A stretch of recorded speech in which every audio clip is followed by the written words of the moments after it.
Hello, hello. Sorry for being late. I should be here. Let me see if I can get the chat to work. I guess I need to.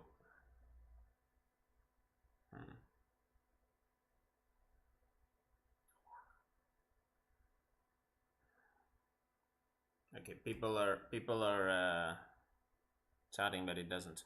Yeah, I'm sorry for this mess. I was a bit late. Okay, first of all.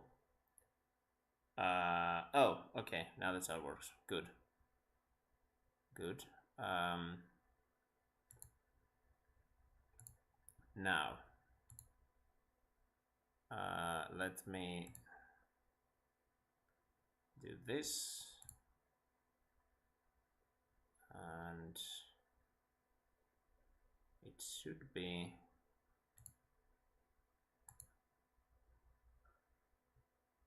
this one. All right. Yeah. Cool. So wait, no. Like this. Okay. Cool. Yeah. So we rapid instead of please. So, welcome to the European Women's Rapid 2024. It should say, even though the overlay says 2025. From Monte Carlo, Monaco. And yeah, today we will watch the first 5 rounds of the tournament, and tomorrow morning will be the final 6 rounds. So rounds 1 to 5 today, round 6 to 11 tomorrow. Unfortunately, our streamer Anna-Maja is not on the live board for round 1 because she is basically just above the middle in the starting rank. So she's playing someone really low rated, and she's on a really low board. So unfortunately, we will not be able to see her game. But we hope that she will win a few games and go to the live boards as she managed to do yesterday. Yeah, so I've chosen this game. I don't know if Chad wants to see another game, but I thought this is an exciting pairing. We have Anna Cramling with white and Stavroula with black, who is also Greek, so maybe I'm a bit biased. I don't know. But yeah, I thought we could start by watching some of the top boards. I mean, Anna-Maja said that I could basically do whatever, and so yeah, if Chad wants another game, they can always ask. It's a bit more chill with Rapid. It's 15 plus 10, as people said. So there is quite a bit of time to, look at different plans, look at different games maybe, and let's see. So let's see how this game has been going on so far. So Anna is with white, and she's playing her favorite d4 c4 opening. So we have a King's Indian.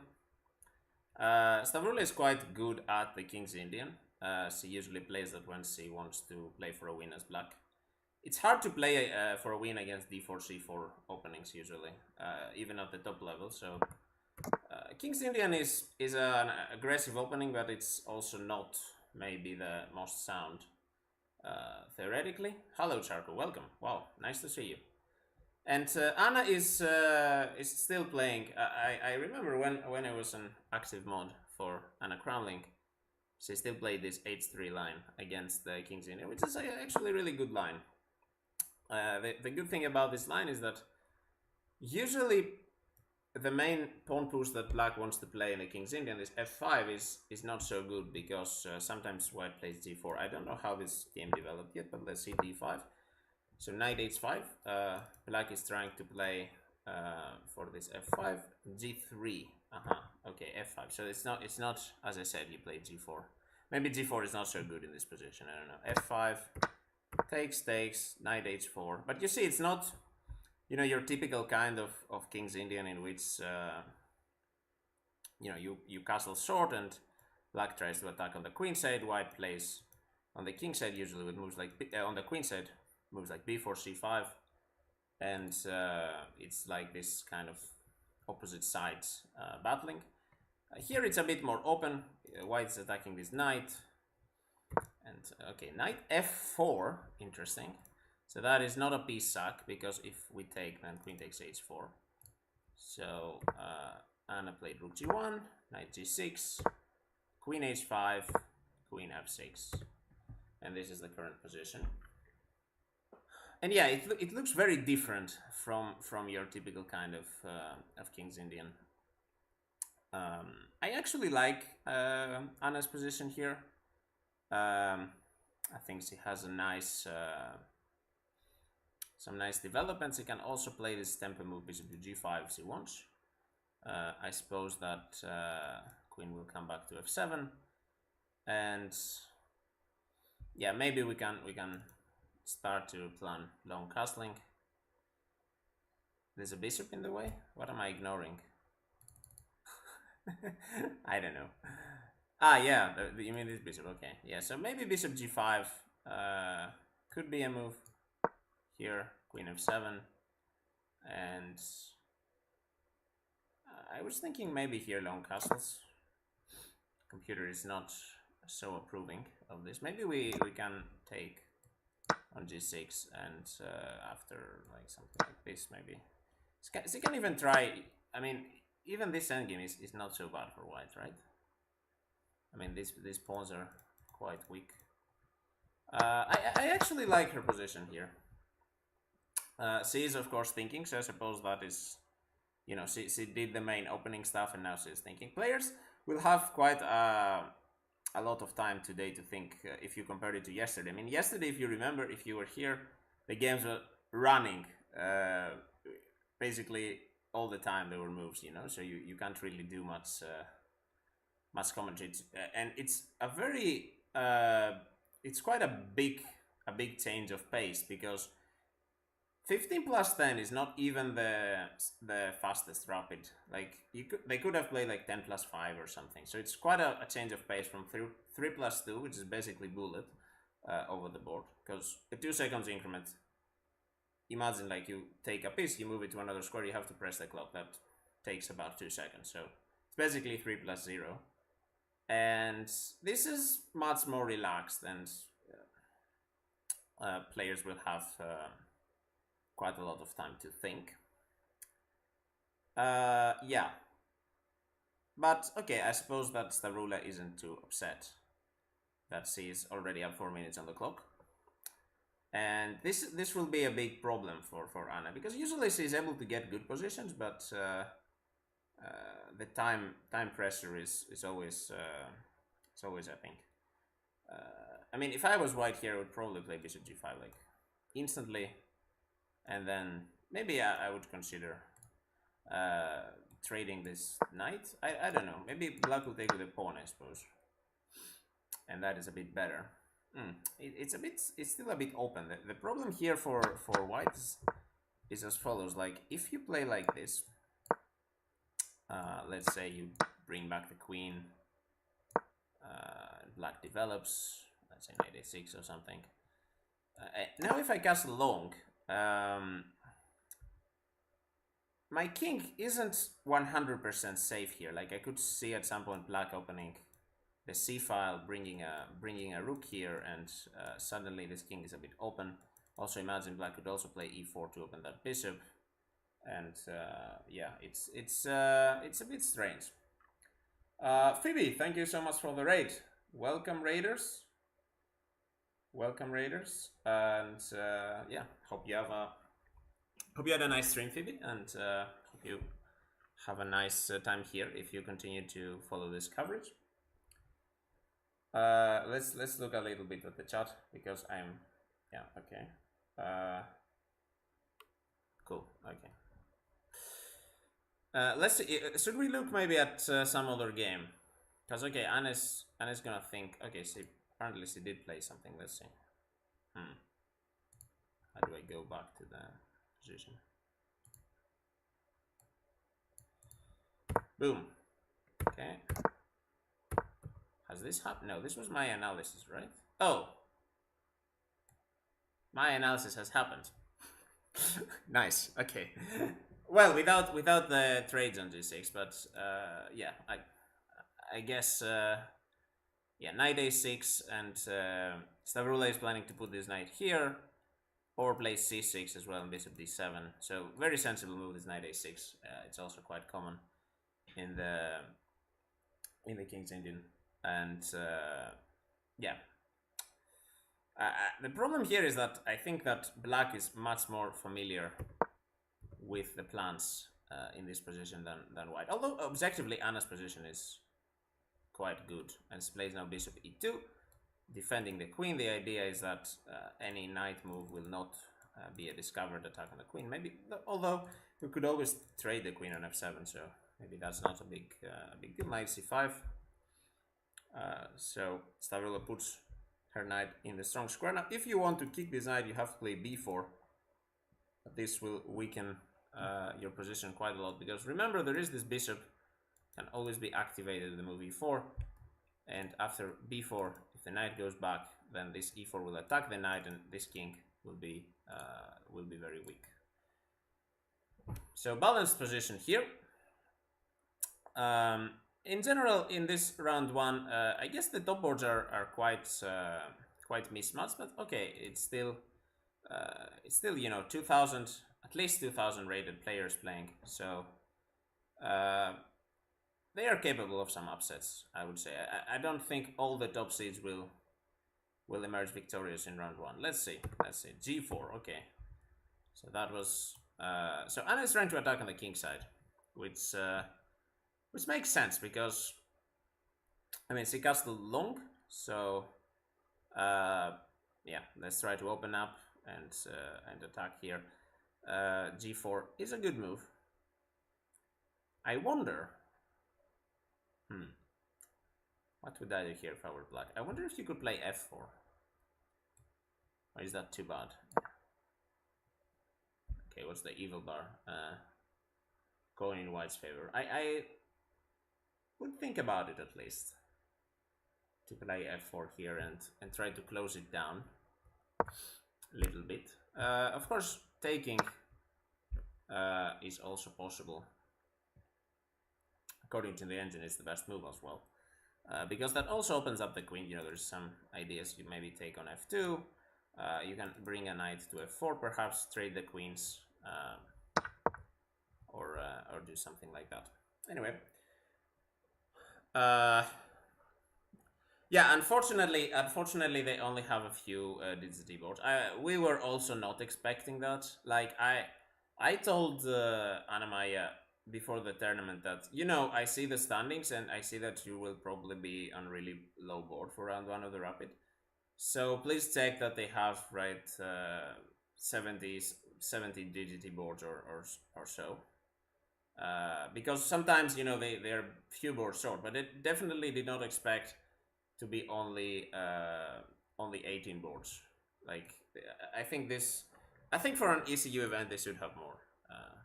But I guess that is not my, you know, that is not my topic to discuss. What did Anna play? Oh, she moved. Okay. So her last move was g4. So this is the current position. And it's 5 minutes for Anna, 9 minutes for Stavroula. It's still not quite time travel territory, but quite close. No camp feed? No, unfortunately not. I don't think the organizers allow people to live stream this tournament. I think Anna Cramling is also not streaming, but she will be recording her games for YouTube. So maybe we should actually watch some other games. You guys will see that in Anna Cramling's YouTube, I suppose.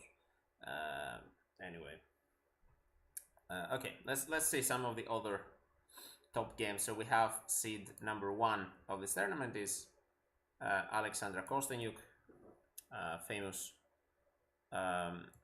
chess player, originally from Russia, representing Switzerland. And okay, let's see how she is doing so. She's black here against Rebecca Jimenez Fernandez from, I suppose, Spain.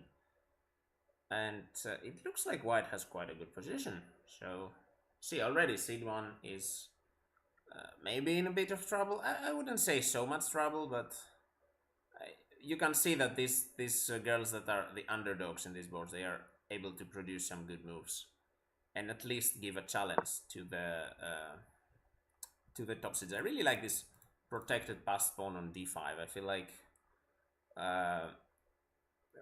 feel like white is already better. Hello, Anna-Maja. Oh, you won already. Okay, that was a bit too early. Because now I don't know what to do. Because some games are like still in the early middle game. But congrats. Yeah, I guess that was an easy win. You have the moves of your game. Okay, cool. Okay, we can watch Anna's game, I guess, since she's here, and we might not get to see some of her games. So I'll try to make it so that we can watch Anna's game. Let's see. Go to the analysis board.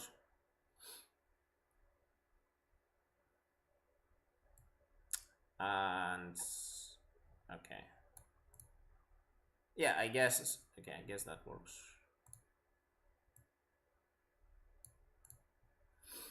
So, what are the moves? Go walk us through, I guess. Or maybe you will send. Maybe you can send the game. I don't know how we'll make that. If you remember the game, I mean, I guess people will want to see your game instead of looking at some random games from the top players. Next time, make the opponent suffer a bit longer. yeah, I also assume this, but let's see. I suppose, okay, what color was she was white, right? So I guess she started with e4, so I can predict the first move maybe.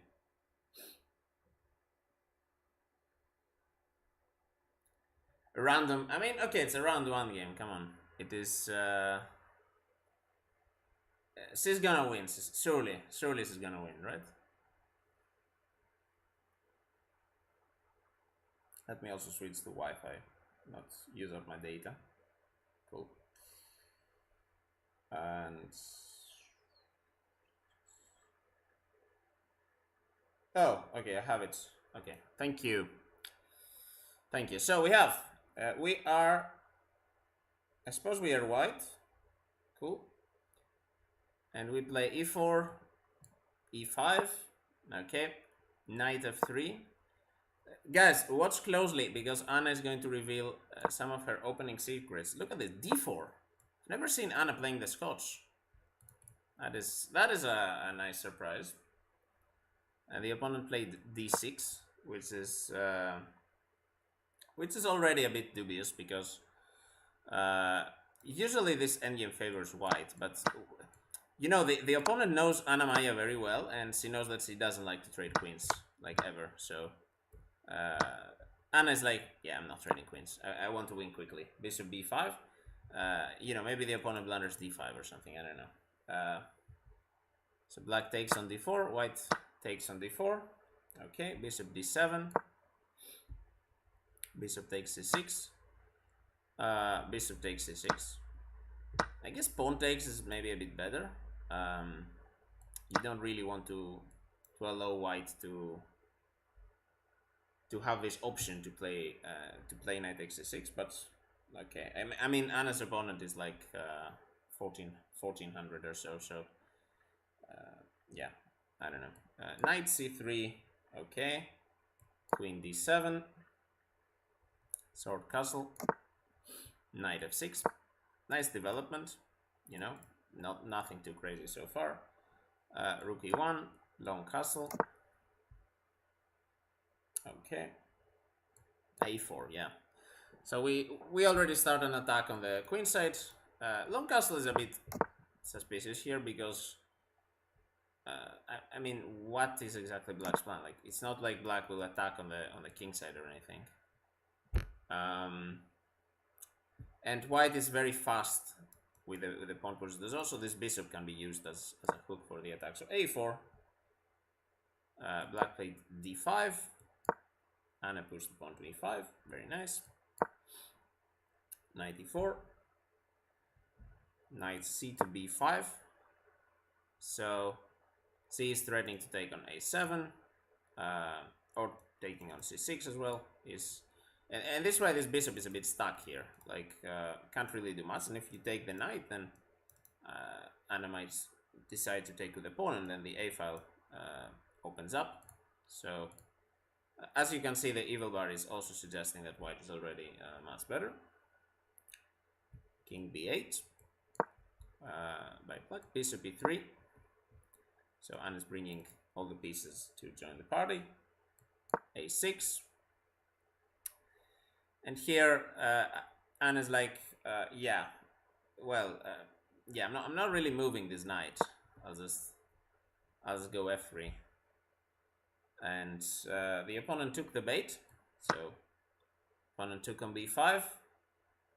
A takes b5. Bishop takes b5. F takes e4. D takes e4. Knight takes b5. Did the opponent resign here? I mean, well, we are basically up a piece. But, okay, apparently this was the game. I mean, it is a piece. But, yeah, because takes, yeah, you're basically attacking two pieces at once. And then the point is, I guess this is a blunder, right? So, yeah, black should have played something like bishop back, I guess. So this is basically a blunder, because now you cannot take on b5 because this rook is hanging. So that is the problem. So white is just up a piece. Rate the opening one to 10. I'd give it a 9, I guess. I mean, well, Scotch is always good, but I guess d6 should be punished a bit more precisely, right? I mean, maybe this is also a good move. But I guess you were in the mood for a quick game. The computer says d5 is the best move. Okay, that's nice to know. Not many opponents will play d6, but the computer say this is the best move. I mean, this basically transposes to a real Lopez Steinitz, right? So you basically played the Spanish even though you played the Scotch. So yeah, I don't know. But great game, good start, and yeah, hope your form continues like that. And yeah, I mean, I don't know if chat has any questions on the game. Sander Smith is saying, were you gonna play a Scots game or Scots Gambit? I mean, you can deliberate on that. I'm surprised black resigned. Like 1400s don't usually resign when down a piece, right? You always take on e5. Yeah, this is also like in Blitz especially. I would definitely play this endgame because I like endgames. But I mean, yeah, it's better for white, but it's gonna be a long game. I guess, you know, you want to win quickly against the 1400. So I can see why she went for bishop b5. But yeah, this is actually not so easy to win. Like they play like this usually, I believe, and you can see that black is quite solid. Like black will go knight e7, c6, king c7, and you're gonna have a hard time to win. Of course, objectively, it's good for white. Like white is better here, but yeah, I guess if you have such a big rating advantage, you can pretty much do whatever. Yeah, so this was Anna's game. I'm not sure if she is in the chat or she's just you know, coming and going, but okay, let's see if we can go back now to seeing some of the other games. Thank you, Darren. Yeah, it is. It is a long event, but I guess it's fine. Okay, let's check some of the games. People were saying earlier that Eline has a good position. I see some games that are already over. Ooh. Where is Elena's game? Okay, Elena already won. So let's look at her game. So Elena is basically the top woman Dutch player, and as you would expect,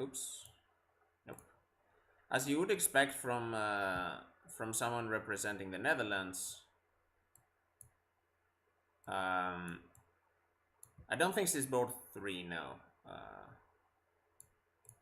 but she is on the top boards.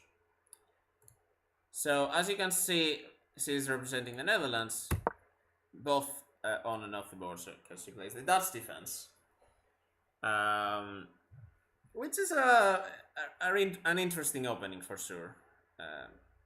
It's not the most sound, but I guess it's also a good way to play for a win. Knight c3, knight f6, bishop g5. Ooh, that's what I play against the Dutch defense as well. Let's see what Elena did. d5, queen d2, e6, g4. Okay. So her opponent,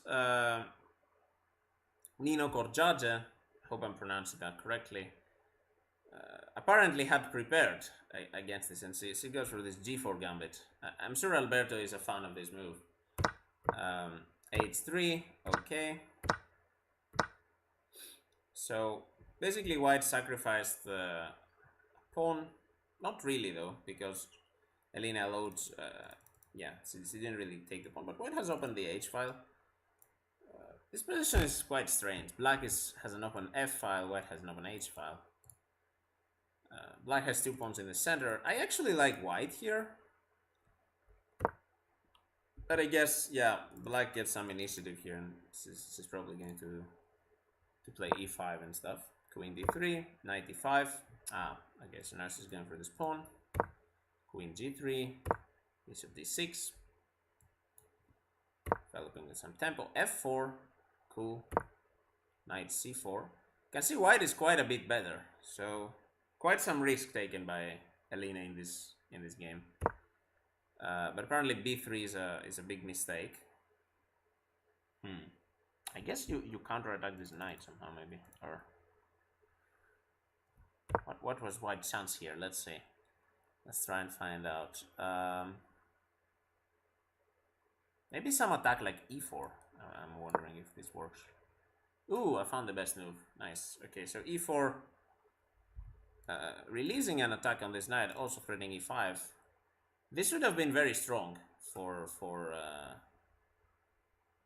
this would have been very strong for white. Let's confirm. I think, yeah, it is the best move. So she missed that, but she played b3 instead. And yeah, now just bishop to b4, or well, queen to a5 is also working. So what is the idea here? If you take on c4, I suppose knight e4 is the idea, and then yeah, this knight is hanging. So instead, the opponent took on f6. G takes f6, and well, that is one move too late, because look at this tactical. So bishop takes f4, distracting the queen from the c3 square.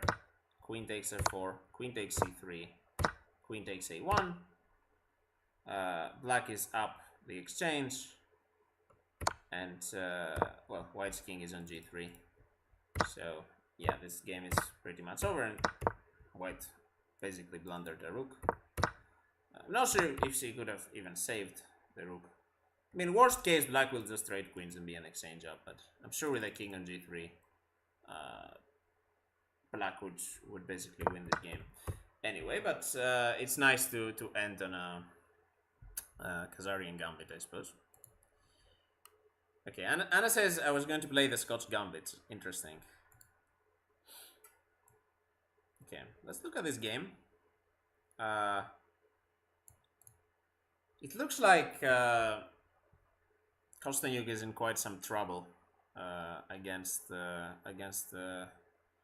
Rebecca Fernandez, or well, not trouble, but she is at least not completely winning, which is surprising by this point. However, this A pawn is going to be quite strong, I think, in this position. White is up the exchange, but she is also down 2 pawns, so I suppose black is better. This will take quite a while to convert, I suppose.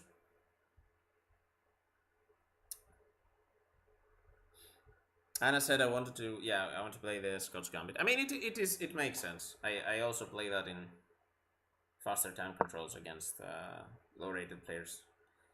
Because it's a very open position, so it's easy for someone who is not so good at tactics to go wrong, I guess.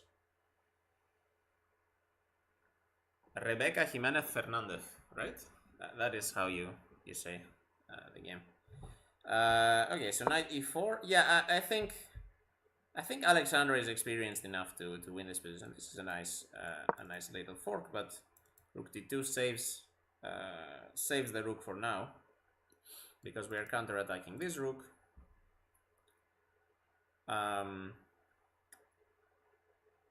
Yeah, so okay, knight d1, rook c2, knight e3.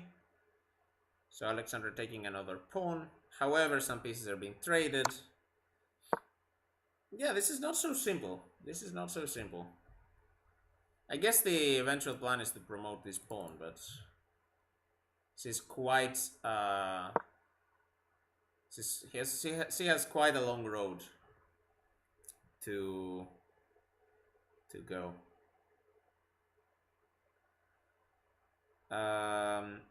And you can see they're already in time trouble. Oh, then the next round starts in, okay, so in 20 minutes. Okay, I suppose.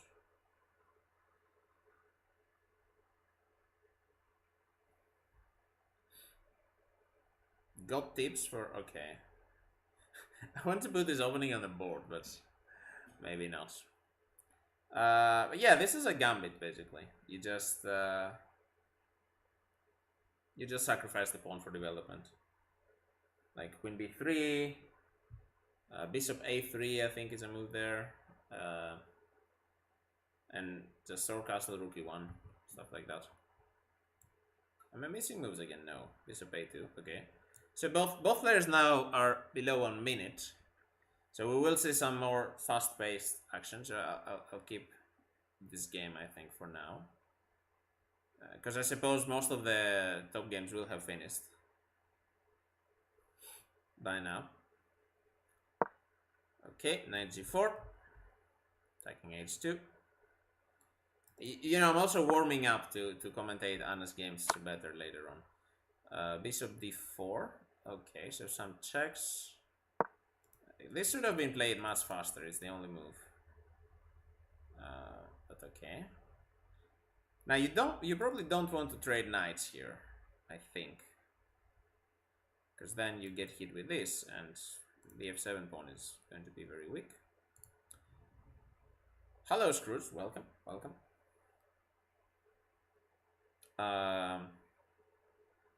Stavrula versus Anna. Yes, we watched a little bit of this game. We might come back to it after this game finishes and see how it ended. So knight d5 defending f7, that makes sense. Knight d6. Okay, so Rebecca is focusing all her pieces against f7. Maybe also looking a little bit at this bishop. At some point you might want to get rid of the bishop pair, so Alexander plays bishop d7, rook c7. Okay, Rebecca is playing quite well and quite fast. So yeah, I actually like how she's doing, because really there is not much of a plan here for white. Okay, except perhaps attack f7. But white basically has to just prevent black from advancing the pawn. That's pretty much the plan. King f8. I wonder if you can take on f7. Yeah, this is what I was calculating. Because now if knight takes f7, then rook takes d7. So we now are winning a pawn with white. Okay. Suddenly this black king is also cut off. So maybe some troubles here for Alexandra. I suppose knight back to d6. I don't see anything wrong with that move. Maybe knight d8. Going to e6 is also a consideration. Knight d8 actually I really like. Okay, so it's taking on e5. Maybe, okay, so you wanted to just eliminate. Okay, how bad is this? Okay, it's not so bad. But she took. Yep. It's stuck again. I really like knight d8, but okay, this, I guess now this is a draw, right? I don't really see black winning anymore.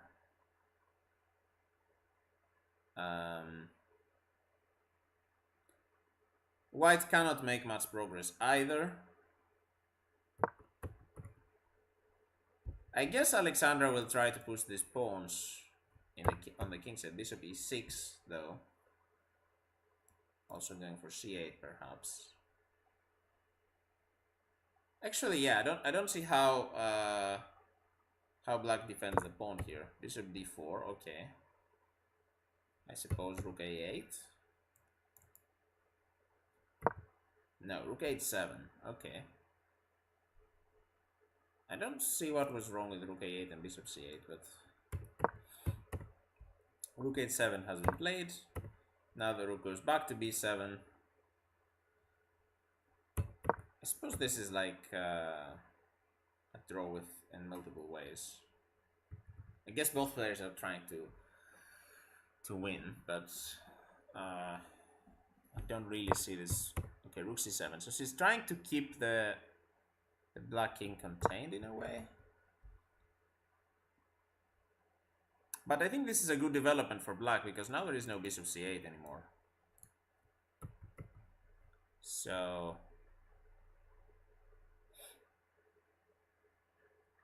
let's see.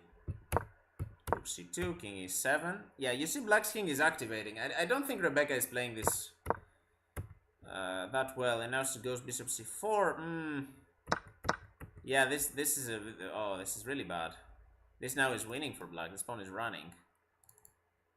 So, wow. Okay, Alexandra, kind of a lucky escape here. Like, this position was definitely not winning. But I guess Rebecca crumbled kind of under the pressure. Kind of weird to see that, right? I mean, it's not like she's, you know, at 1500s. She's a title player. She should know better than to trade into this endgame.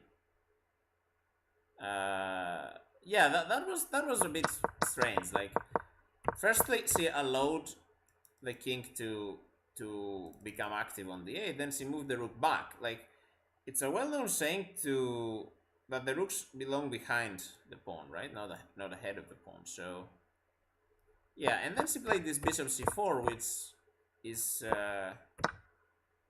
yeah, this is a losing endgame, and now I think Alexandra will definitely be Alexandra will definitely be able to convert this. I mean, this is just as simple as just pushing the b pawn all the way to b2, controlling the rook. The rook will have to drop somewhere on the first rank, and then you can use the king and the other pawns to win the game. King e3.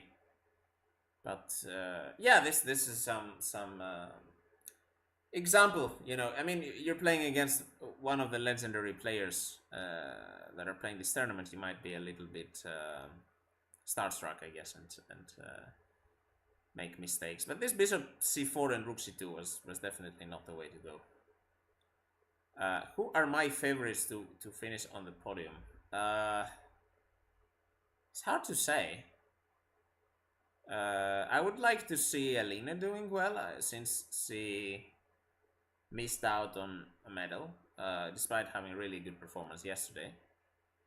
And I would like to see Stavroula doing well as well. And she's probably better in Rapid than she's in Blitz.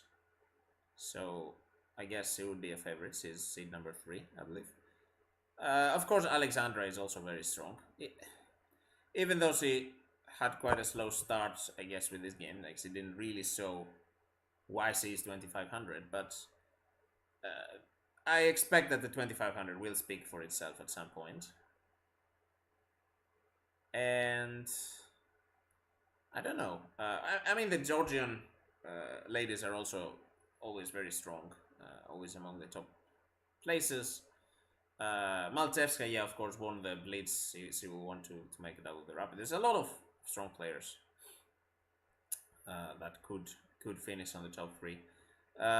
This game is all but over, though. I think.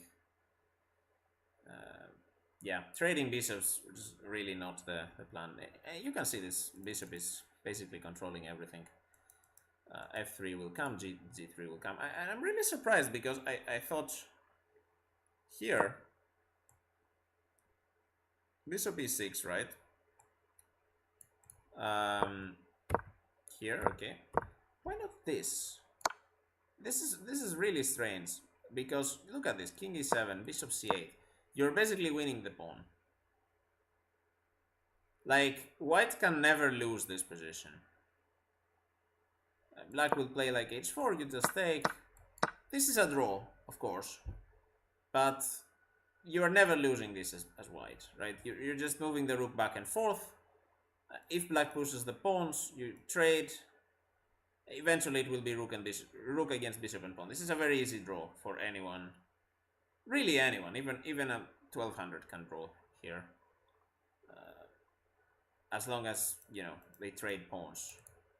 So I'm really surprised that Rebecca didn't go for this move. Like, because she put the bishop on e6. So she obviously wanted to play here. But then when the rook was attacked, instead of keeping it on the a file and going for bishop c8, which was her plan, she played rook h7. Which, okay, of course black's going to protect the pawn. And then now you don't have a way to return back to the a file. Because if I play rook h8, then king e7 attacks the bishop. So basically she got into trouble here. She had to move back to b7, and then Alexandra very nicely prevented this bishop c8 plan. Because now again, rook c8, you get king e7, and once again, the king gets active. So this is actually, you know, quite an instructive moment because of the active position of the rook and bishop, white is able to round up this pawn. Yeah, it's really hard to find this. Like it was simple, but anyway, I hope that she will bounce back because that is a heartbreaking way to lose, I suppose. If you hold the #1 seed of the tournament to such a simple drawn position, and then you're not able to find it, it's kind of heartbreaking. Apparently, okay, one of the first seeds, Ekaterina Atalik, drew against WFM Adeline Ramona Uta from Romania. Okay, can quickly check this game maybe. Apparently it was some kind of... Oh, okay, interesting. So black tried to play a Benoni, but d takes c5, which is a fun way to play against the Benoni if you don't really want to play these closed positions. It's just a really open position. Kind of resembles a Sicilian in a way, because the c and d pawns are traded. And okay, interesting game. Going through it a bit quickly. The next round should start in 9 minutes, so 3:20 Central European time. Queen 2, rook c8, rook d1, knight e5, knight b3. Okay, this is quite like a Sicilian, some kind of slow Sicilian. I actually quite like black here already. Yeah, knight c4. This knight is quite strong here. Okay, that was a mistake apparently. I guess knight d7 was better, or maybe here even? Yeah, this makes more sense. Wait. No, oh, there's knight g3. What was the best move here? Let's play a little bit of a guessing game. Because takes is definitely not good. We know knight e8 is not it. I'm surprised that if it's knight d7. Because now you cannot quite just take. I suppose takes, but then do you just take? Surely not. I guess you can take on c3, that is the point, maybe. Yeah, I guess here. And then you get kind of this. Okay, interesting. Cool. So this is instead what happened in the game. b4 takes. d5 looks, yeah, a lot of misses you can see. Even in Rapid, these top players are not always, you know, finding the best moves. Okay, some trades. Now white is much better. Yeah, this knight is very strong. Queen c7, b6.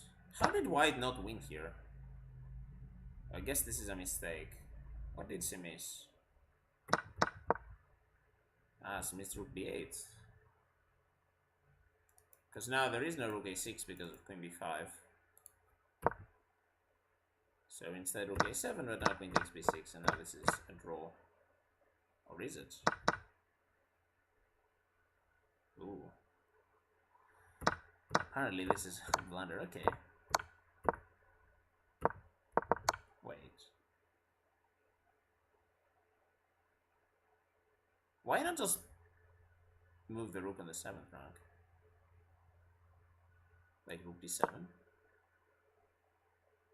And then I wanted to go like here. This rook a8 seems very strange. Again, allowing the king to escape shouldn't be the best idea. Yeah, now just h5, h4,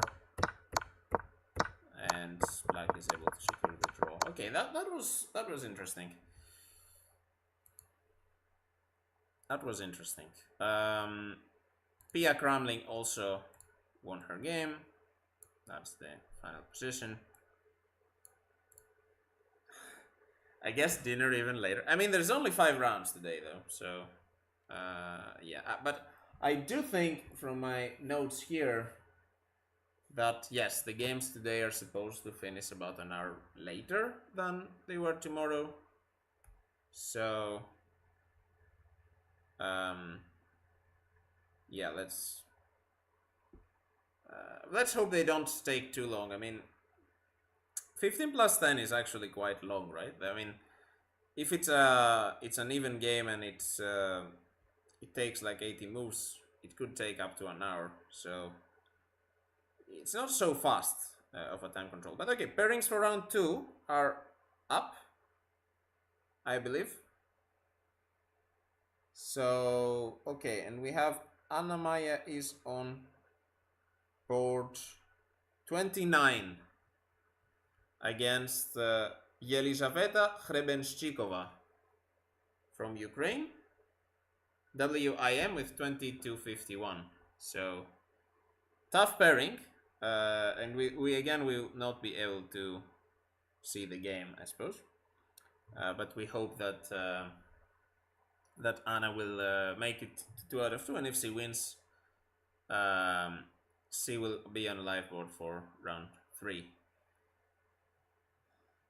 Yeah, but it's a tough task to win with black. She's a strong opponent. I guess even with a draw, she probably will make the top 18 boards.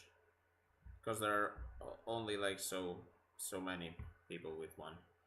Um, okay, do I see any other exciting game? Pia Cramling is playing another Ukrainian. A lot of Ukrainian girls in this championship. Okay, I guess we can go to this page perhaps. And oh, they don't have round 2 yet. I guess maybe no. Okay, I guess we'll just wait for chess.com to upload round 2. In the meantime, I'm just scrolling through some of the results. Yeah, I promised we would check this game and how black won. So we left this game. Apparently Stavrula had 94 accuracy, so she played pretty well. We left this game after g4, right? Hello Dirkia, good evening. So we left this game after g4. Stavrula traded knights and queens. I suppose this endgame is quite good for black, because these pawns are very stranded. Like, black could pick a pawn and attack it, I suppose, at some point. Takes already. This pawn is under fire. E4, activating the bishop as well. You don't really want to get this pawn structure. So Anna plays knight b5, but now this bishop goes to e5. Yeah, b4, knight a4. Of course, going for c3. I suppose I can imagine what happened. White's pawns were just too weak here. So knight takes c7. Anna is going for some tactics. Rook c8. This is really scary, of course. Knight e6. You know, this is a good example. Like, a good player, she's not afraid to go down a pawn temporarily, because she knows that the pressure on the queen side is just too strong. Like, I guess you can always win the pawn back with b5, because black cannot really play c5, but she's just, you know, getting her pieces to active positions and trusting that this whole structure will collapse at some point. So knight c3, also another way you can win a pawn perhaps. Rook e1, knight e2, takes, rook takes c4. Yeah, that's a third way you can win a pawn, removing the defender of the c4 pawn. And now b4 also falls, and the game is over. Bishop f4, okay, rook e3. So she picks up the exchange, and now just rook b1 to skewer on the bishop and queen. Oh, the king and rook. What am I saying? I said two wrong pieces there. On the king and rook, and the game is over. Yeah, okay. Hello, Anna, again. I hope you can prepare something against your opponent. She's a strong player, I believe. She plays quite a lot of tournaments. So I guess it will be an even matchup. Have fun. Good luck with your prep. I guess the games are supposed to start, right? Because it is 20 past already. Although chess.com does... Okay, there is round 2. Okay, cool. Oh, wait. There we go. Okay, let's pick a game to watch for this round. Maybe Anna, you know, is taking chat for opening suggestions before her game or something. I guess we can start with a game that's with some players that we haven't watched so far.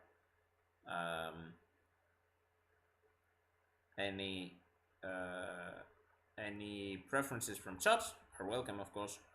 I will start with this game, I guess. Let's watch seed number 2, GM Elizabeth Page. She's playing with black and hoping to keep up her winning streak. Game 5, okay, we will keep that in mind. Rudzinska is also someone to look out for because he had a really good performance in the Blitz tournament. So she might be on a good form despite her low rating. So we'll keep an eye on this as well. Yeah, I'll try to switch around between the boards a bit more, especially after the opening, because we basically missed the opening of round one because I was late. Yeah, I had some weird problem. I don't know, my camera wasn't showing up on the stream. I was like, oh, maybe I have to restart the computer, and then the whole restarting process took like 10 minutes. So yeah, but okay, we didn't really miss much. These games are quite chill. They could last on. It's like classical, but a bit faster. I don't know. And we will have 5 games today, so 4 left, I suppose.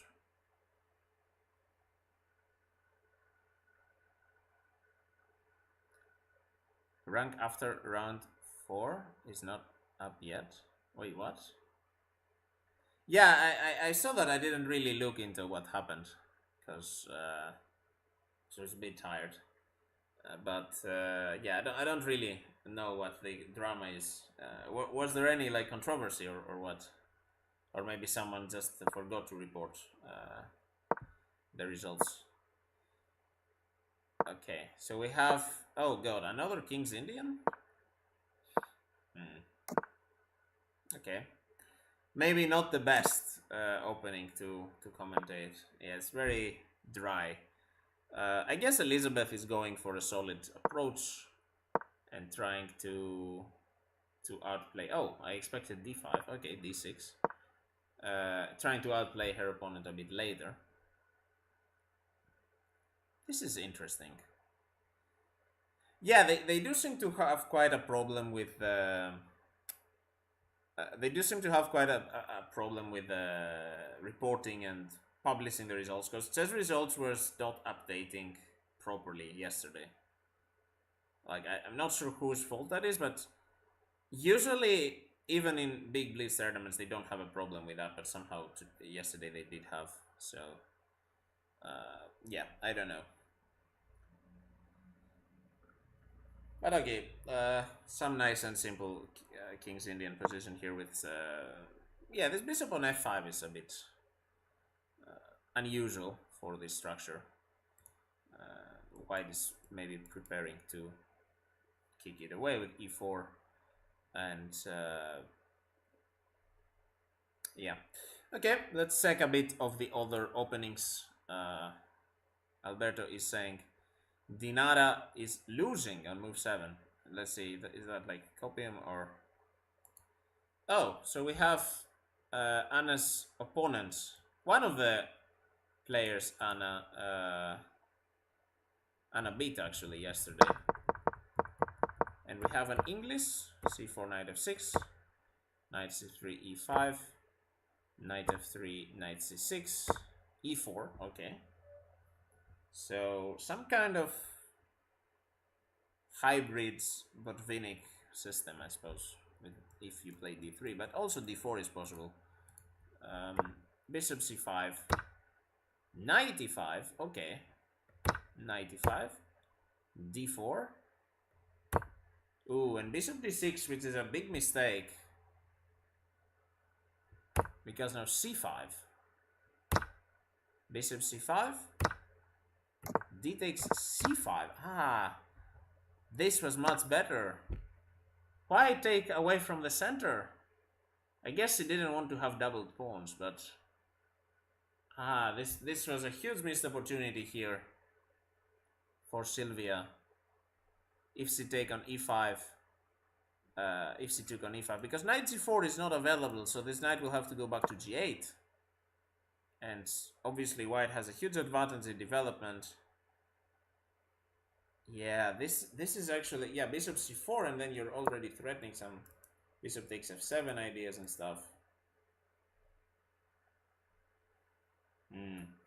This was this was a huge huge missed opportunity for She found the move c5. Actually, I've seen this similar thing before. I'm not sure if it was in the same opening, but I believe it was, actually. I'm not sure if it's the exact position, but I was preparing against Anna-Maja, actually, once. And I prepared to play c4 against her. And I noticed that she had fallen into a similar trap against Xiaoqin Peng, a Dutch GM, where she also played some kind of bishop d6 and allowed a sacrifice on e5, and then she lost the game. I'm sure if you search the game up in a database, you will find which game I'm talking about. But it's a similar trick that Peng did in this game, and she was able to beat Anna-Maja. So, but unfortunately, she took like this, which is not so good. Of course, white is still better. And I suppose, yeah, bishop e2, you're able to play f4 at some point. It's still a good position for white. This pawn is quite weak. We can play bishop g5 and knight d5. Dinar will have a hard time here, I think, converting, and especially given that she probably wants to win, given that she is 200 points high rated. So, yeah, this is already got the markings of an upset, especially given that white is an IM, so probably not a bad player. Despite her low rapid ratings, she might be much high rated in classical. So yeah, so this is one game to look at for sure. People are speculating about my rating inside. Yeah, my rating is around 2000 FIDE. On a good day I play a bit better perhaps, but not always. Sometimes I lose to random 1600 kids. So, you know, it balances out. This is another game that people said we could check. So let's see. We have Bella Khotanashvili as white. I think that's how it's pronounced. At least no one has corrected me on the H first letter. And Michalina Rudzinska as black. Knight f3. Okay, so some kind of reversed London here by Rudzinska. Always a solid approach to go for this kind of London system setup. Okay, yeah, it basically looks exactly like a London. Bishop g6, e4. Okay, so white is trying to break, you know, try and break the structure with this e4. Takes, knight d7, and this is the current position. So okay, equal, I would say. Maybe white is a bit better because I like this pawn on e4. I actually like that white was able to play e4. This actually resembles sometimes against the London you go for this King's Indian style setup with d6 and then eventually you end for e5. So this is the same position, but white has an extra tempo. And yeah, I actually quite like white, to be fair, the more I look at it, because white could also in the future play with f4, maybe king h1, f4, f5 would be an idea. Of course, you can also develop bishop e3. You might have to worry about this. Wait, for now it's protected. So maybe bishop e3 is a consideration. And then if black goes like knight e5, trying to go knight e4, you can play h3 to defend that. Although then there is knight c4. Okay. But optically, at least white is quite a bit better. I would try and play f4 here. So I might make a surprising move such as this in this position, with the idea to play f4 in the future.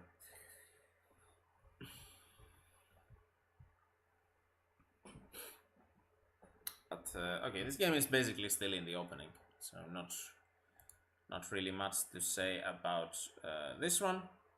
So let's keep our rotation and find another game. Nothing really catching my eye.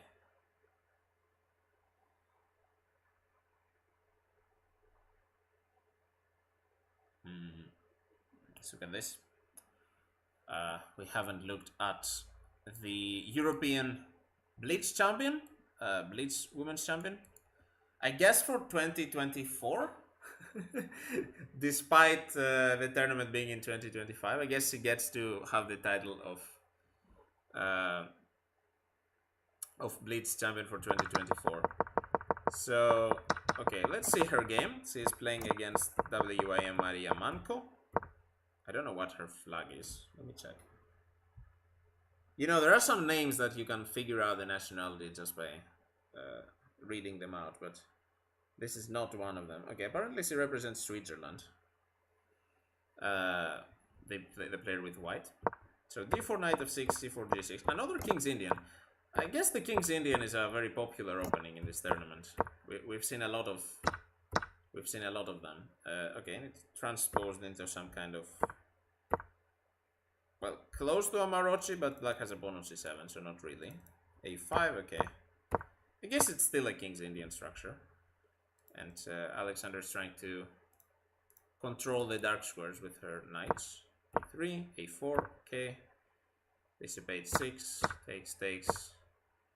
Yeah, this bishop h6 I actually like. I feel like white has some potential to do some attack with like f4, f5, or maybe even a knight to f5 at some point. c6, okay, and this is the current position. So, well, there are good things and bad things about both players. Alexandra has a nice pressure on the queen side. She is putting some pressure on this pawn. She has these two nice knights. Her bishop is better than the white one. On the other hand, this does look a bit scary, this situation.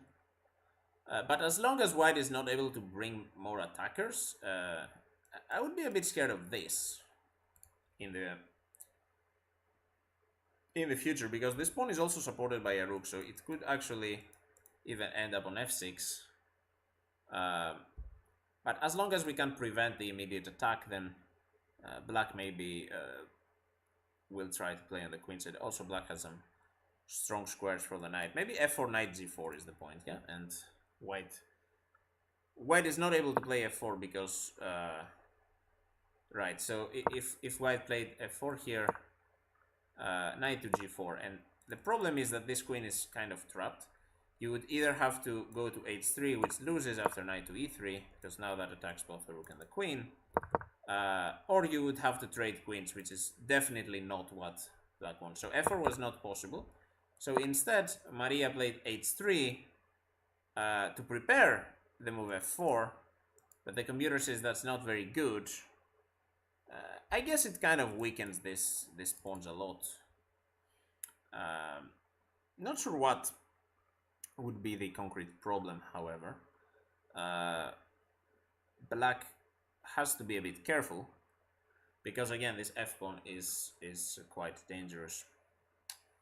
I might think about queen to f6 here, maybe, or something. Maybe that's not very good though. How do you punish? How do you punish this? Let's see. Okay, let's see what she did. Okay, she just took on b3. So that was, I guess, that was the correct move then. So just take on b3, and then I suppose white is forced to do this. And then, okay, and then the rook is no longer there. So even if you play f4, then you do not have the same kind of punch. That makes sense. That makes sense, yeah. Cool, okay. Let's look at the chat. I'm sorry for ignoring you guys sometimes. Maria is the Ukrainian and Belarusian way of spelling the name. Yeah, I also thought, I mean, my first guess would be Ukraine, given the name. Maybe she's Russian or something and had to transfer to Switzerland, like Kosteniuk. Or, I don't know, maybe she's Ukrainian. I don't really know. I guess if you do a quick Google search on her, you can find out. Yeah, this bishop is really bad also. So I guess black was able to trade some pieces. This is the current position, I believe. No, it's not. Actually, we're still here. But black will probably be able to trade some pieces and grab the advantage. So I guess Alexandra is on her way to her second win.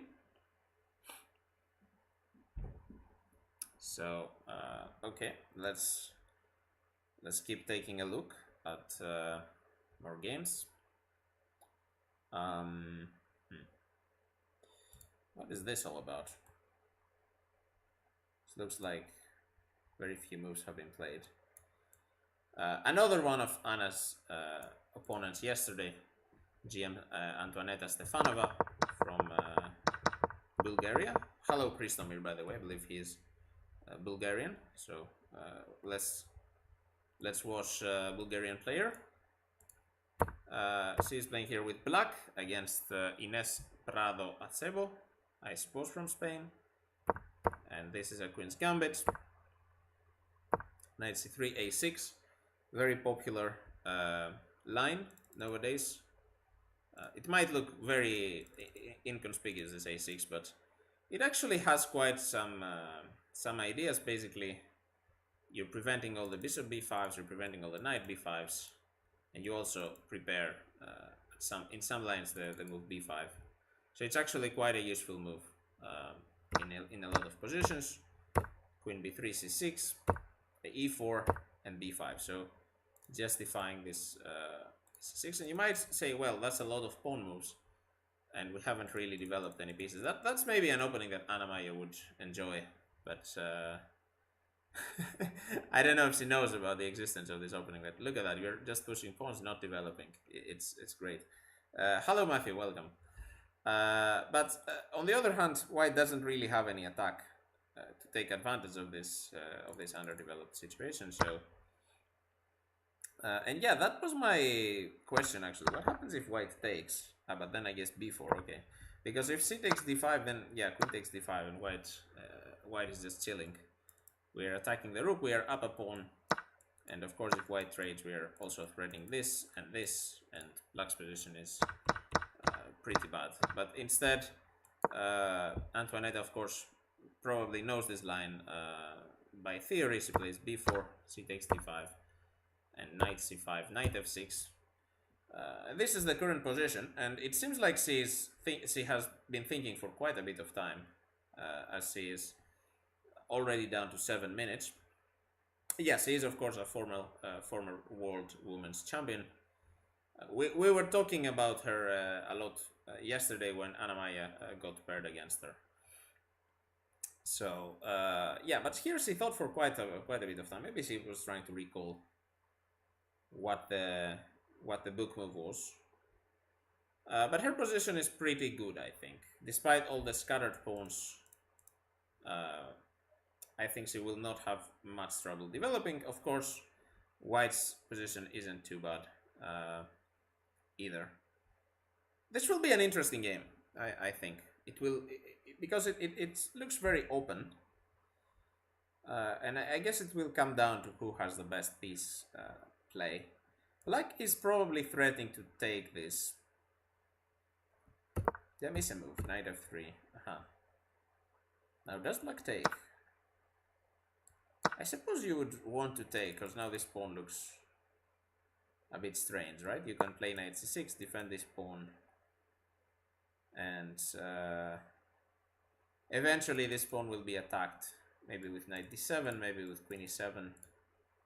Wait, doesn't queen e7 win the pawn? Am I that blind? Apparently I am. Yeah, this just picks up the pawn, although there is bishop e3. This is very tactical, actually. It could get very tactical. Maybe you could have knight g4.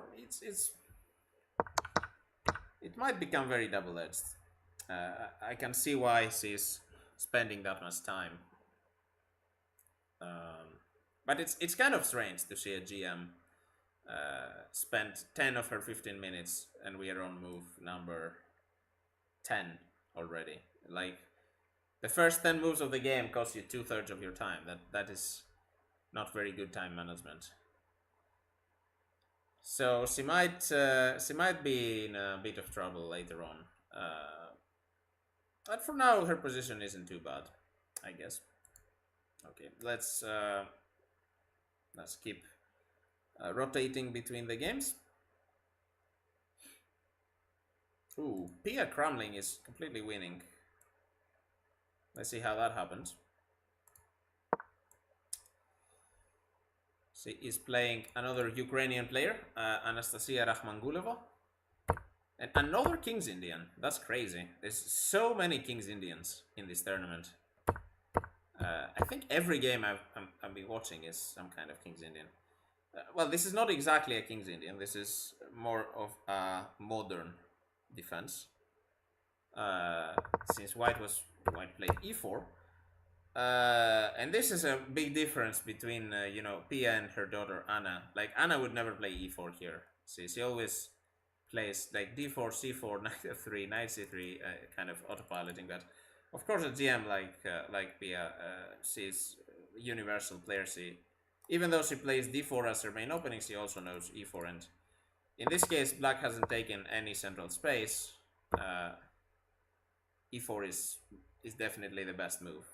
And this transposes into some kind of modern defense. But White is a very solid center. And Black hasn't really made a decision whether to play d5, e5. It's exactly as normally saying, like, this is a position in which White can squeeze Black. Yeah, kind of like a Pirch slash modern. Slash hippo maybe, if she goes like knight d7, b6. But look at that, like, the moment Black castles is already starting the attack with h4 and trying to go after the king. Trading here, knight g5. So she doesn't mind to trade the queens because she knows that after knight c5 the rook has to go back, and then you can continue on with h5, opening the h file. And yeah, this position is just completely crushing. Knight h7, what a move. Rook e8, bishop g5. Notice how all of White's pieces are getting active. a5, knight c3, the idea is to go to this square. Despite having not won any material yet, Pia is completely crushing. This is the current position. I think White also probably wants to castle long. And notice how every single one of White's pieces is extremely active. It's just a dominating position. Black's pieces are doing nothing here. All of these pieces are useless. Well, I guess the rook has a purpose. Every other piece is doing nothing for Black. So Pia is completely crossing here. She will have no trouble going to 2 out of 2, which is a strong start. She didn't start so well in the Bleach. But here in the Rapid, you know, it's, as I said, it's a much more relaxed. So, you know, an older player like her doesn't really need to go through the trouble of, you know, having to move every few seconds, which might be a bit harder. I suppose Black will play this here. This is a move that makes sense, trying to at least defend some of White's threats. But I guess this move also weakens this square, so maybe I don't see a concrete victory here yet. But I guess, yeah, just long castle, and we are keeping the advantage. We're continuing to squeeze our opponent. I mean, Black has no moves, basically. So yeah. Apparently, yeah, she's still thinking here. She's on 2 minutes. Black. Did Anna win round 1? Yes, she did. Unless you're talking about Anna Cramling. If you're talking about Anna Cramling, she didn't. Rook d7, bishop d7, knight f6, says Pim Valente. So I suppose she's referring to this position. Unfortunately, there is a bishop on f6, so Although wait, we are taking and threatening mate. Ah, this might be the point actually. So if black plays something like, let's say I make a random move like rook a6, right? And then you're saying this, this, and this. And the point being that I'm threatening checkmate. How does black prevent that? Why isn't the computer just showing checkmate? What am I missing?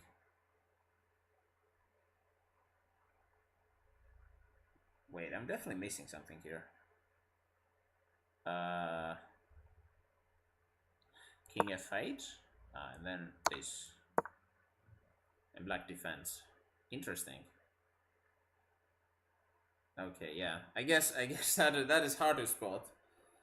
That would be a way that white could go wrong, but I don't think Pia is a player that would go for such a forcing line without calculating absolutely everything. I wonder if the boards have been. Stuck, because it's kind of weird to see. Black is already under a minute. But I guess the position is just hard to play. Okay, she did finally play knight f8. That is also a move I was thinking about, like trying to exchange this knight on h7, which is really strong. But then again, you give up the d5 square at the very least. Like black will take on e7 and play knight d5 at some point, perhaps. Maybe after she trades on f8. But okay, Pia I think will definitely win this game, especially given the time difference. 9 minutes against the 1. The computer gives here +4 after this, and this.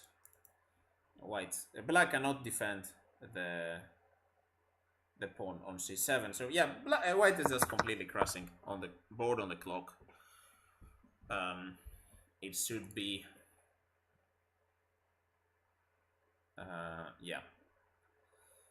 Board 9 has finished apparently already in a draw. That was the game that we saw.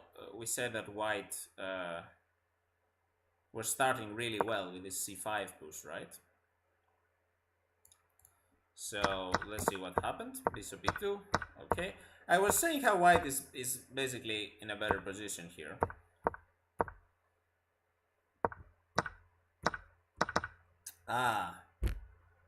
So she took a pawn,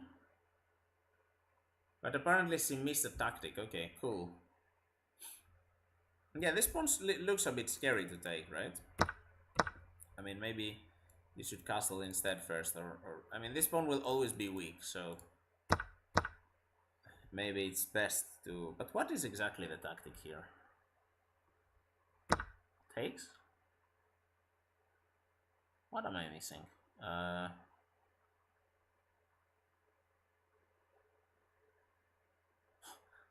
can't see it. What is double piece here? Is it just rook takes and bishop c6 or something? But that doesn't make much sense. White can just defend. Queen h4. Queen h4 and draw? The game stopped. Apparently white is still better after bishop f3. Okay, that is a bit strange to agree to a draw in this position. I guess he played this, offered a draw, and then white just accepted. I will never understand these 2200s. I would not accept a draw here as white. Like, I'm up a piece. Okay, I know that probably you'll have to give the piece back, but I don't know, like I can at least get some tempi for it, and this is far from a dead draw, so yeah, well, maybe there were more moves played, because there was a game yesterday between the Cramlings, Anna and Pia, and the broadcast said draw, but the game was still continuing, and yeah, I don't know. Last time you said not to take a draw, the player lost. Oh no, I'm getting called out here.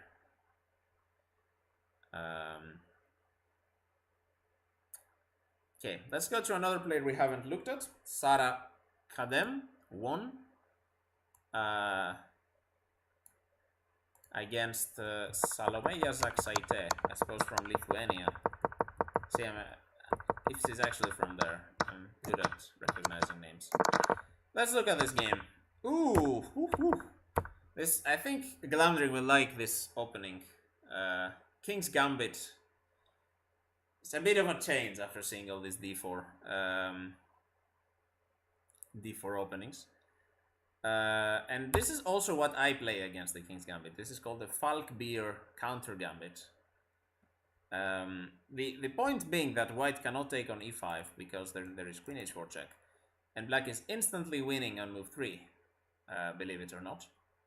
So remember, if you are a King's Gambit player, don't take this pawn. This is... yeah, usually taking this pawn and then e takes f4.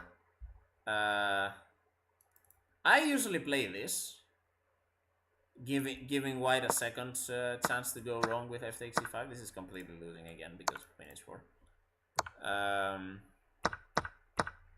But I played this once against a Polish FM and he crashed me with queen e2 in an OTP game. So maybe this is not so sound. I wouldn't recommend it to play in a blitz game. In a classical game, maybe in blitz, but let's see. So e d5, ef4. e4 is also another move, yeah. Knight f3, knight f6, bishop b5, c6. Okay, she did end up playing some kind of c6 line, but now she has an extra pawn here, so it's not really a true counter gambit. d4, queen a5 check, thinking she is winning a piece, but there is knight c3. So she's not really doing that. But I guess, yeah, the point was bishop b4, now putting pressure. Bishop, okay, I was expecting bishop takes c6. Castles instead, okay. Bishop takes c3, now bishop takes c6. Okay, notice how black does not take the pawn, because she doesn't want to face rook e1, I suppose. Bishop takes f4, queen takes c3. Yeah, the problem here is... the problem here is that these pawns are very weak and isolated, and this queen on c3 is very strong. White cannot kick it away with bishop d2. Well, at the moment she can, but the queen will just go to c4, and then there's knight e4. So queen d2. Okay, so she's trying to trade, but yeah, again, these pawns are problematic, I think, and I guess Sarah saw that in the long term. Rook b1, rook d8, okay, attacking the pawn, bishop a5, rook e8. There is back rank issues, I suppose. Also c6 is hanging, so if rook takes d4, I guess this is the problem.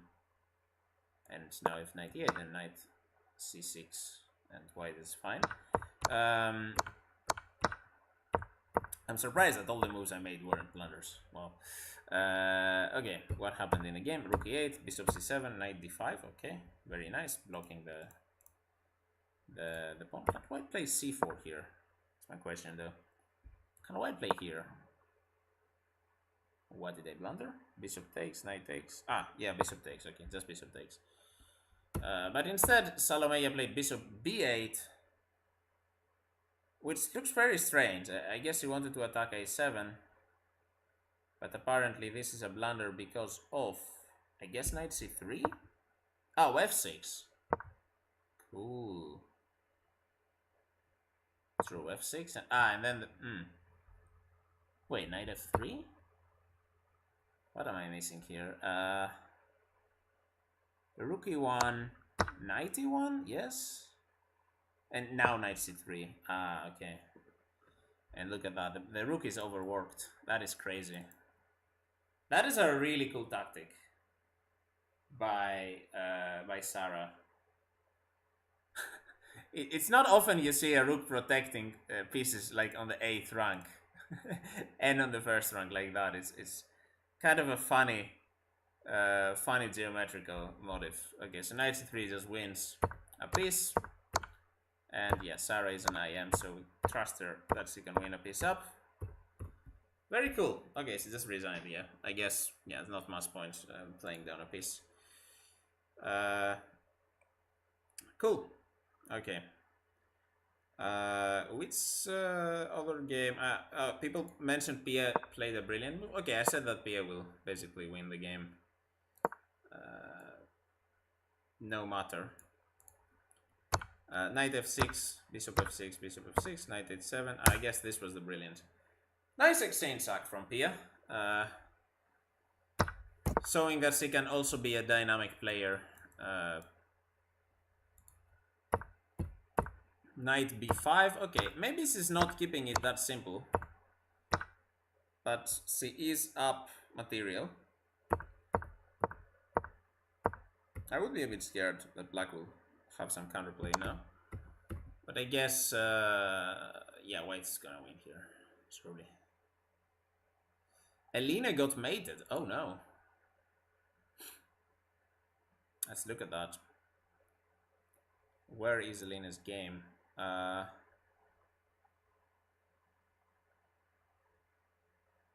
They skip it over? Huh.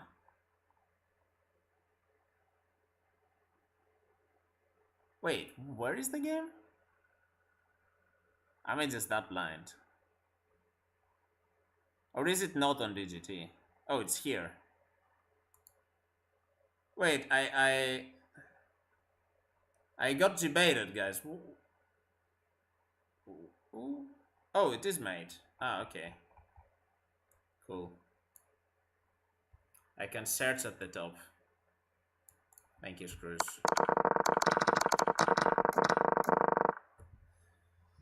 Yeah, I wouldn't, like, I don't know. I'm a boomer. Did Anna win? Or why is Matthew saying Anna-Maja will soon be in the chat? I feel a bit lost. Okay, let's look at this game. E4 knight c6, okay. The Nimzovich defense. Transposing into some kind of peerage. H3. Okay, not a hyper-aggressive opening by Elina, as he usually does. Keeping it a bit more classical. Camille Deserou is a good player. This is also... Oh, you're just trolling. I thought you saw the result somewhere and assumed that she won or something. But yeah, Elina usually plays, you know, a lot of pawn pushing openings. This is quite a timid choice, I guess. Okay, there we go. H4 and H5. Cool. Knight A5.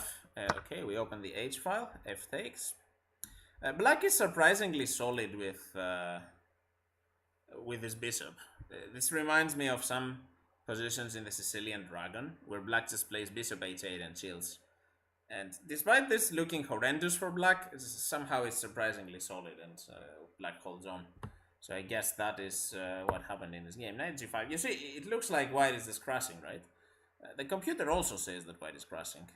It says +2. So I guess Elina just missed some kind of tactic. Queen d7 and knight f4 apparently is a mistake. And now black is almost winning. Wow. Queen takes a4? Just sacrifice the knight. Very cool. I guess he underestimated that. Wow. So beautiful, beautiful sacrifice here. Of course, the point... Wait, it's not checkmate though. Wait a minute. That is a much deeper sacrifice than I thought. I guess the point is that you go knight c4. Right, so knight takes d5, queen a1, bishop b1. Bishop f5, not knight c4. I was thinking this, but I guess this doesn't work. I guess this gets mated somehow. Okay, bishop f5. Okay, that is a cool move, of course, pinning the bishop. But she had to see that in advance before taking on a4 and sacrificing the knight. That is crazy. Bishop f5, queen e2, queen b1. And now Elina's king just is forced to run, and now this b pawn is quite unstoppable. Yes, this is still round 2, and no, we have not heard from Anna-Maja. We hope she's doing well. I mean, it is quite an even game for her. She's playing a fellow WIM, so I guess this game could go long. It's been about half an hour. But yeah, black is just completely winning here. So I guess Alina missed this this queen takes a4 completely. It goes to show that even if you're playing a cute checkmate to finish, it goes to show that even if you are a tactical monster like Alina Roebers, you can still miss tactics. Yeah. I'm like, imagine, like, I mean, you spend all your childhood doing puzzles and you still miss tactics. Like, you should just become a positional player instead. Swiss Gambit, maybe. I can't recognize Anna. Okay, people are spying on Anna-Maja.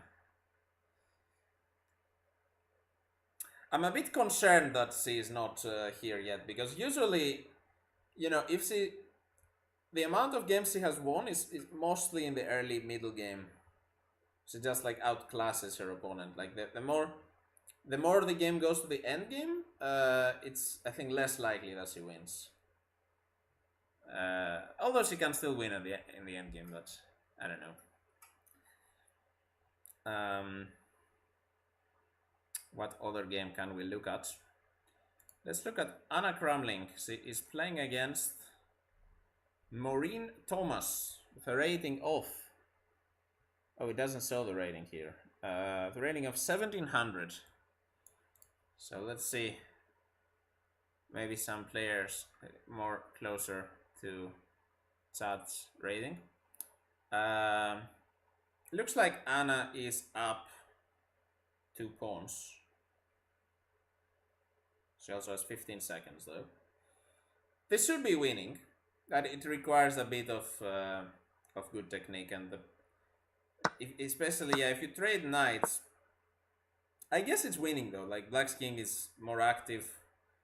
You just play king b4, and then you, if the bishop ends on b5, you just play a6, trade the pawns, push the b pawn, pin the bishop down, and then push the pawns on the king side. This should be winning, yeah. Who did Anna Cramling lost to in the first round? She lost against Stavroula Tsolakidou, who is number 3 seed of the tournament. G4 is a good move.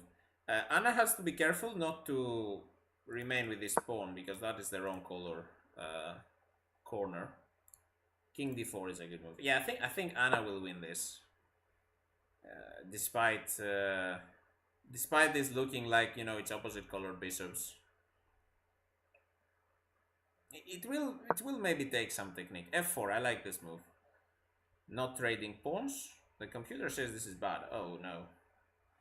Oh no. What did she have to play here?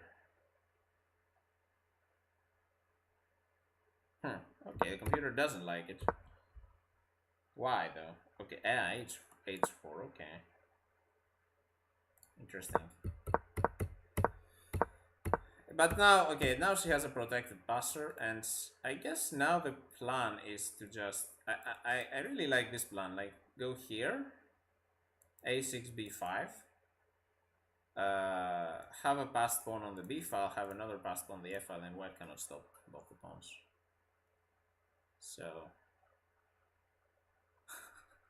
Anna's endgames are trash? I didn't say that. I just say that her strength is mostly tactics compared to these other players. So if she wins, it is more likely to be because of tactics. She is improving her endgames though. I can vouch for that. Okay, Pia is completely winning apparently.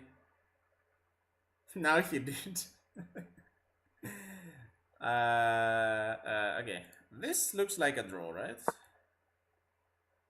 Trisha Kanyamarala, also very strong player from Ireland. I've seen her score quite a few wins against the IMs and GMs, despite her not so high rating.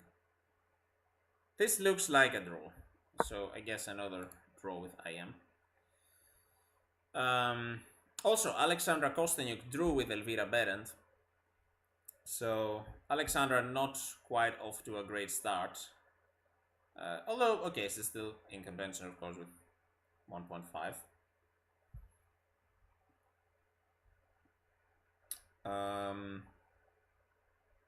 Stefanova won against Ines Prada. This is a game we looked at, and apparently, ooh, this is quite a wild game. Let's look at it.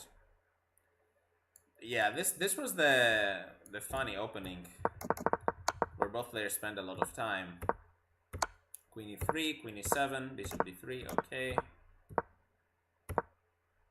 Yeah, I don't know, some misses here. This looks normal to me. Queen c7. Does this work?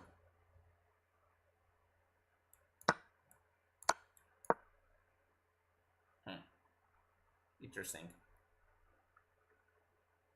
I was thinking bishop b2, but I guess, yeah, his rook is protected, so why can't just move the rook? Move the bishop and protect the corner. Yeah, that's crazy. Okay, so she played instead queen c7, bishop e3. Bishop h2 is apparently a mistake. Okay, king g2. But okay, this king is now wide open. As he goes for rook e6. But this is very double-edged, because the white king is also open. Rook g1, that's also what I would play. Apparently it's not the best move. What was the best move? Maybe this. No. Okay. It's trying to blindly guess the best move is probably not the best. Maybe this though. This does look very good, actually. I'm wondering why does he not play it? Because this looks like it kind of renders this rook very useless. But again, rook g1, knight e7. Now, ooh, this knight e7 preventing bishop f5. King f1. I mean, it's quite obvious what white is trying to do. Knight g6, knight c5. Okay, very double-edged. Ooh, and there is the exchange sack by Antoinetta. Wow. That's quite deep. I guess it takes on c5 as well. That's actually quite a cool sack. I would be very afraid to make this sack. I mean, it looks promising, but there are too few pieces left. And you will have to play down the exchange for the entire game. But it's a really nice move.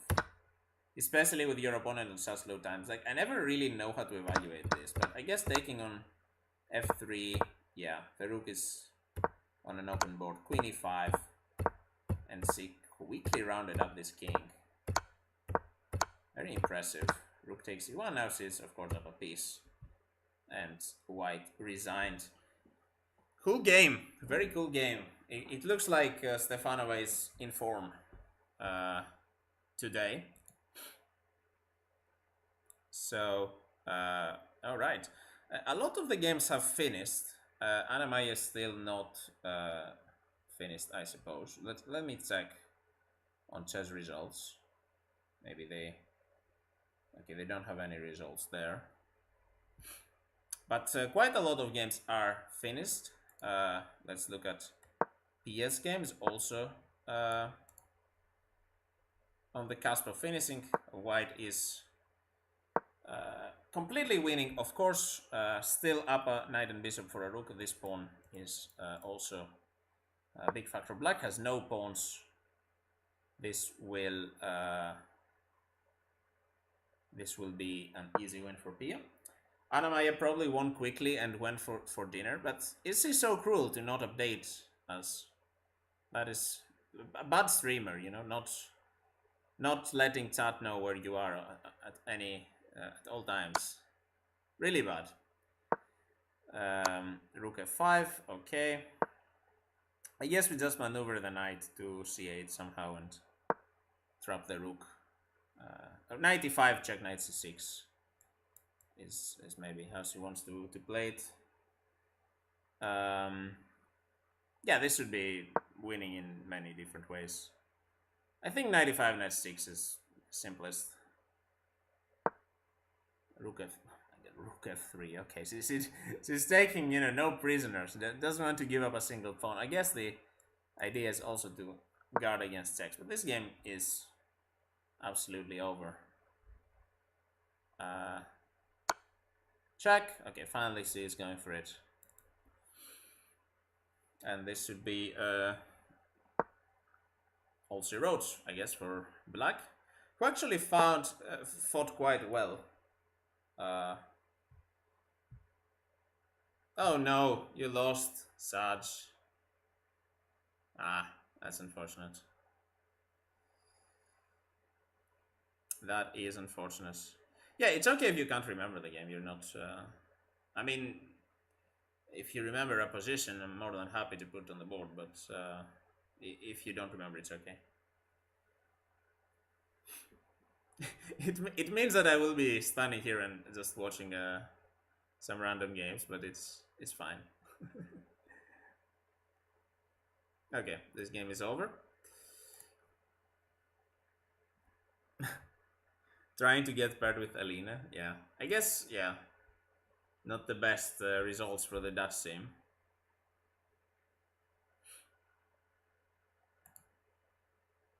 And watch this rook endgame. I'm sure that will go on forever.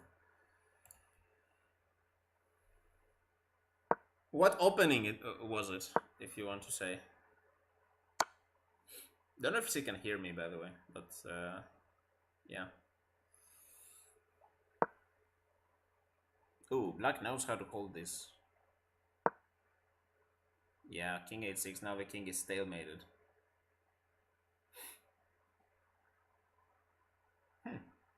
I wonder, can we somehow like bring the king to b7 here, like rook b8 and then walk the king? I guess it will be like rook against pawns in the end or something. Rook e7. Can black blunder this somehow? Rook b3. Rook b3, b7, and then you start... Or did she want to play a rook e6? And then move the king up? Is it dinner time? I guess it is, right? Well, definitely not for me. It's still 5 o'clock here. Wait, why would you have dinner at 4? Guys, stop being strange. I got confused with the time zones. It is not dinner time. And apparently, well, there is no break. Yeah, it's just 5 rounds consecutively. The next round is supposed to start at 4:30 Central European time. So that should be... Or wait, yes, 4:30. I was correct. So in 15 minutes. Yeah, this is probably going to be a rook versus pawn, which is unfortunately a draw. Even though, well, it's 2 against 2, so you could say the natural outcome is a draw. Yeah, this should be. I wonder if somehow White could try and win. Wow, g5 was the only move though. So I guess it draws by a single tempo, right? I guess yeah. If black had wasted some time, suddenly White is winning. Yeah. Let's go. No, king c. That was a mouse loop. Here. Oh, that's also drawn. Okay, never mind. Oh, rook e5. I'm just blind. Okay, that's rook e5. But yeah, this is probably just going to be a draw. Chess Squib is screaming draw. Hello, Dennis. this is like boring. Why are you watching this rook endgame? Okay, Anna-Maja has put her game there. I guess suddenly she remembered it. Okay, let's look at Anna-Maja's game. Since most of the games are finishing up anyway. Okay. We are black. Can I flip this board? Oh, I can. Cool. Okay, so we are with the black pieces. E4, E6, D4, D5, Knight C3, Knight F6. Very cool. Why is Screw shouting out leads us? Oh, I assume we got a raid for some reason. Okay. Yeah. Well, screws confused me there. Bishop g5, d, knight d, knight b d7. So this, I think this is called the Bern variation. It's quite timid for white. I mean, not really the most ambitious. Knight f6, bishop f6, queen d2, h6, cool. Bishop e3, c5. Okay, looks normal. Can white take?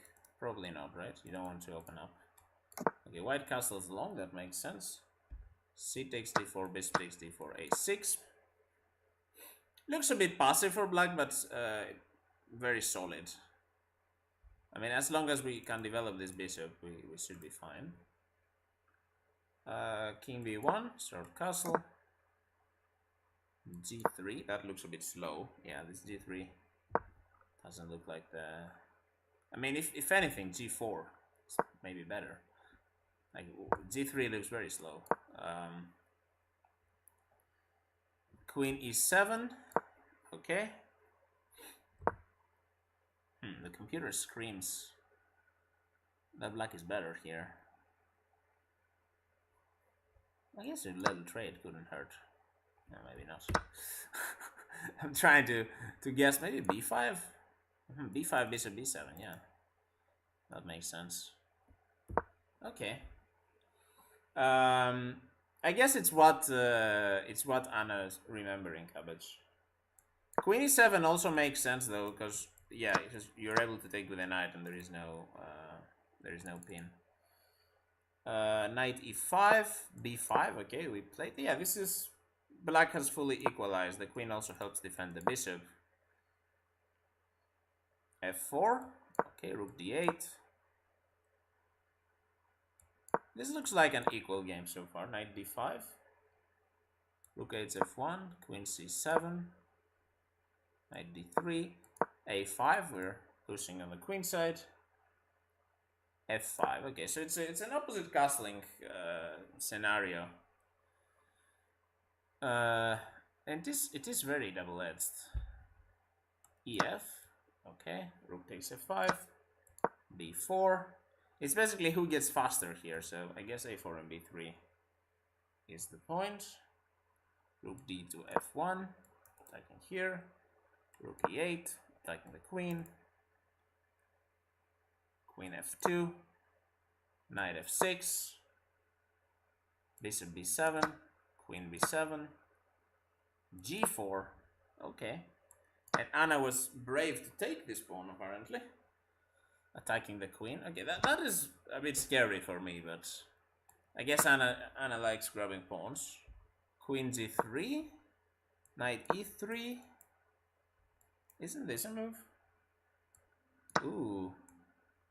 So it became this position. Ah. Ooh, a bit scary to play against the queen here. Queen's very strong. Also, isn't there this move?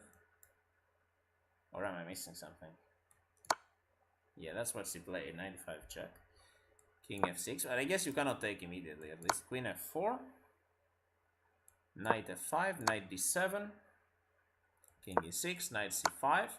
King d5. Yeah, and here, yeah, white is just winning here. c4. Ah. Saj. I guess takes, but then queen f3. Yeah, and it is pretty much over. King takes c5, queen a8, cb2, queen a5, king d4, queen d2, king d4, king d2. Yeah, and this is now. But we played g5, so that is something to remember at least. Worth to not resign to get a g5 in. King f3. Queen c3, king f4, a5, rook e2, king c1, rook h2, queen c7, and black resigned. So yeah, tough game. This allowing rook takes f7 is I don't know. Maybe too ambitious to take on g4, yeah? I mean, it's easy to say with the engine, of course. But, okay, what was the good move here? Let's see. Let's try to find it. I was thinking maybe knight e4, but is that any good? Yeah. Maybe knight e4, knight d6, I was thinking, or knight g5, you can like reposition the knight. Probably on d6. Queen e4. Ooh, that also works, I guess. I guess g5 though. And the files start to open up. Yeah, there is a lot of moves that are less risky. Rook e7. Black is actually quite fine here as long as you don't take, I guess.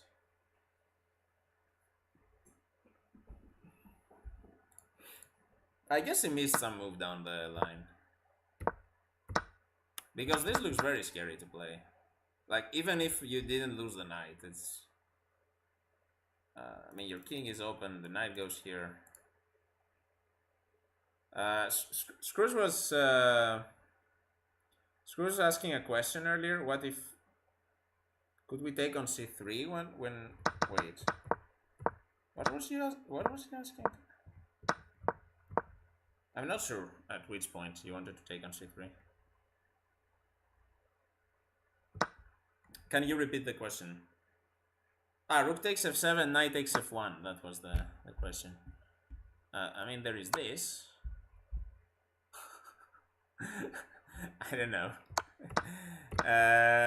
Yeah. White has a slight advantage. But yeah.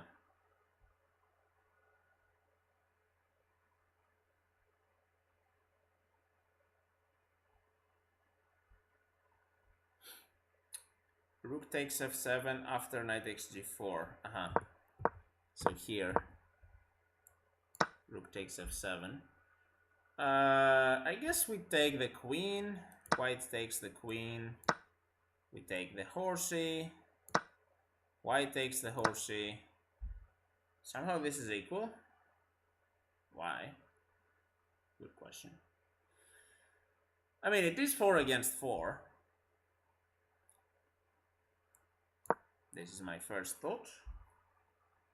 Yeah, this should in general peter out to some kind of draw. I mean, let's check out the most obvious. I don't think this is so good because you can play rook g2 and then there are some kind of checkmates.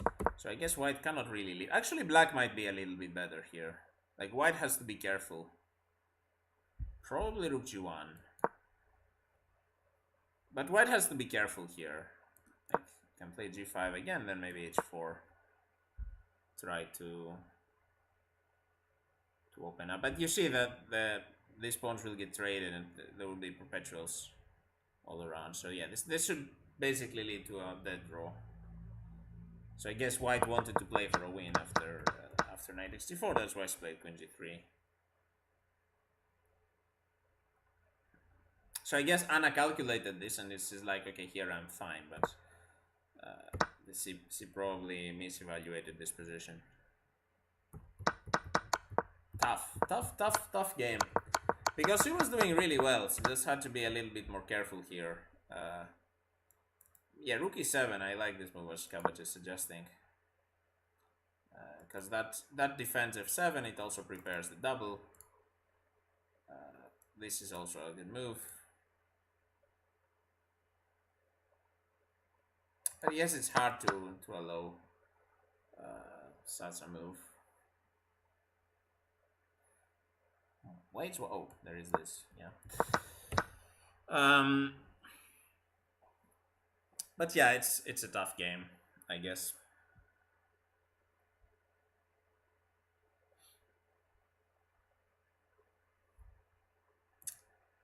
Sadzerinos. This game finished? Okay, this game finished in a draw.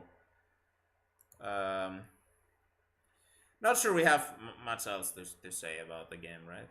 I mean, yeah.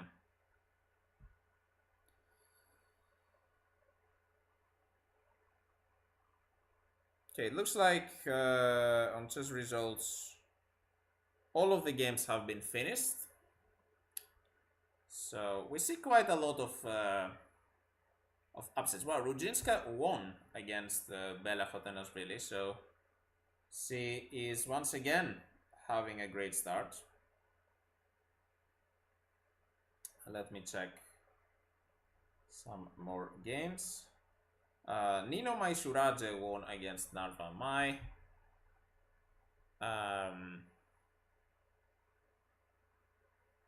That is another upset.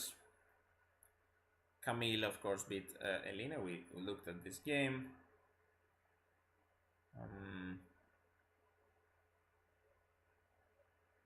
Yeah, I see. Oh, Monika Zotsko is playing this tournament. Did not notice her in the Bleach.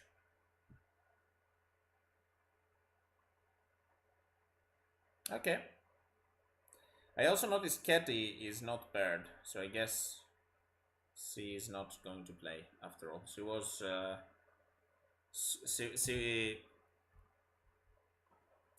she was going to play the tournament, but I guess she pulled out. So yeah, we will have Elizabeth Page on board 1 in the next round. Maybe we can take a look at her game more closely. We only looked at the opening in this game. So yeah.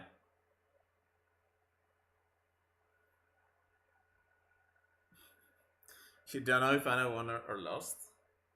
Okay, there we have. Those are the pairings for round 3, I suppose.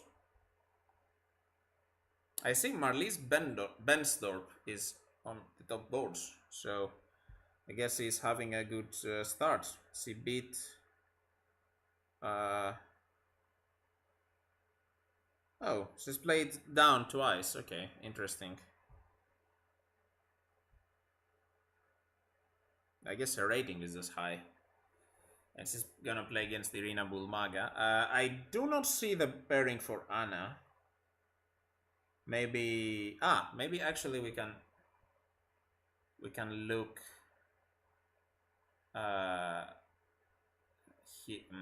no, we can't. Those are only the top boards. That was an interesting. Okay, Elizabeth Page against Marta Garcia on board 1. Could take a look at this game. I just want to see the pairings. I don't think they are up yet. Yeah, they still show Hrebenščíková as her opponent.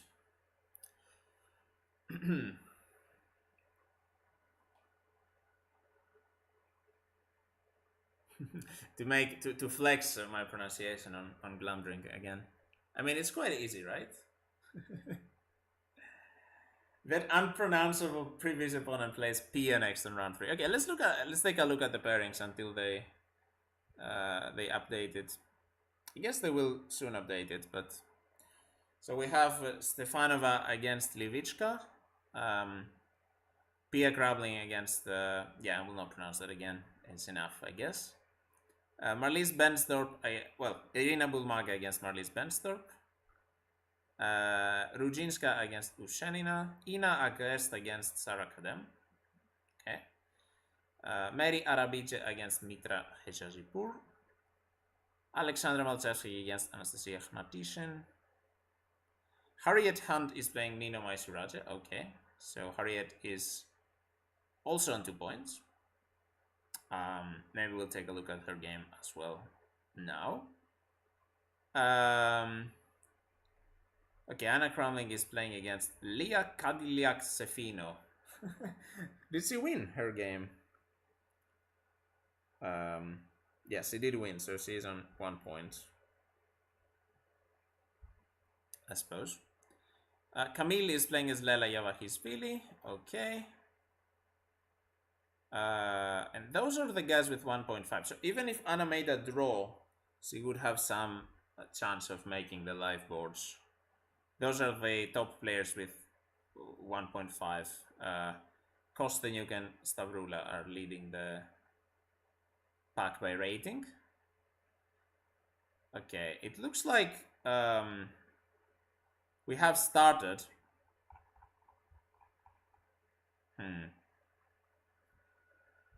I still don't see the pairings on chess results. I guess once again they are slow to update. And we don't really know yeah, who Anna is playing. That is not so good. Maybe people can update me if they find out.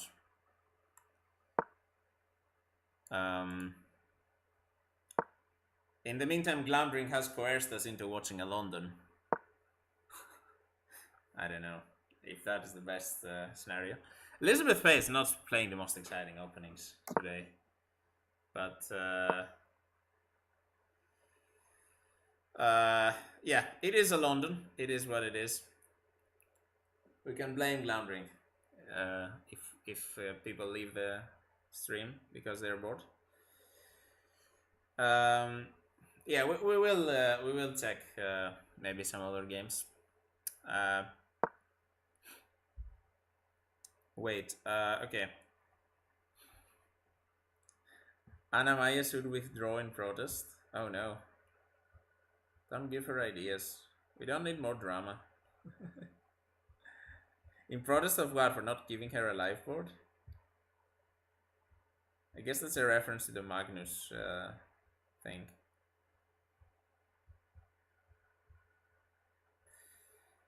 In any case, I'll be right back. I'm going to just drink a little bit of water because my throat is a bit dry, and I'll be back. I guess Anna is playing somewhere lower rated in this round, so, and with the white pieces. Okay, we have the pairings for round 3. So let's see. Anna-Maja is playing against Svetlana Berezovska from Monaco. A rating of 1781. So yeah, I've seen her play. She was also in the World Rapid and Blitz in New York, and she was one of the lowest rated players there, and she didn't really score many points. So I think that Anna will probably win this game. But yeah, we can just wish her luck. She is not that weak though. I don't think she will win in like 10 moves, but yeah, Anna is expected to win in round 2. How are there so many players from? I mean, the tournament is in Monaco, so I guess if you're a woman and the European Championship is in basically your town, then you are going, right? I mean, it makes sense. Hello, Duda. Oh no, I'm not Duda, man. Okay, I'm just going to get a little bit of water and be right back in like 1 minute. Hello, Jojo. Welcome.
Okay, I'm back. Hello, chat. Sarko is very impressed with London, I see. Is the water in Greece good? It's one of the best countries for water, and it's also very cheap. So we have a lot of mountains and natural springs. So yeah, it's pretty good.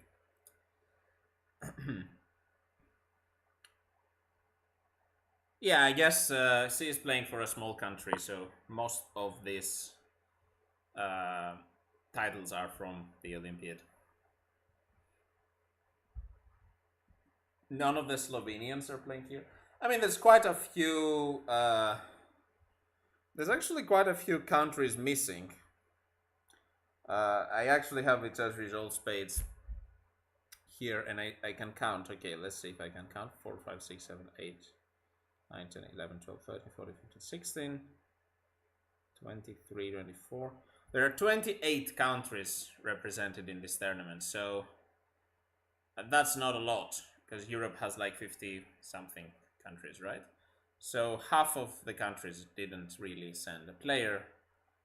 Yeah, that's. I guess Monaco is not the cheapest place. I can see, for instance, Portugal is missing. A lot of the smaller countries are missing. The Balkan countries like wait, Hungary? Oh, they have Petra Pap, right? But I guess like North Macedonia is missing. Slovenia, yeah, a lot of these countries aren't really represented. Norway is missing. Denmark is missing. Finland is not missing. Iceland is missing. Yeah, a lot of countries are missing. Yeah, I guess it's maybe not the best time of the year to also with maybe some, it's like right after the holidays. I don't know. I guess most of the countries that are pretty central. I just noticed the Czech Republic is also missing. Yeah, but yeah, lots of countries are missing. Anyway, enough mumbling. Let's check Elizabeth's game against Marta Garcia.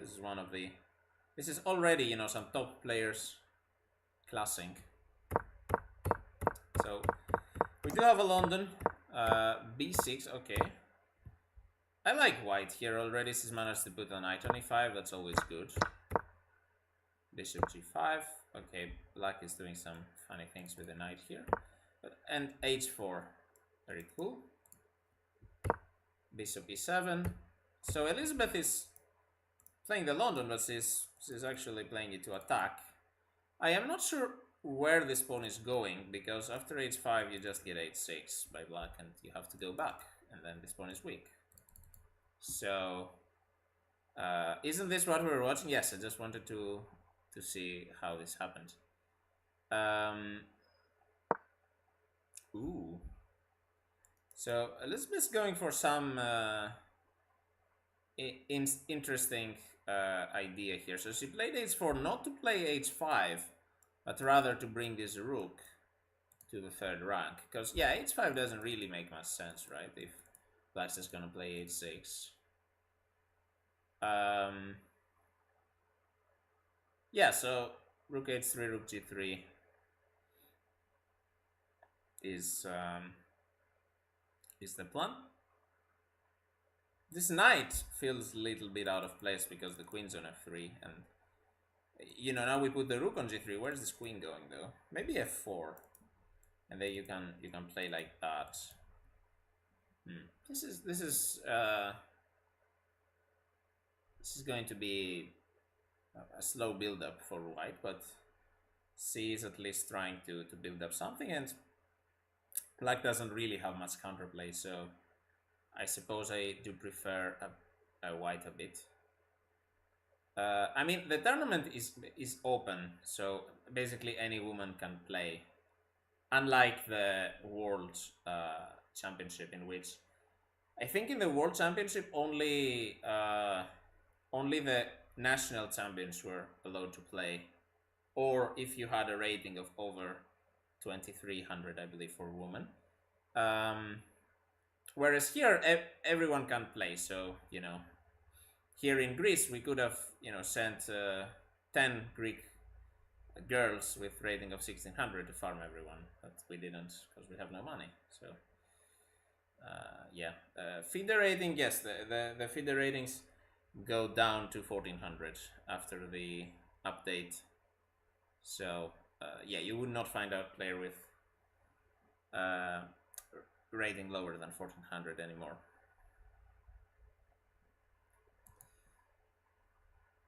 So okay, we checked this game. Let's see what's happening on some of the other boards. Let's check out Marlies Lebaka, as she is in here, and apparently she's already much worse.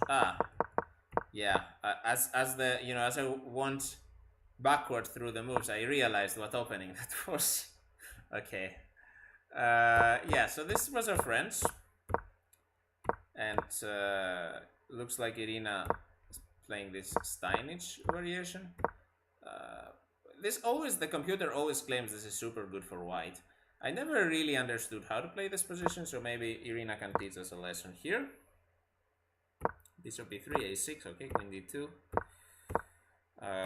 knight a4. Okay, so black is pushing pawns on the queen side, but it's not really opening up any lines. And white is going to be able to play f5 in the future. Yeah, it's 91 for f5. And black played f5 to stop. Those moves are both very understandable, even if computer gives them as wrong. But now g4. Ooh. Okay, and just king h1. Wow. And yeah, white's just... Well, the computer is seeing what you can also see. So basically white is going to be much faster to the g file because, yeah, black has to get all of this mess through. This rook has to get through all of these obstacles to get to the king side, while white has much more space to operate. This is why white is much better here. And this is why space is good in chess, right? Because if you have more space, you have, more open lines for your pieces to go from one place to another. Black is very congested here. So, yeah. Oops. What did I do? Okay. Yeah. So white is a lot better here. Of course, nothing concrete has happened yet, but we can assume that Irina will be on the offensive for the next few moves, try to attack this black king. Also, I would argue that this king is much safer than this king on f8, because, imagine a knight landing on g5, it will threaten both of this. Of course, this bishop is protecting it for now, but imagine a knight landing on c5, and then a knight landing on g5. This bishop can decide to only take one of these knights. So this pawn might come under fire. Yeah, this is looking quite rough for black. Let's see okay, we have again Stefanova playing on board 2, and I noticed that the engine gives her quite a bit of an advantage. Let's see this game as well. Okay, another kind of... These openings are not that exciting. I mean, we watched Anna-Maja's games yesterday, and she was playing all these open Sicilians with g4 and, playing for tactics. And then I look at these games and I'm sick of seeing d4, knight f3, g3, d4, knight f3, e3. This kind of unambitious openings. I am not sure why people play like this, but okay, Stefanova is of course a very strong player. I guess she kind of wants to outplay her opponent in the endgame. That is a nice move. Double attack on c7, h7.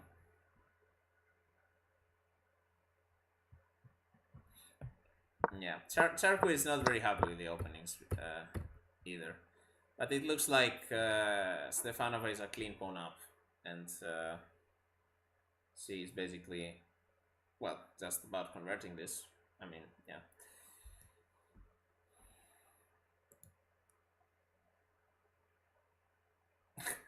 I mean, wait, no, but the Alabin is quite a bit more open than this, like Cole and London's.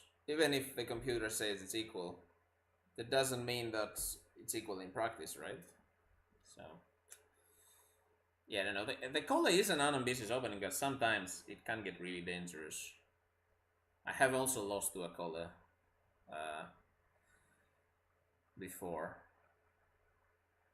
It's not here. We looked at this game just now. I just want to see what happened. Oh, just rook g1. Okay. I was like, okay, white played the move and the evil is sitting up. That is why you cannot trust this evil bar, because it's like on depth 10 or something.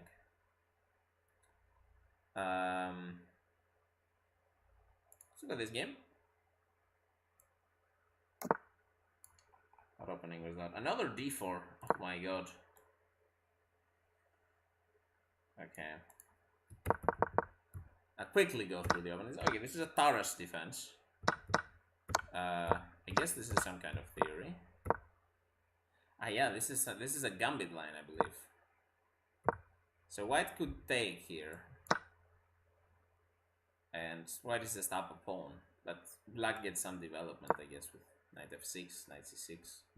So this is a gambit line which Sarah declined, instead preferring to play against the IQP. Queen f6, bishop d5, okay, bishop d4, very tactical. Queen d4, exploiting the pin. Threatening, queen takes b4. So white has to trade. Okay. And here, okay, so basically white allowed this hanging pawns for black, which is actually quite solid here.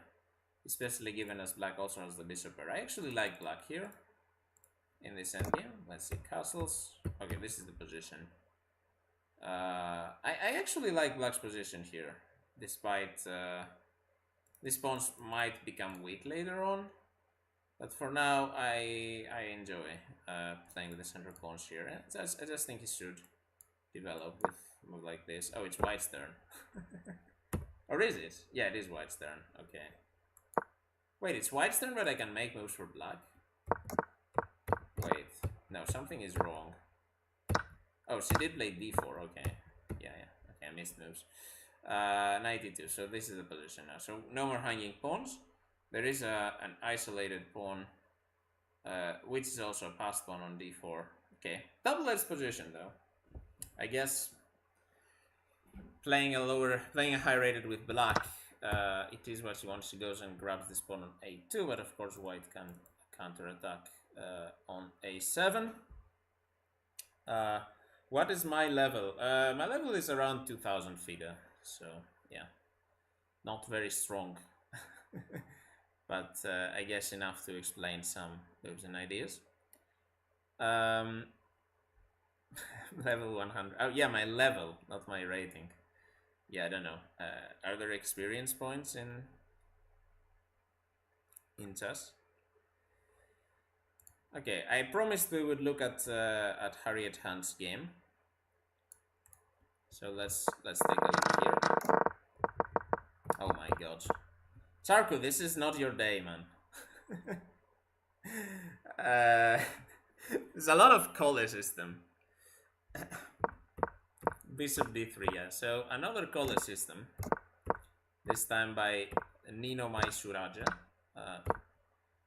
Georgian, I guess he's from Georgia originally, but he's representing France.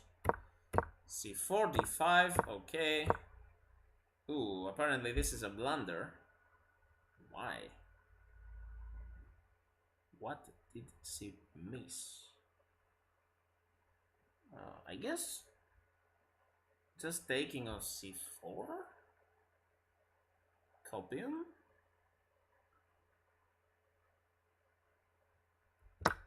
Cool, I found the move. Knight c6, cd3, yeah. And there is this whole forced line, and black is a bit better. Why is it a blunder though? Okay, maybe computer is a bit harsh, but okay, white is stuck with this isolated pawn, which is probably not very good.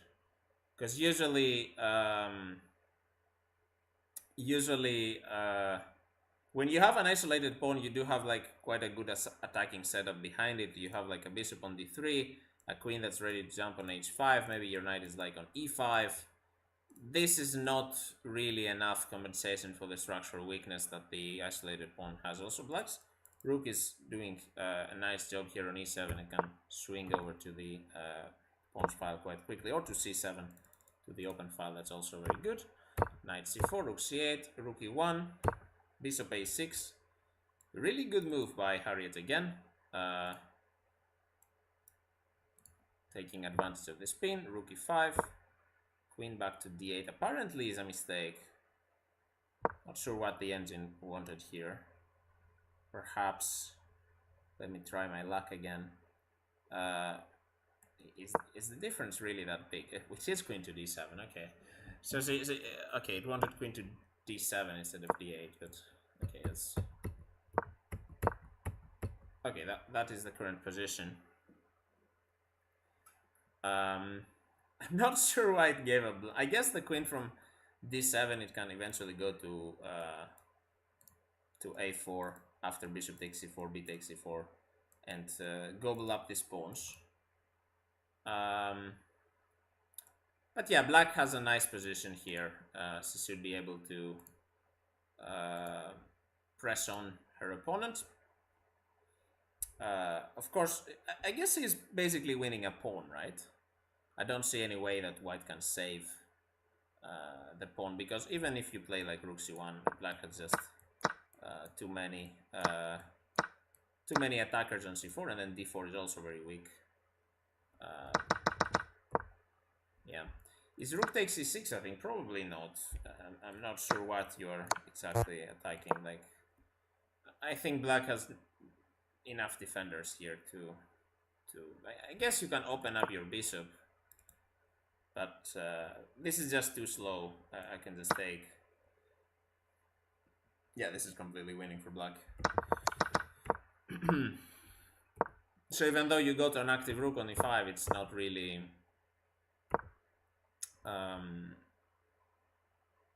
yeah, it's not really that amazing. No, black is just better here.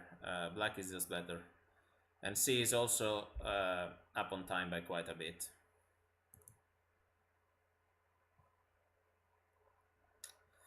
So Haret has a good position and is on her way to get 3 out of 3.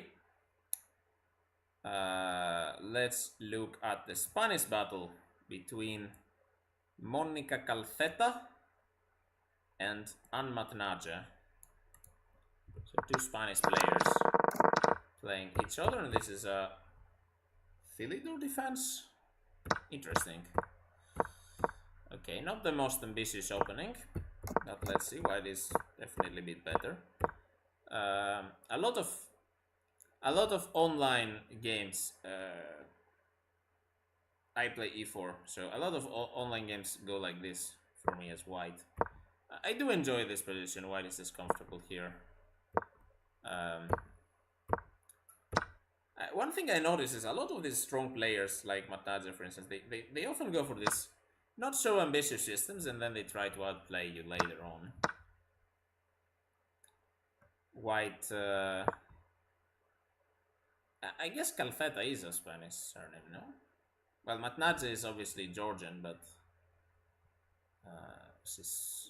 Monica should be Spanish. Queen c8, f4. White is playing really well here. Of course, this is a thing. He's going to play f5. Rook d8. Bishop takes. Okay, maybe a bit too ambitious here. Why would you give up this beautiful bishop? Just isn't this just good? Oh, it's not, okay. Queen f3, I don't know. Let's play a move. Yeah, queen f3. This is just too much, I think. Like, okay, it looks fancy, but you essentially you are giving up your good bishop here. Like, why? This bishop is very strong because black does not have a counterpart. So this bishop is unopposed, and it's looking at it like this is your best minor piece. There is no reason to trade it away. So this is a bad move. And yeah, f5 of course, but I guess yeah, you broke up the pawn structure, but it's not really worth it to get your best piece out of the game like that. Rook d7, queen f3. I was wondering what happens after this. I always like endgames, you guys know that. Oh, I guess bishop takes b2 though. Yeah, I missed that. Okay, that doesn't work, I guess. Okay, queen f3 instead. Oh, and this is the current position. They haven't really progressed much. I wonder what the computer wanted. The computer wanted bishop f6, bishop f6, queen g4 instead. That makes sense. That is a nice double attack. Yeah, so Monica missed a big chance to get a big advantage actually, because if you take g6, then yeah, this is really strong. But okay, queen f3, white is still a little bit better. What am I doing? Wait. Okay, back to the board. Yeah, white is still a little bit better, and trying to press. GG's, congrats.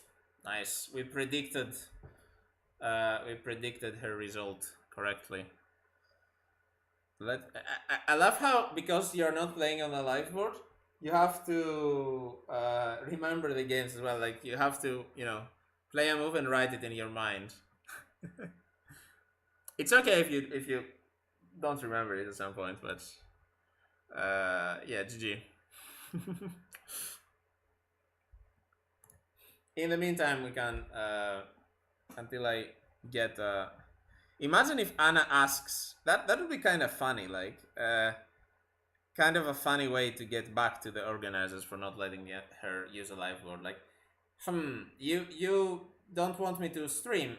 Yeah, please provide me with score sheets so that I can notate.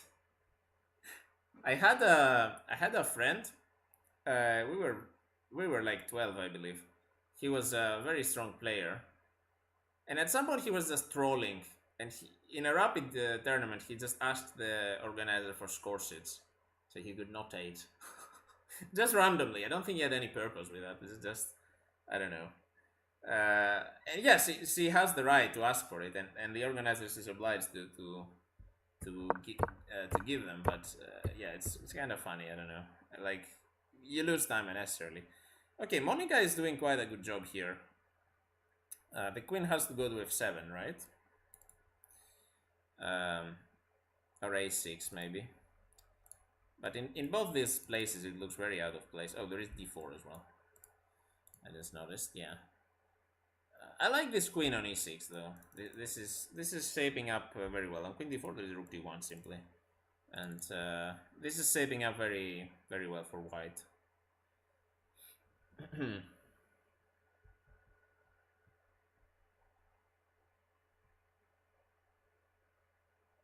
Okay, I'm just waiting for the game by Anna. Let's look on some other game in the meantime. Maybe we can look at... Ooh, Irina beat Marlies already. Crazy. Let's look at this. What is this position? Looks like very tactical game. Optically, I would say that white was better, but I see that the Evil Bar disagrees. I assume... Well, I didn't count the material. Is black... No, the material is equal. I guess, yeah, the king is weak. And this is about to be some kind of issue for Michalina here. Crazy position though. Maybe white thinks he is winning. Okay. Oh, castles was legal. Okay, I did not notice that. Very tactical. Yeah, this is the kind of position you have to do a double take after. You know, I'm seeing. Okay, I'm seeing these knight maneuvers, perhaps. Light scores being quite weak for white. Knight f7, I guess, is a good move. In before it's like a huge blunder. Like, you know, a very huge blunder. Knight f7 looks good. Yeah, so one of our GMs in this tournament is looks to be doing well. Looks to be on par for 3 out of 3. So he's a bit up on time as well. We maybe should root against her so that our Anna wins the prize for best Anna, but I don't know. Yeah, let's see.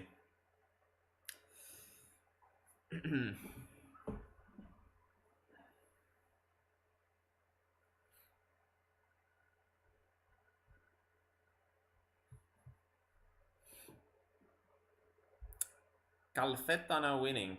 I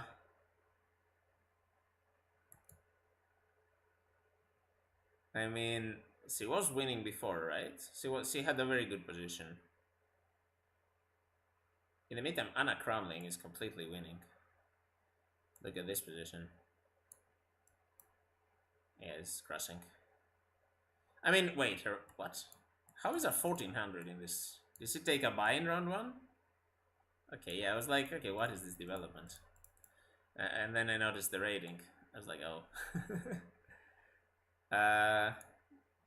Okay, so Anna Cramling is also going to be on 2, like our Anna is going to be on 2.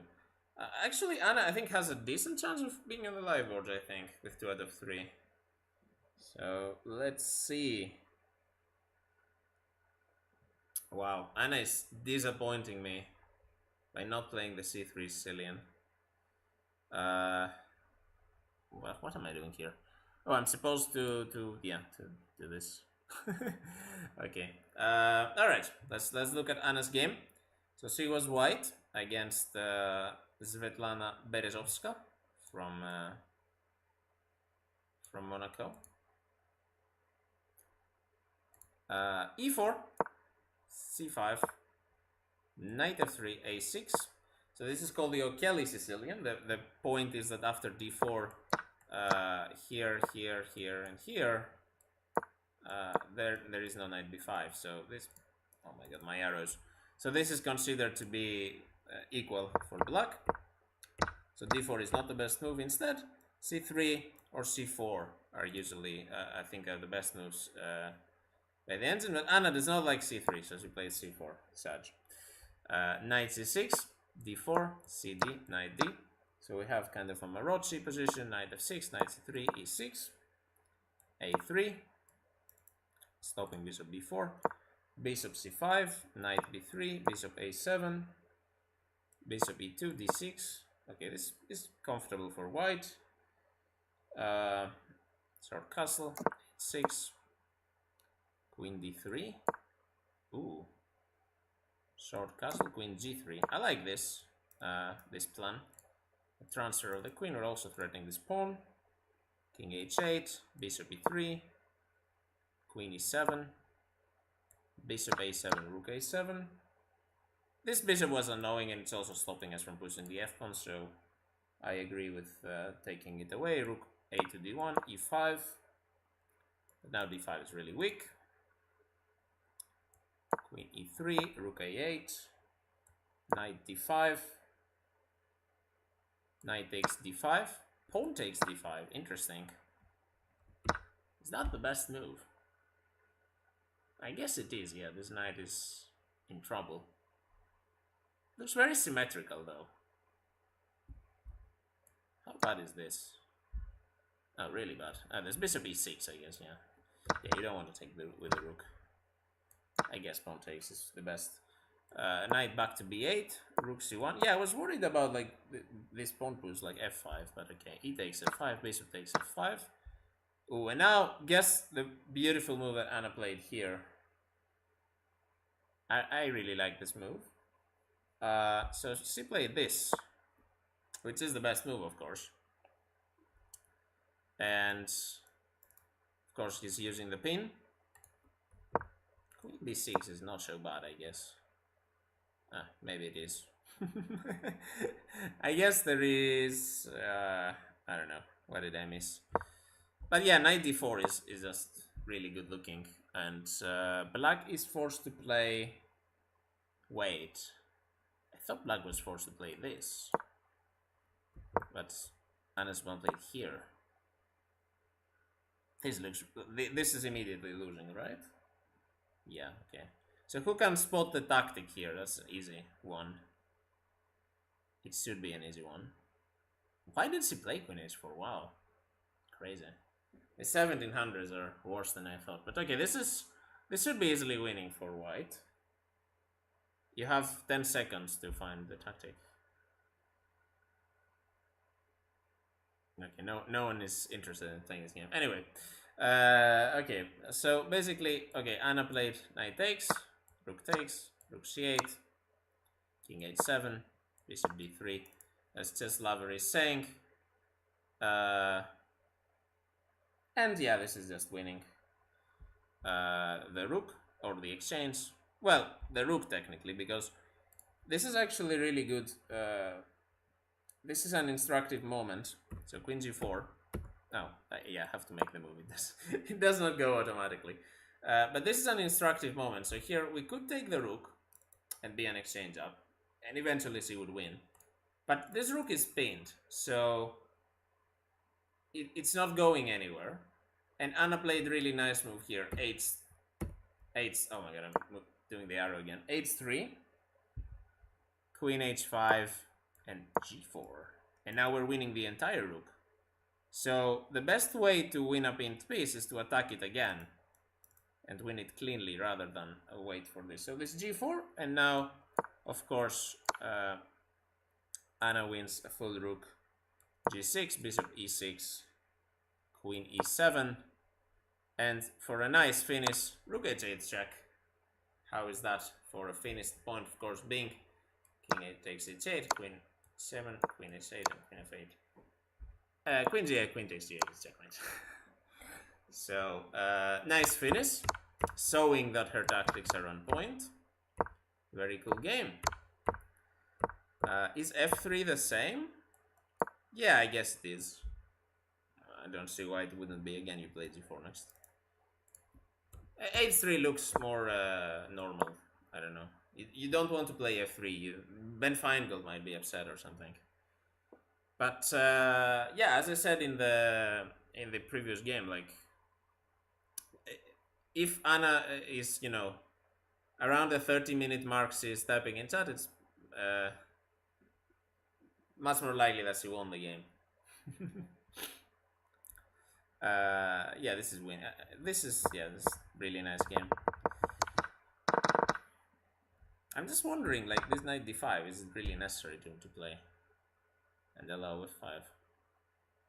I guess it's yeah, it doesn't hurt to kick this knight back to b8, right?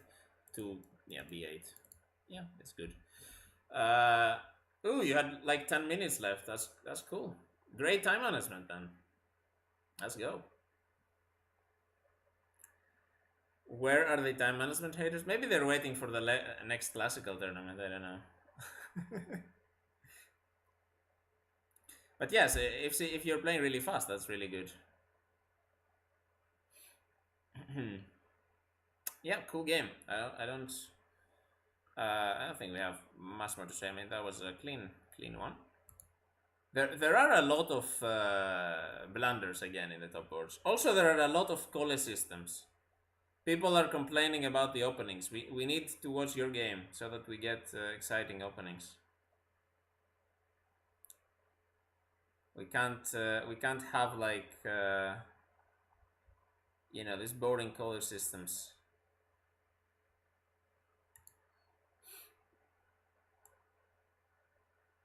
Wow, Alexander Kosteniuk is really not in top form today. Yeah, white is much better here. Look at these pawns. It's not completely winning yet, but maybe it will soon be. Oops. This is a future idea. Of course, maybe not now, because might be some... Oh, bishop d4 is covered. So rook e7 maybe. White still has to be a bit careful.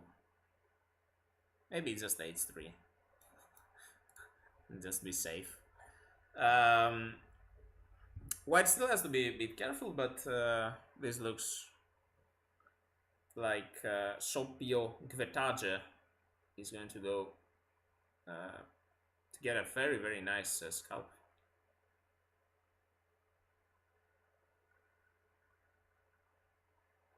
One minute against 30 seconds as well. Someone is saying, yeah, I was also thinking the same. Sopikov, screw, it was screws, okay, I'm not surprised. Same brain. Queen e6. Ugh. White trade queens. We don't like that. Okay, still better though. Still. I mean, yeah, as long as you have a pawn on d6. What happened in round 3? Anna-Maja won, so she's on 2 points. She won quite easily, I might say, against well, it was expected against the 1700, but basically she crossed her, so quite cool. It was an experienced opponent as well. She's played a few Olympiads, a few top tournaments. This is why I wanted h3 here, because now you have kind of maybe g3 now. Yeah. Oh, once again they're playing my moves, and the evil goes down. Yeah, this now is not so easy to convert. Maybe Alexander will be able to save this. I think with the queens on, white had a better chance. At least you can remember. I mean, it doesn't hurt that they are like 10 moves long. And then it's just winning, right? It's not like this drawn out long rook endgame or anything. But it's nice to be able to remember your games. It's a, you say it's a skill that you didn't know would come in handy as a streamer, right? But you never know what situations you could get into. I don't think that will happen, Alberto. It's too early for that. Like, for that to happen, she would have to be the lowest rated of the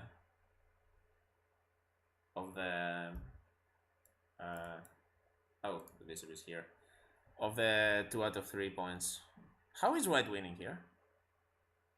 Bishop c7 and rook b4? Could it be that?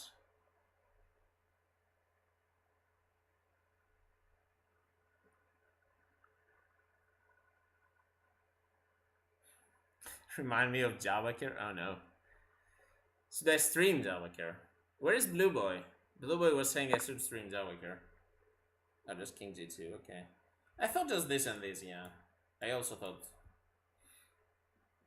this is a winning plan. Oh, especially now. Now you get it. Oh, but there is bishop a3. So probably first bishop c7 should be the correct move order. I mean, bishop c7 should be winning here. Why is he just moving the king? Okay, I mean, it's still winning, but just get it over with. What is this technique? Come on. Oh my god. How is he moving the king? I'm just gonna check. The engine should scream this, right? Apparently not, okay. I can't see. Okay, bishop b6, okay. But how is the rook going to get involved now? I guess this is the point. Yeah, king e4, king d5, and maybe rook c2. Yeah. This is not very good conversion by white. The black king is getting active. This king e6 move is easy to miss. But if the black king comes on c6, then maybe Alexandra can hold.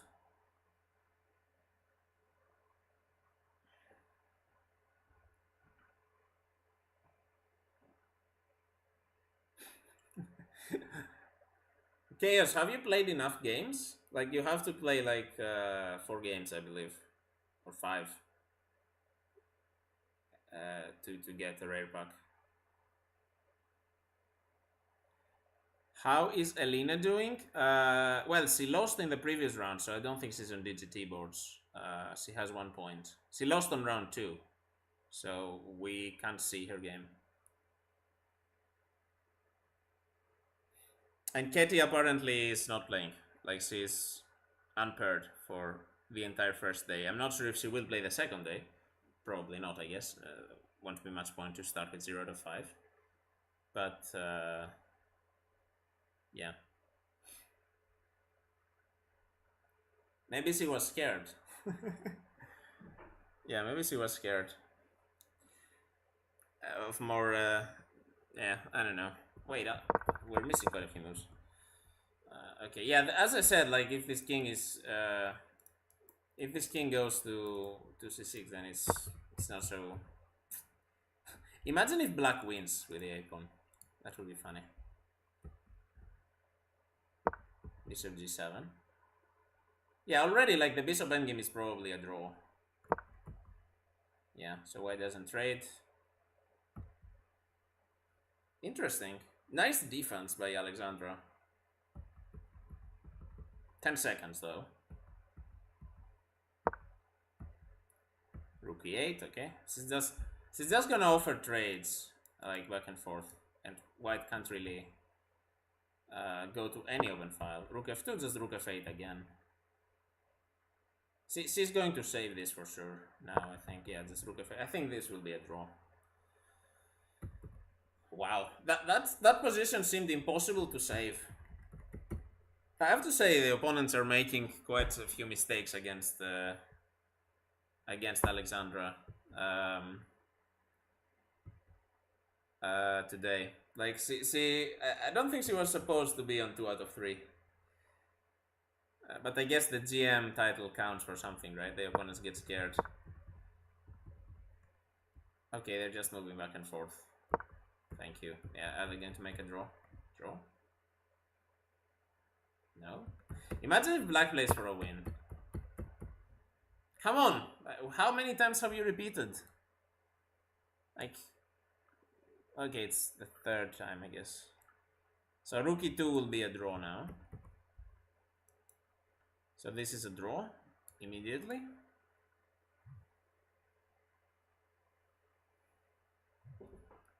We should arrange a match between Acted and Kosteniuk. Wait, let me do something.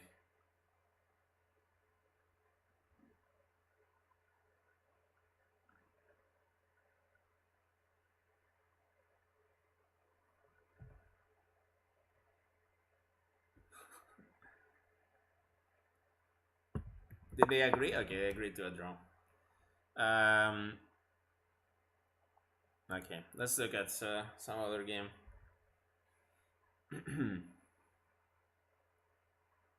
Pia Cramling won. Okay, so she's on 3 points out of 3.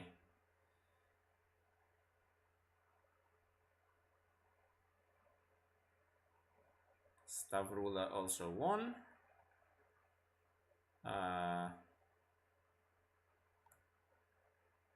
Okay. Oh, let's look at this girl. Oh, is it bad?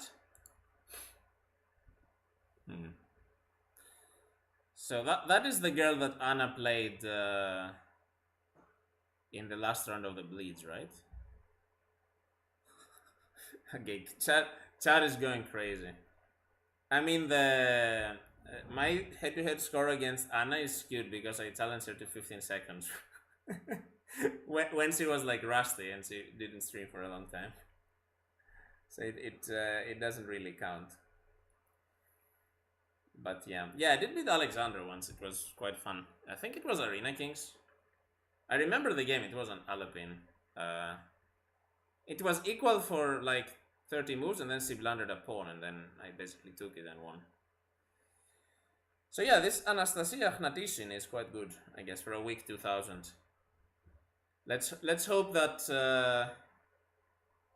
the week 2000 here in the chat, Miss Anna-Maja is going to follow in her footsteps.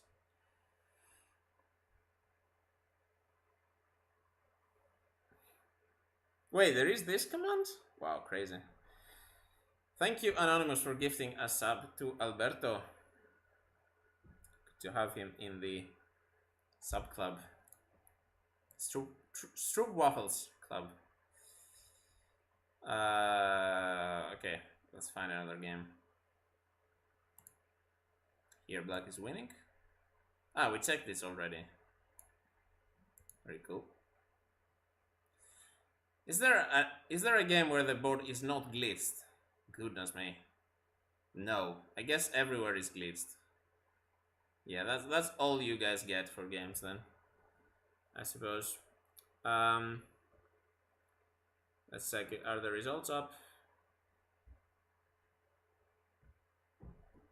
They are not. Okay.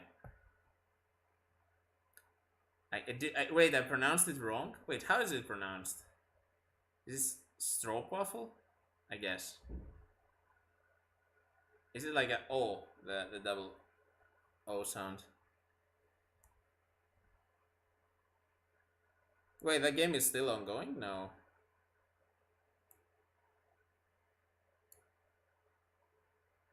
This should be winning for black, right? I mean... Ah, it is stroopwafel. Okay, cool. Stroopwafel. Most players are staying in this hotel, so everyone just goes to their room. Wow, between the rounds? That's crazy. Wait, so you just go upstairs and send me your game and then just go downstairs again? That's some exercise if you go with the stairs, not with the elevator. I don't know. Yeah, that's kind of... But it's cool, but it's also kind of strange, right? I mean... The only place where this has happened for me, like I was playing in the same hotel that the competition was in, was the league. This is... Yeah, but of course the league is classical, so you cannot do that. But... No one plays Bughouse?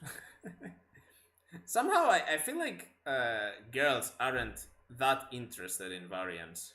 Like, this is kind of an observation. Like, it's always the try-hard boys that that play Backhouse and Crazy House and Atomic and stuff like that.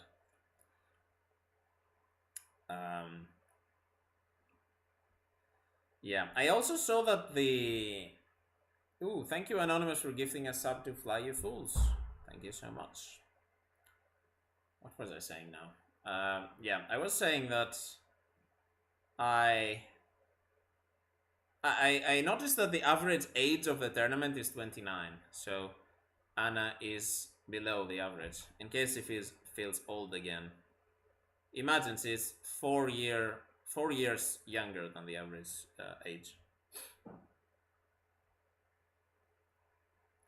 No one is interested in variants. I mean, there are quite some people. Especially in America. I notice like Americans are extremely good at variants. You might say like this NM, who is like 2400 in Blitz, and it's like 3000 in Crazy House or something. Digitis have crashed? Yeah, I think that's the case too. That's why I'm not watching any games, because, you know, it's all at 0. Maybe the power went out or something. Okay, we have the results. Let's see. So Elizabeth Page won, so she's on 3 out of 3. Yelizaveta Hrebenščíková won again against Pia Cramling, so she's also on 3 points. Irina Bulmaga is on 3 points. Anna Osenina on 3 points. Monica Ruiz Calteta on 3 points, and Harriet Hunt on 3 points, and then 2 more Georgian girls, Lela Yevakhisvili and Kesariam Gelaja. So, how many is that? Like 10? 1, 2, 3, 4, 5, 6, 7, 8. 8 players on 3. 1, 2, 3, 4, 5, 6, 7. There's like a lot of players on 2.5. It's like, yeah, it's like 17 players on 2.5. So maybe Anna will be. Yeah, if Anna wants to be on a digity board, she will have to be like the first board of the 2 pointers, I guess. Interesting. She's getting close at least. They should pair Anna and Pia again? That is actually possible. Yeah. It's also possible Anna-Maja plays Pia. So. Okay, looks like they updated the results here. I love the spamming opponent. You know what might be... Wait, Black won this, apparently. Crazy. Maybe Pia is following Anna-Maja, but with 1 tournament delay, right? So she started badly because Anna started badly in Realton. But now she started really well in the Rapid because Anna started really well in the Blitz. So what if she's just following delayed? Guys, I will tell you when it's updated. No need to spam the commands. I'm having my phone here and refreshing all the time. But yeah. What opening did we play in round 3?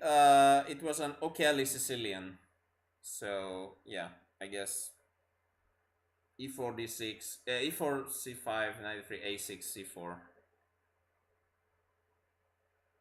Check Dinara. How did she win? Where is her game? Oh, here. Ooh, white won here? Ooh, that looks like a swindle to me.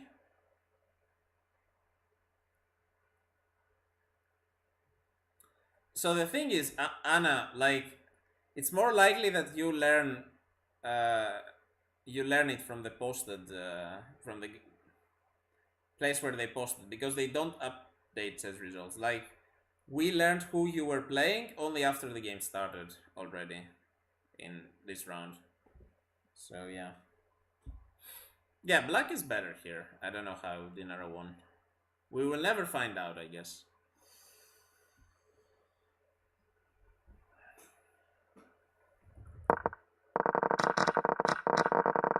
Oh my god, is this another London? No, okay. Kind of Queen's Indian. Oh, she's in her room? Oh, okay. Well, see, it doesn't hurt to go down, I guess. I don't know. She's just, she's just planning to prep. That's why she's in her room. So she will now see, my next opponent, some 2300. Let's prep.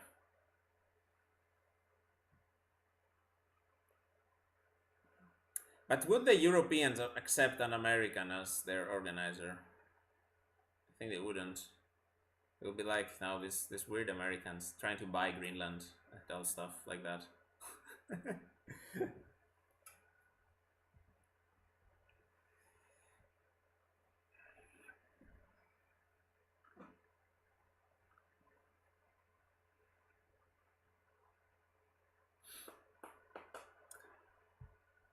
Let's try and figure the pairings out manually. Okay, where was Anna? Oh, Anna was among the last. Oh, so she's definitely getting paired up. Okay. Yeah, I guess up to some 2200, I suppose. And I don't think we will be on DGT again. Yeah, I'm sad.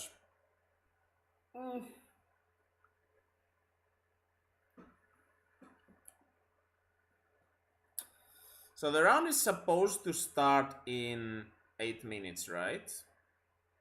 Yeah, it's supposed to start in 5:40. I think the pairings should be published.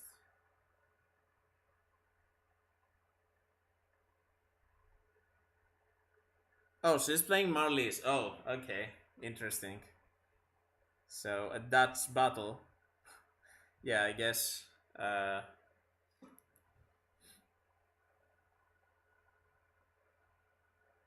guess. 2200, as I said. Thank you, Glumdrink, for the update. Okay, so I guess we should have pairings soon, right? If I go back, maybe they will be as kind as to show me round 4. Not yet, unchosen come apparently. Guess we'll have to wait for it.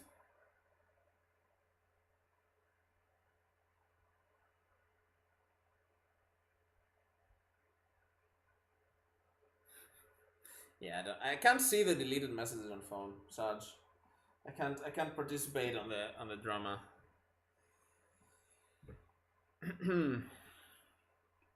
I guess Paige will still be on board 1. By the way, this is round 4, eh? So Anna has to win, otherwise we will have wasted the entire day to not watch Anna's games. That's crazy. Well, at least he's remembering and putting them. That is kind of cool. But so pairings are up. Answers come. Not on Cesar, that's okay.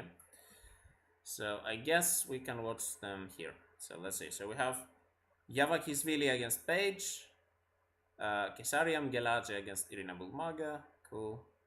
Ooh, a Ukrainian battle on board 3. Haret Hunt against Monica Calcetta. Stavrula, I guess, is the top player with 2.5. Why is he on board 5?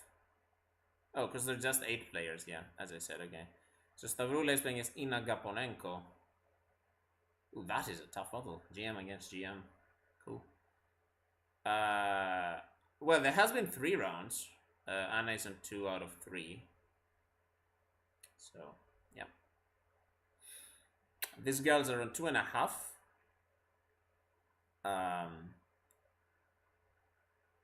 Adhara Rodriguez Redondo. Haven't looked at her at all. I guess she must be low rated. Lower rated, I guess. Anna is playing Ines Prado. So that is an interesting matchup. Ines is about 2200, I believe. Oh, Adara. Yeah, yes, yeah, you don't pronounce it in Spanish. Adara Rodriguez Redondo. That's another Spanish name. Viviana Galvan Cipriani, or Cipriani? Have no clue. My sister is going for the B2 in Spanish, by the way. And I'm like, it's such a funny language. Like, I can understand what things mean, but I can't really speak it, so.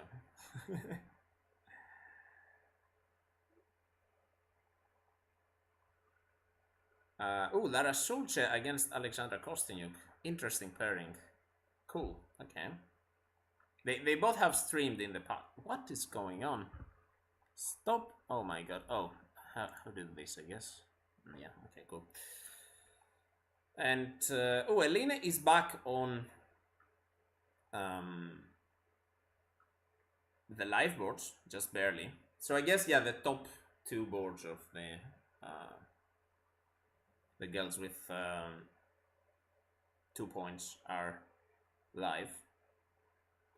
Which means if Anna wins, she will be on a live board for the final round of the day.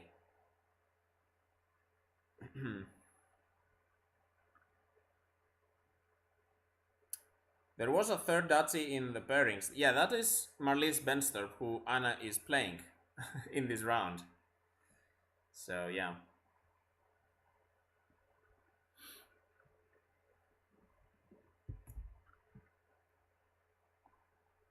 Lots of Georgian players. Okay, which game do we watch? Let's choose. Okay, let's watch this game.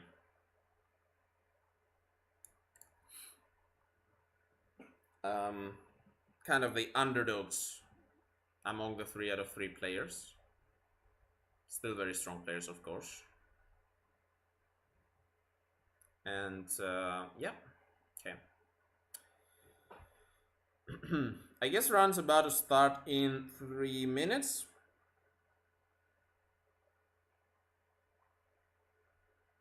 And maybe it's time for another short break for me.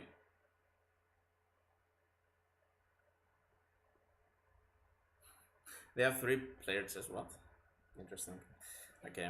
Uh, I'll be here hopefully by the time the game starts. Should be in 3 minutes.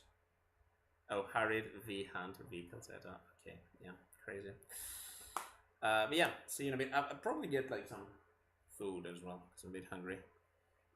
But maybe some bananas or some biscuits or something. See you in a bit.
Hello.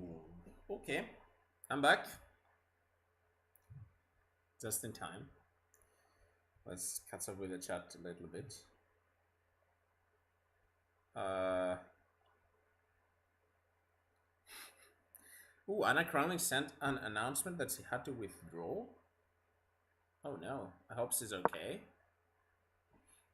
No, this is what I play in Bullet. Interesting.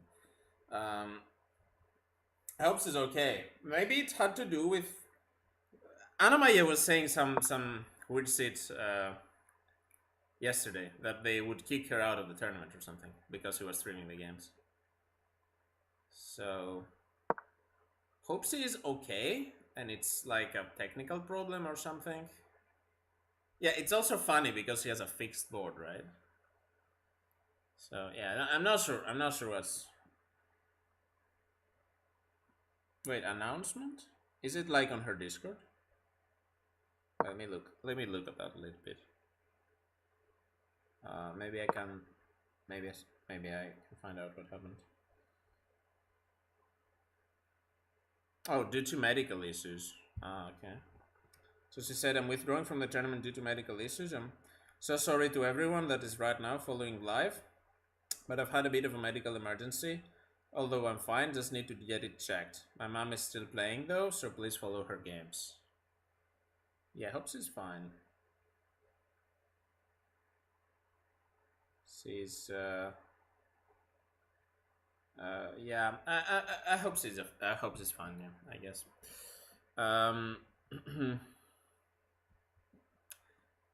She's had some kind of similar stuff in the past, I believe. So hope it's not too bad. I guess yeah, it's just you quit the tournament because it might be serious, but usually it's not. So yeah. Anyway, okay. I guess we will not have a board 11 game in this round then.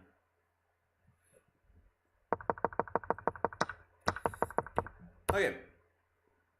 So let's look at this game. Haret hand with white, Monica Calcetta with black, and this is a checkover Sicilian with queen takes.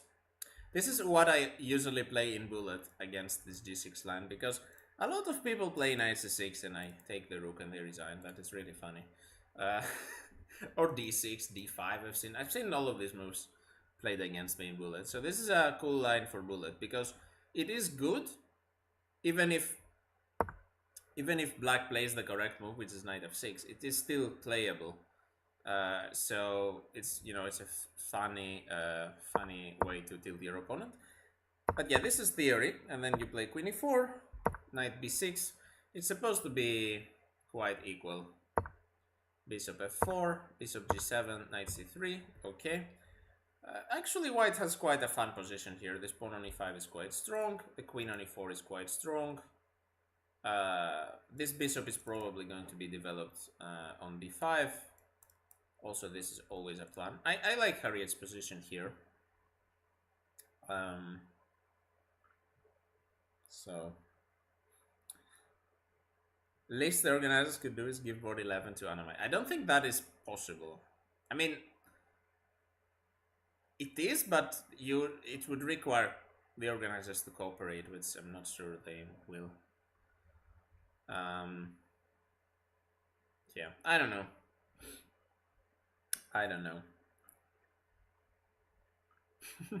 We'll see what happens. I don't want Anna to get into more trouble by asking the organizers, and there will be drama again.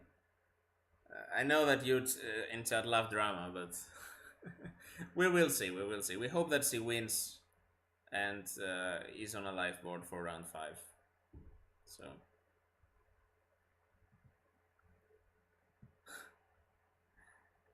Of course, yes. But let's see. Well, I think Anna Cramling. I don't believe she's too serious. I think she will be back tomorrow.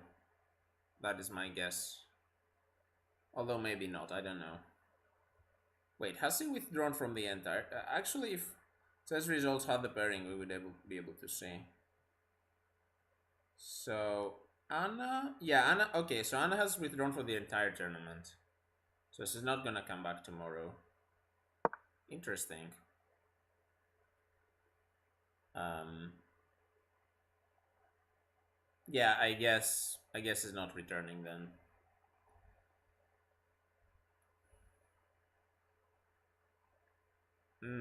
No, no.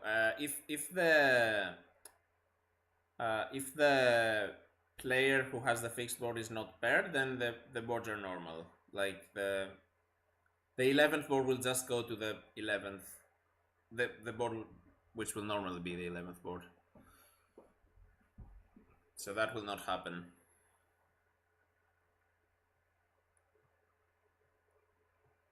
But it's sad that she had to withdraw. Yeah, Ketty has. I don't know if she maybe she comes back and plays from 0 points. I don't know. It's possible.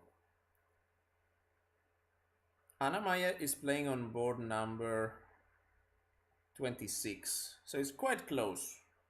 Yeah, she should be there with a win. I mean, they can do a lot of things. Yes, of course they can do that. But it doesn't seem they're cooperating enough. They can do a lot of things. If they wanted to have us be able to watch Anna-Maja's games, they could do a lot of things. Yeah. You can fix board 60 and make that a DGT board. It's not a problem.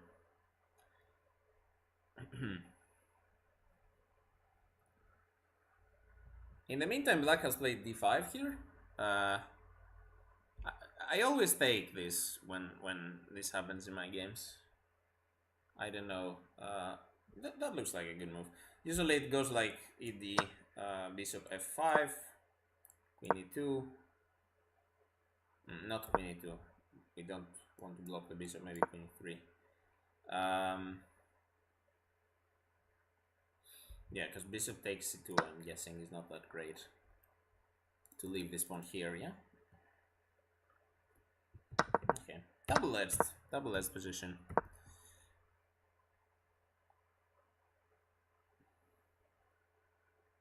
Yeah. We're not talking about this round. We're talking about the next round.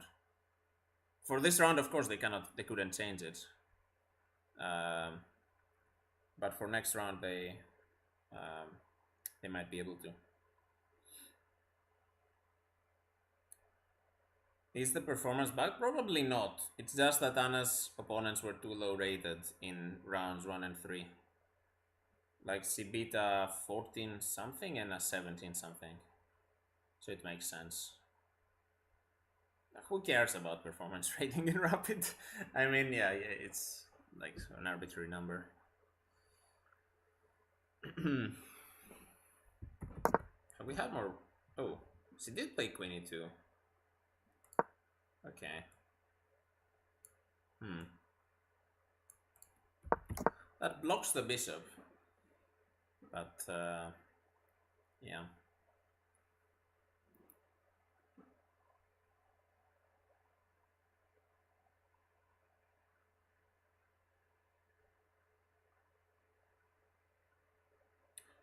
Yeah, I mean, the thing is that, as you saw from Anna-Maja, some players were at their hotel rooms when the pairings got published. So possibly that is what happened with Anna as well.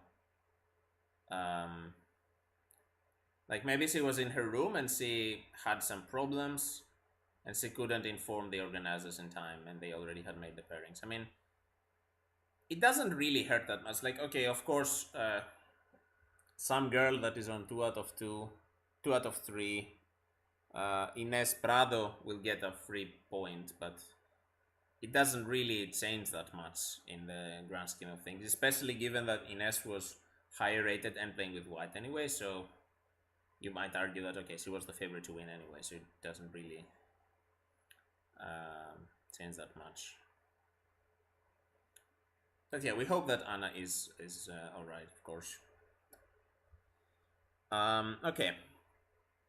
Let's see how this is progressing. So, okay. I like white's position. The engine doesn't. But I think there are some nice chances for a kingside attack.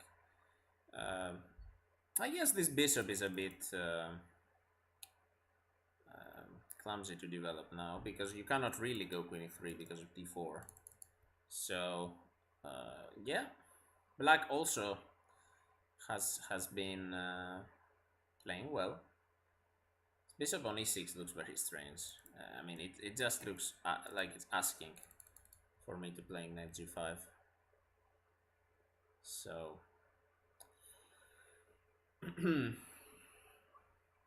okay, let's look at some other game.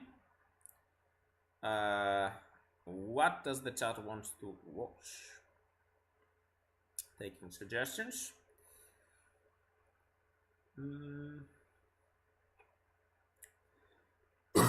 Ooh, what is this? Looks like a Greek gift. Let's look at that.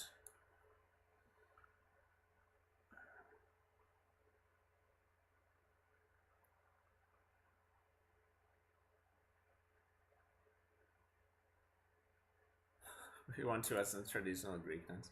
I'm afraid I have to disappoint you in that regards. Okay, this is an advanced caro with c5. Okay, knight f3. Normal position, knight f3, bishop d3. Okay. c3. How does a Greek gift happen here? Rook e1. Okay, Alicia Sliviska. Ooh, h4. Very strong Polish player.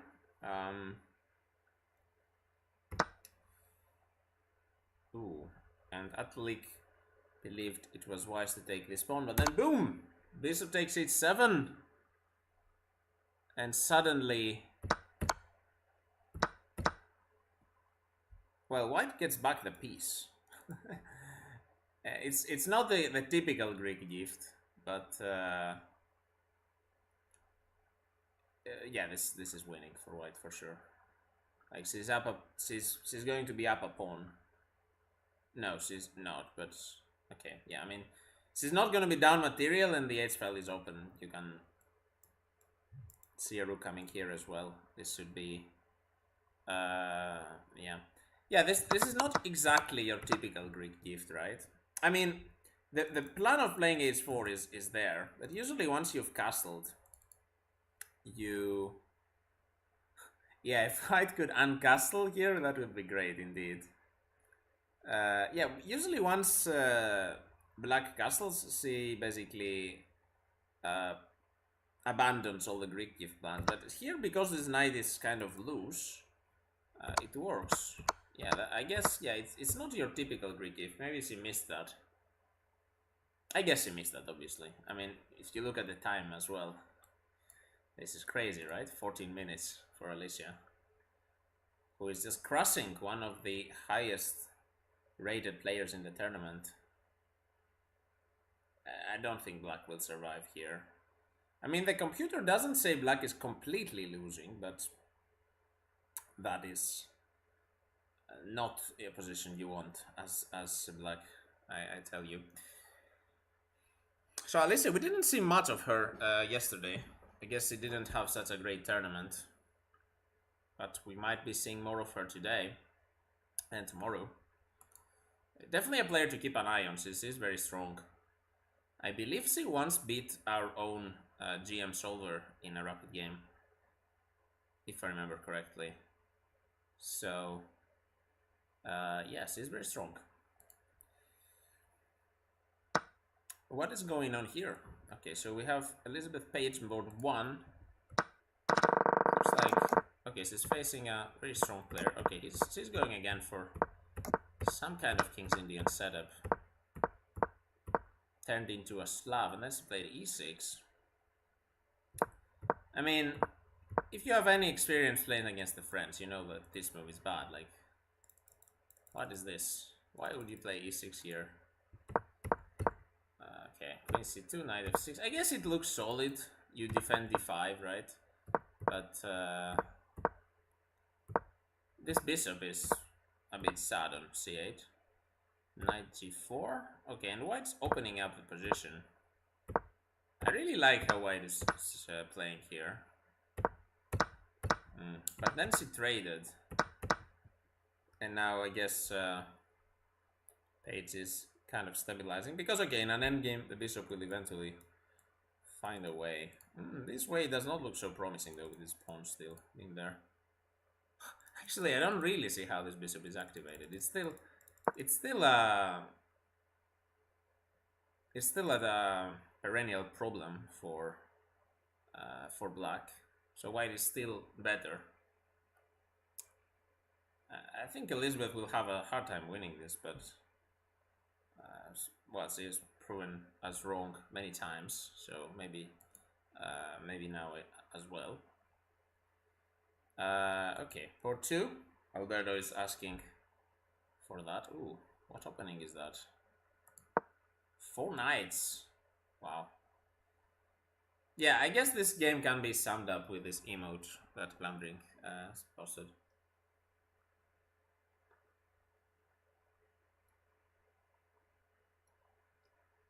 So, okay, let's look at the game. That's my new favorite opening, the 4 knights. I've been experimenting with it quite a bit, the Spanish 4 knights especially, because it's really easy to play. It doesn't require much theory, and it has some concrete plans that are really nice. So yeah, you basically take the knight, you play d3. That is oranges, yes. You play d3. What is this f? Oh, I thought my stream crashed. You play d3 and then you play knight e2 and then you go for this f4 push. Or maybe not. Okay, she's going for this instead. Knight f8, c3. Okay, she's playing this a bit differently than I have learned it. I've learned it to play like h3, knight h2, and then f4. And there is a course by Greek GM Papaioannou on this opening, which is really cool. But okay, this is a bit different. But then she just decided to do this. Okay, I guess the queen is just going to be too strong on g4, right? I mean, if black takes this, I guess you take with a pawn and then you play queen g4, and then yeah, I mean, black has to play bishop g6 here to survive, and this of course is really bad. So yeah, I guess knight f5 does work, and it also attacks the bishop. So worst case scenario, if black at some point prevents that, she can take the bishop. She played queen d7, knight g7. Wow, with a fork against the rook and the bishop. You don't see a white knight on g7 in the opening that often.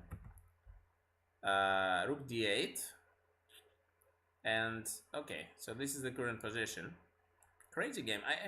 It looks like white is doing really well. The computer though doesn't really approve. I guess black's position is still solid, and white is still missing the white bishop. Imagine if we had a bishop on c2, let's say.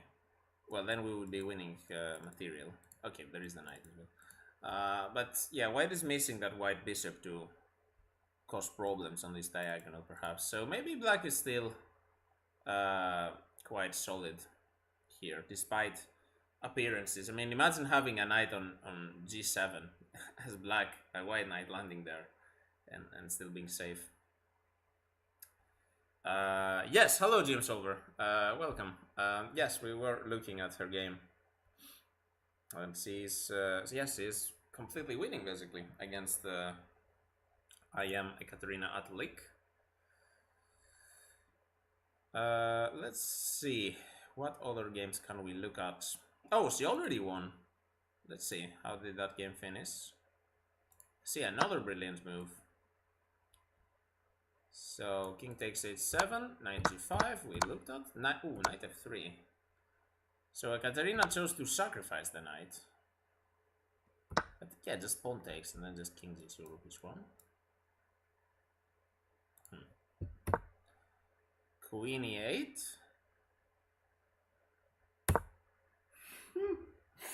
That is cool. That is cool. Bishop f6. GG. So first of all, if rook g8, then queen h5 is checkmate. Secondly, if black takes, king g2. And this is unstoppable mate. That is crazy. Yeah, knight f3 didn't make much sense by black, but it's still a really nice game. Like this should also be given a brilliant, maybe. Yeah, she just resigned it. It's just checkmate. I guess he probably thought, you know what, this doesn't exist because I'm winning the queen, right? But king g2 and you don't have time for rook g8, and it's a really pretty game by Slivichka. We were saying that she didn't do too well in the blitz, but maybe she will bounce back in the rapid. Cool game. How do you say congratulations in Poland? In Polish.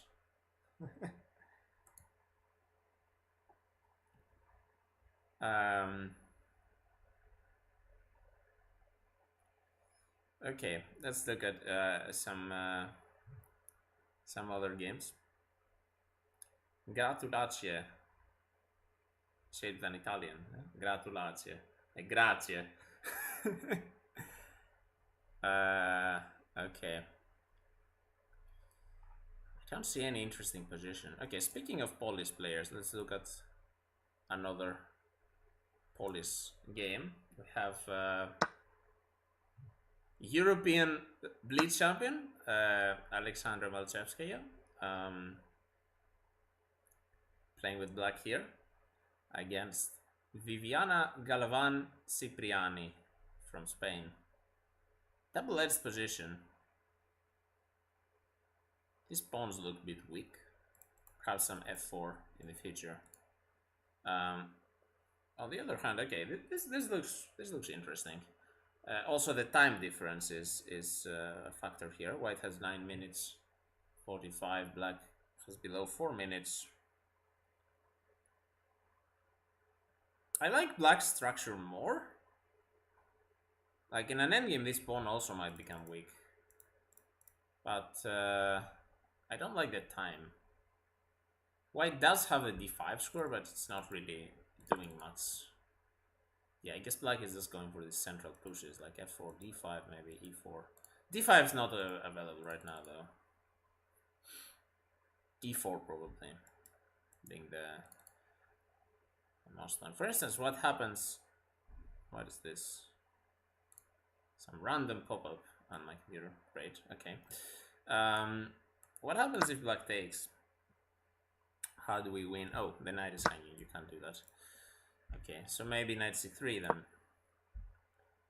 Threatening to take. Yeah, it looks... I guess that didn't happen. I guess he's still thinking.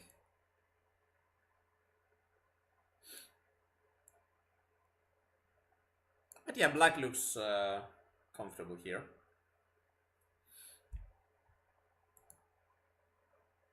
Let's look at some other game.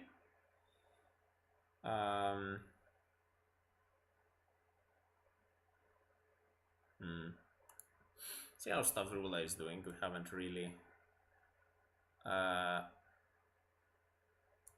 watched much of her games. I've been consciously... Oh, she played e4. Wow. She usually only plays Catalan. I have been avoiding her games because she plays d4.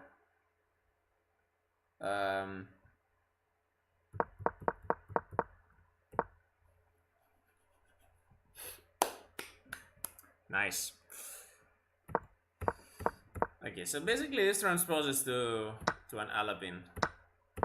And black has played this strange... Well, it's not that strange. But the computer always gives an advantage to white in this variation with the g6. it's not that easy to find the advantage sometimes, but okay, Stavroula is playing quite well. This is exactly how I would play. Like, I'm pretty sure I've had this position before. As white, e6, okay, queen e4 makes sense. I would probably play bishop d2 there, but okay. Queen c7. Okay, so you want to put the bishop on f4, makes sense. Okay, rook e1. Okay, so this is the current position. I also don't like h6. Looks like it's making some weaknesses, but I guess he didn't want to allow something landing on g5, either the bishop or the knight. Okay, so this is objectively it's not that great for white. Like, okay, white is maybe slightly better because there is no black bishop. Like, if there was a black bishop on c8 and let's say a white knight on c3, white's advantage would be even greater because this bishop would be terrible. But now at least black has managed to trade off the bad bishop, but still white has a really nice position. Now she's looking at the d6 square for the bishop. Maybe some idea of knight d4 as well, knight d5. You see, black's pieces are very are limited in where they can go. I wonder what happens here. Does black take? Because we are threatening to win a pawn. Interesting. And Ina has only okay, bishop d6 has been played. Queen a5. Queen a5 defends the pawn. So Ina has only 40 seconds as well. So I suppose now rook ed1 makes sense. Yeah, this is really good position for Stavroula. Really interesting that she played the Alapin of all openings. Like, she's usually a d4 player. So I'm surprised that she knows that much theory. Of course, she is a very strong player, so I guess all players above like a certain level, like 23, 50 maybe, FIDE, are really universal. Especially when I mean, Stavroula is basically one of the top women in the world right now, judging by performance. She's doing really well in the Grand Prix series that FIDE is doing. She did really well in the World Rapids. She came in 10th place. So it's no surprise that she is also here among the top boards. She's, I believe, seed 3 in this tournament. She's maybe a bit too solid for winning this, I would say. She makes a lot of draws usually, but she also catches fire at some point. Rook c5, interesting. Interesting rook lift. Computer doesn't really like it. I would keep it simple here with rook ed1. The computer wanted h4. Okay, that is also interesting to try and provoke. But I guess, yeah, Stavroula's plan here is to flag her opponent, basically. Like, yeah, I mean, her opponent is on 22 seconds, and basically she's just hoping she makes a blunder and will profit. I like the move h4 though, trying to open up fronts on both sides of the board. Okay, we will return to this game, but I'm assuming with the time difference Stavroula will win. Let's check. Ooh, this game was a draw, by the way. Mitra Hejasipur and Sarah Kadam. Looks like a draw right out of the opening.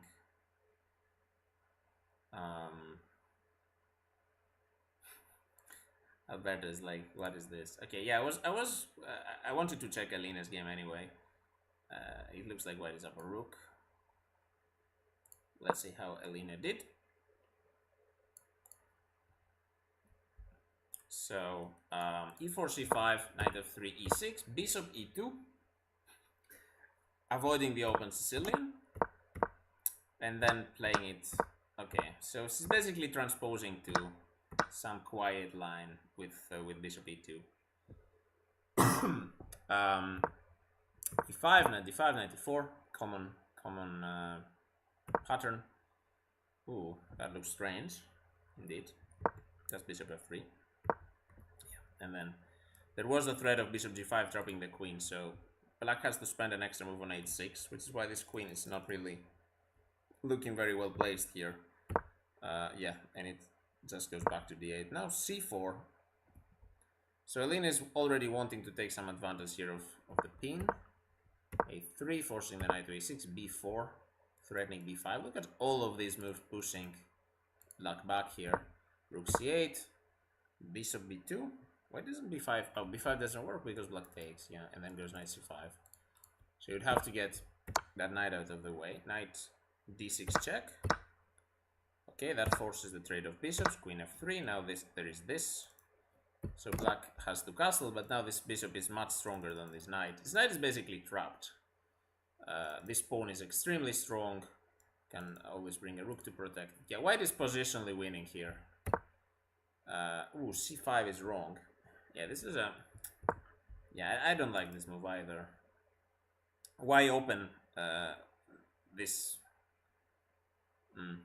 I mean, you can always support this pawn with the rooks, right? I mean, you can always play... Oh, this is apparently... Oh, the pawn is hanging and it's blind. Okay, you can always support the pawn with something like queen d3, I suppose. Yeah, so I guess that's why she played c5 though. She's like, okay, the pawn is hanging, might as well, you know, push black's pieces a bit further. Queen b7, going for a7. Queen b6. Okay, she takes a4. Okay, so she transposed into some endgame. Again, this knight is really horrendous though, so again white should be better here. Also the rooks have a better coordination with bishops than they have with knights, so white is basically positionally better. c4 is, yeah, this just opens the road for bishop b4. Yeah, this is really bad. Yeah, now it just takes on b6 and let's round up the pawn. Yeah, this should be over. Okay, nice positional game by Elena.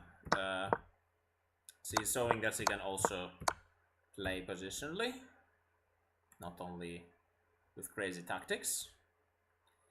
So yeah, GG's. We're waiting for the result of the other Dutch derby. Meanwhile, this is a GM versus GM pairing. It's looking exciting with... white has sacrificed a piece here.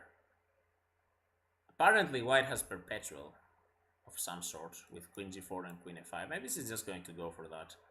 Let's see if the engine... Yeah, the engine also wants the perpetual. I guess they will just take a draw. How did this happen? There was some sacrifice probably. Let's see. So... yeah, let's look at it from the beginning. So shots go with white, Stefanova with black.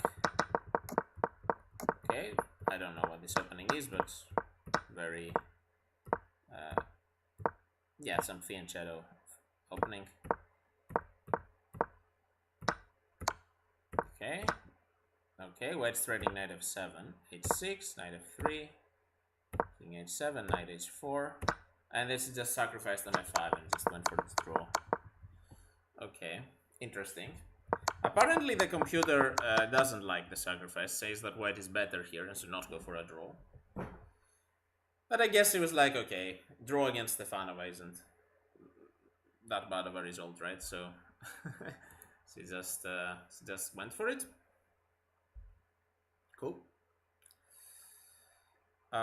In the meantime, okay, I see that games are already in the end game. Lizzie Page is in quite some trouble against Lela Yavahishvili. She's down one pawn, but her pawns are also quite damaged. And also white's about to win this pawn as well. Ooh, that is not a good move, I think. Why though? I would assume it's just b5, right?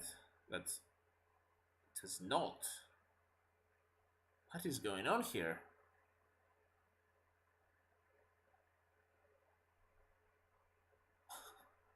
What is going on here? Do we just take? Rook takes c7, rook c6. No, that cannot be good. That cannot be good for white. So, what do we play here? Maybe just bring the king, yeah?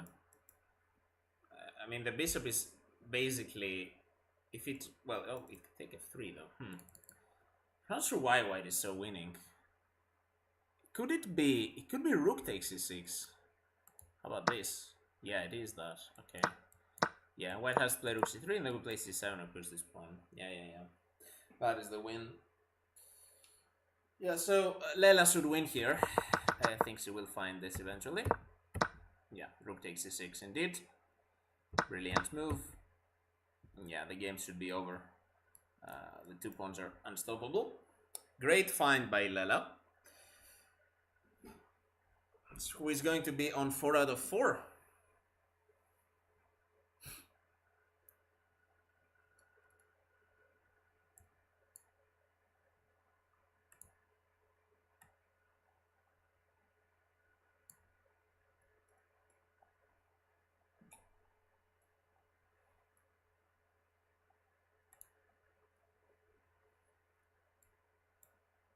Wait, can I do arrows like that?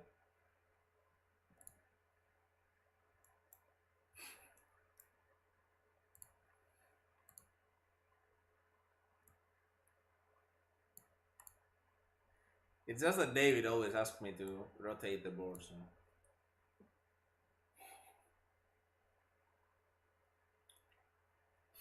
I am obliged. I have some cookies with me as well. I have also like tangerines. Rotate my camera.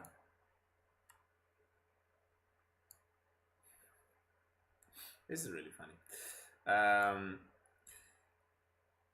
No, I will not rotate everything. Come on, guys, grow up, be adults. But yeah. What I was saying, yeah, I had some tangerines, but I was like, people might not want me to see me like spit out the seeds. So, best stream, I don't know. I might do it when I'm calling Anna. If I call her, I'll be like upside down. I'll be like, now I'm blue boy.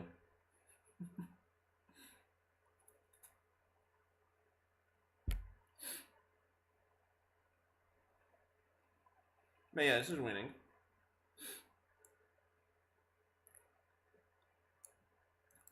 Just trying to give some checks, but all that does is helping the king to go up the board.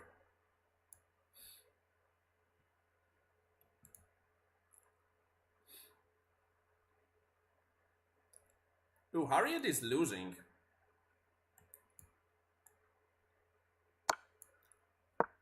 Let's see what's going on. Yeah, this pawn is going places.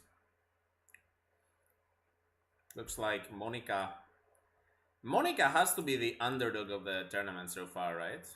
I mean, she's gonna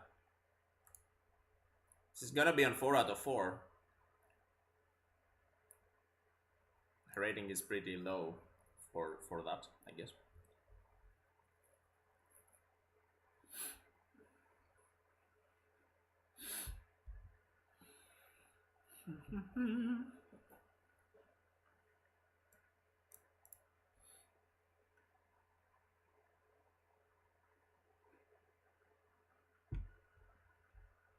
Yeah, how to protect this?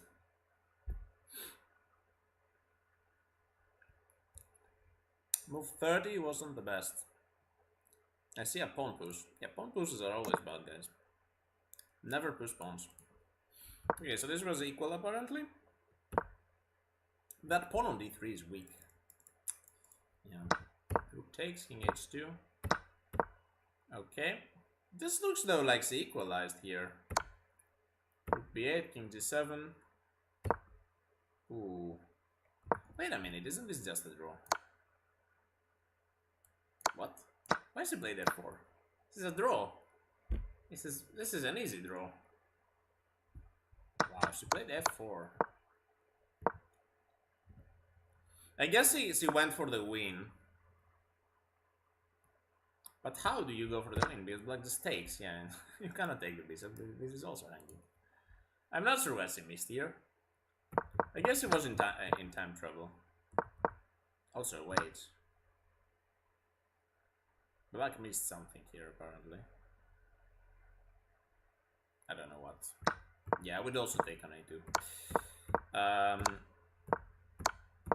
Yeah, this game probably is going to be over soon.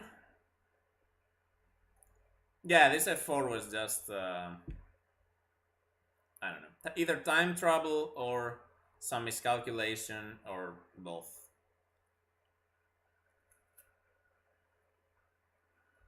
But yeah, this is GG.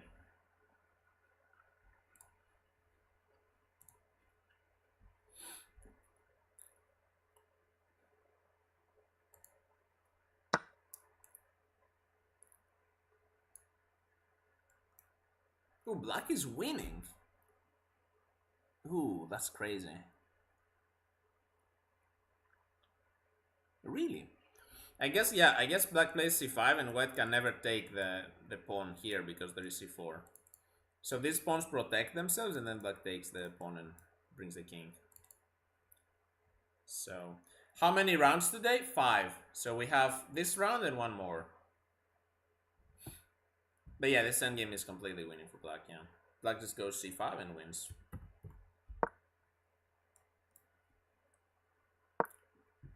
Yeah, this is GG. If she didn't play c5, then white could win this, I think. Like, imagine if black plays king g4, suddenly white is winning with king c6. Because this takes way too much time, right? Yeah, and then it just win like this. It's important that black has the time to play c5. Because now you can never go behind the pawns, because there is always c4. So, yeah. So I guess Irina Bulmaga is also going to be on 4 points.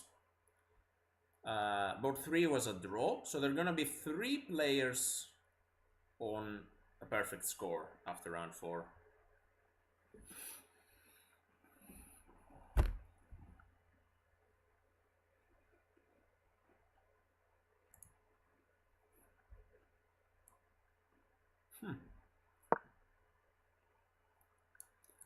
This looks like either side can blunder.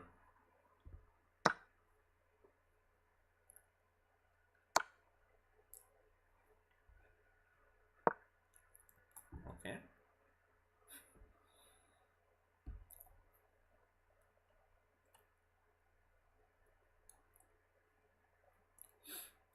Let's see. I expected Stavrula to win this game, but it looks like it's equal.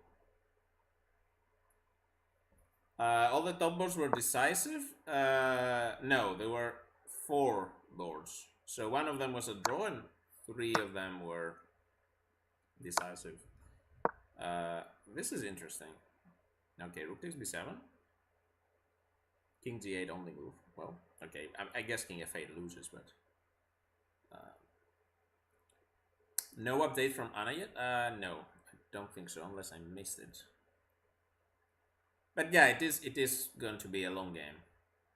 If I remember correctly from the Olympiad, Marlies was also one of the players who liked time troubles. So, yeah. I don't know. Maybe they play like a long end game or something.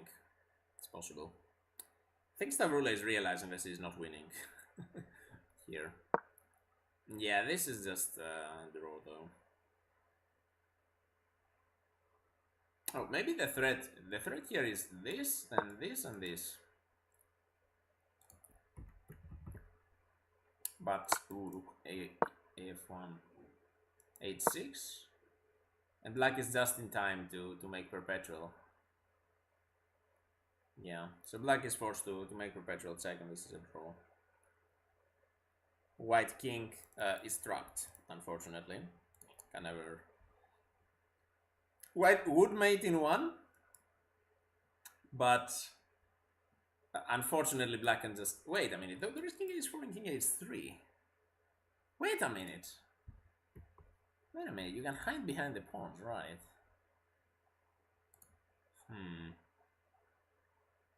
Okay, maybe Ina is also having some trouble, because this is made in 1. So he plays king e8. Ooh, and suddenly white is winning. Yeah, the king just hides. Yeah, actually, yeah, let's see, this is the good move? It is. King h4.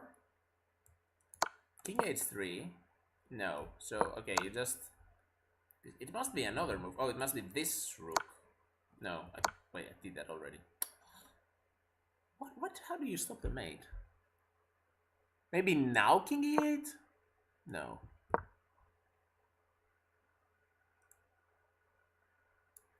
Have no clue. I guess he had no clue either. Oh, rook h1. Ah. Okay, that was hard to see. That was hard to see. Okay, rook h1, and then if you take... Then I guess I take on g7. Right. Instead, what happened in the game was king e8. Ooh, rook takes b7. She missed it. Rook f5. Oh my god, this is crazy. King a4, rook f4, king a3. And white's gonna win now. Surely. Copium. Copium? Where's the win? Do I see the win? I guess the endgame is winning, right? It should be. Yeah, it should be, right? Just trade everything on f8. King g3. This should be winning, yes. Okay. So Stavrula, after some adventures, manages to get to 3.5. King f4. Yeah. White is too fast. As soon as white reaches the 6th rank, it is over.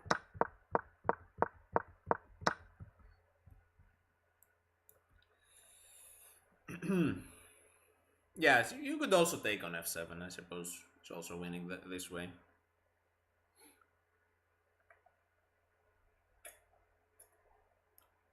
I guess black resigns here.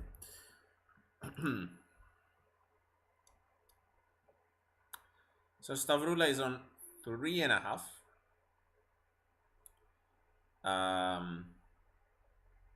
Monica won her game, so she's going to be on 4. It looks like Dinara Wagner is also going to be on 3.5. Look at these pawns on the 2nd rank, ready to promote. I don't think Ina can stop them. That is a funny position if I've ever seen one. Yeah, I guess it just resigned, and this is the Digity board way of showing that black won. So yeah, this game is also over. I guess Anna must be one of the last games to finish then. Unless wait, let me check on Discord. Maybe she sent something. But I guess he hasn't. So I guess he's still playing. Because it looks like all of the other games are kind of finished. Let's see here. This is Adara Redondo against Mary Arabija. That is also one of the last games we have. Black is winning. It's not so easy though. It's not so easy. King f3, e4. I guess the mating threats. Ooh, here, speak of the devil. GG's, congrats. Yay. Okay, so we will get to see at least one of Anna's games, I guess. GG's. Yeah, it must have been a long game, right? I mean,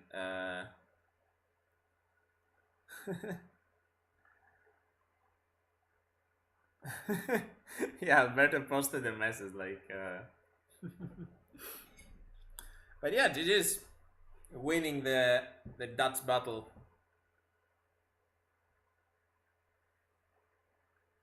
I don't know if the timing was impeccable or if Anna-Maja lurks until I should mention her. That would be funny. I don't think she does though. I think she's too excited to do that. But yeah, it must have been one of the last games to finish, right? Now she's spread with Alina. Don't think that's. Oh, ooh, they threw this endgame. Or did they? I think as long as you have this pawn is. But that is kind of weird. Like, why not go this way? Strange technique again. Okay. Now king back to e4. Yeah, like, you should threaten the pawn and go for checkmate, right? Instead of going to d3.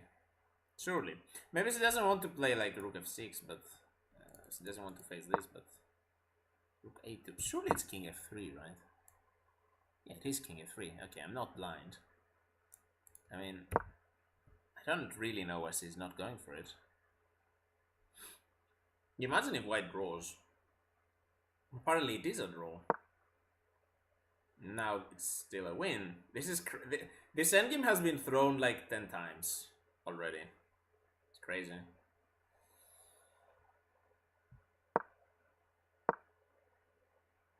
But I guess, oh, finally she found king f3. e4? Why not f4? Oh, now it's a draw again. That was kind of funny. Wait, was it? It was. What was the winning move here?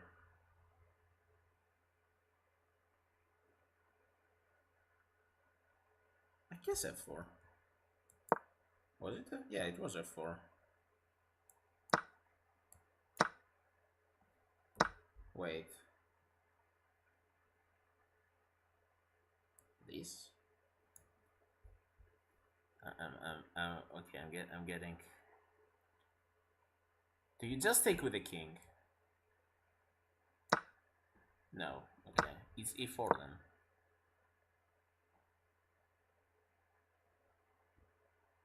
And the pawn prevents the black check. That's crazy. Wow. Okay. That was harder than I thought. I thought it was an easy win. Yeah. So it's just e4. Okay. Cool. Cool. I would not have found this, especially with 20 seconds. Yeah, that was tough. Okay, then I'm not blaming the black player here for not finding it. It was. I thought it was somehow winning, but of course the first rank defense works with the f pawn. So yeah, crazy.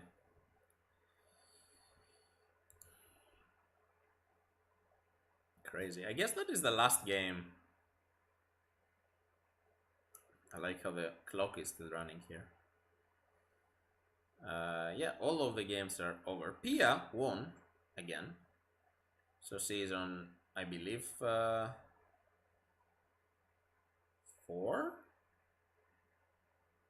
I think. Either 4 or 4.5. Let me see. Don't want to say random things. Sorry, 3, not 4. 3 out of 4. Yeah, that is round 4. So, no, there is no DGT board, but they will be on the next round. So stay tuned, I guess. 4.5 out of 4. Yeah, I got confused. I thought it was round 5.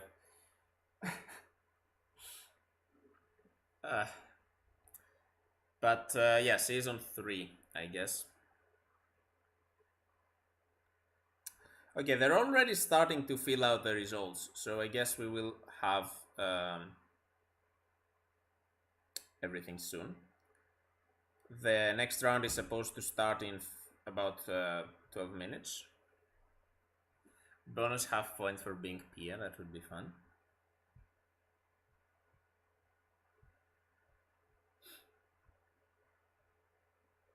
Not sure what Anna is doing. Maybe Anna is trying to recreate her game. I don't know. Elena versus Anna-Maja. Guys, we saw that yesterday. Do you want a sequel?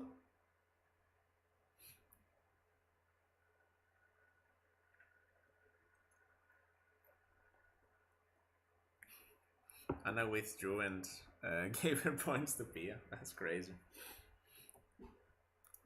I mean, yeah, it doesn't need to be the whole game, right? I mean, we just need to see all the blunders so that we can roast both of them. Ah, no, that was when I was. I would call her because I would say that I'm Blue Boy.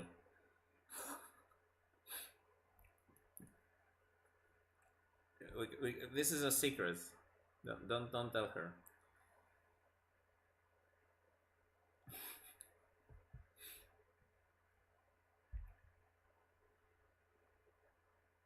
I'm just waiting, I guess. Maybe I am Blue Boy, but you guys saw Blue Boy, and he doesn't look like me. He has this pretty thing that the Arabs have. How is it called even? In Greek we say kerebia, but I don't know. I don't know the English term.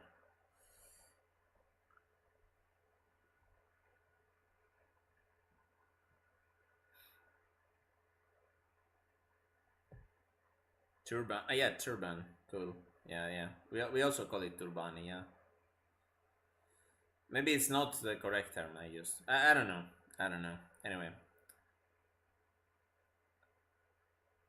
Okay. Yeah, cool. Cool. Okay, they are updating most results, but they have updated the results of the live boards and some results on the bottom half of the tournament. There's quite a few players from Monaco playing.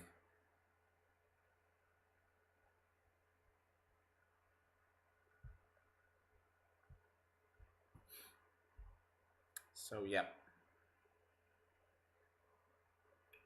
Player, thank you for the 1,000 bits. Thank you for the support. So yeah, Anna won her game. We are waiting for her to see maybe she can kind of reconstruct it so we could have a look, because she wasn't on a DGT board in this round, but she will be on the next round, so we will not need her to remember the moves afterwards. That would be nice. Let's pull up one of those games. I guess the stalemate picture to watch is cool until she's here.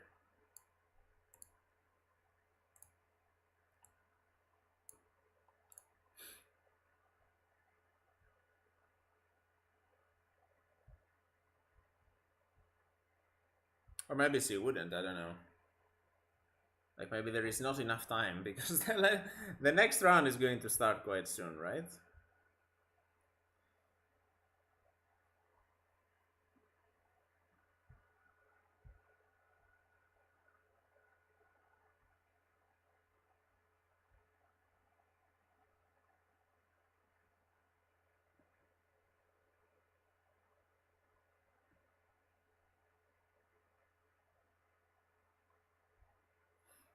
Okay, I have some moves. Okay, cool.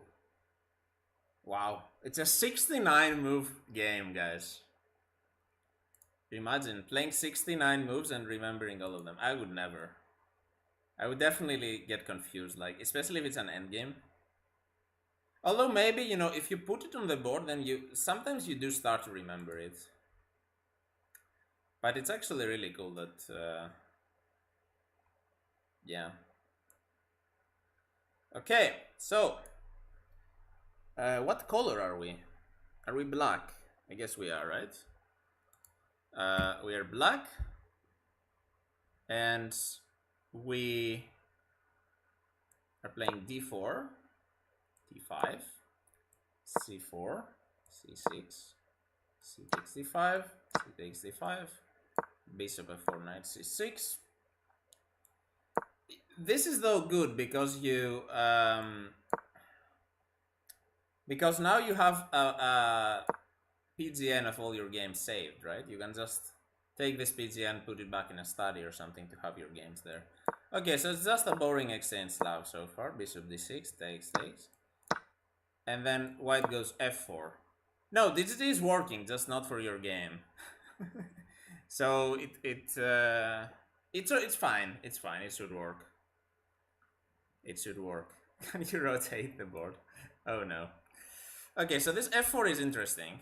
So Marlies is going for a kind of stonewall setup, which makes sense with the bishop straight, and she's also trying to put this knight here, I guess. Knight f3, b5. I'm missing all the chats trying to put the moves. Come on, guys. Don't chat too much. Sword castle, sword castle. 95. Okay, white looks really good to me so far. This bishop is very sus, yeah? Bishop d7, rook c1, rook c8. But okay, it's nothing too major. Queen f3. b4. Okay. We like this b4. Knight e2, knight e7, g4. Wow, Marlies is really going for it with on the king side. That is interesting. I thought Anna was going to be the one doing this kind of stuff. Bishop b5, trading the bad bishop, good. Knight g3, knight d7, g5, another game with g5. Knight e5, f e5, queen b7, cool. Queen e2, bishop d3, queen d3, queen a4, queen b1, b3. Okay, so Anna is taking over the game now. And she's like, weak pawn here, weak pawn here. I'm going to be able to have a queen on b3. A weak pawn here as well, because rook b8. Okay, this is already better for black.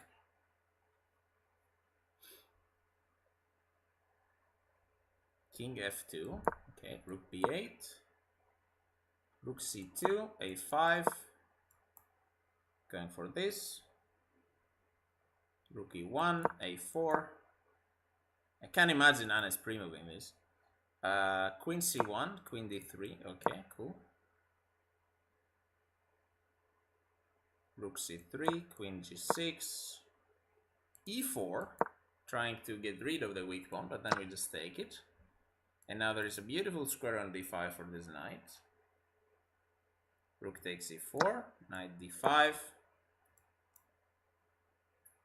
Oh, this is crossing position. +2 says the computer. I would say it's pretty good. Rook c4 and now f5. Okay, that is a move I would not play.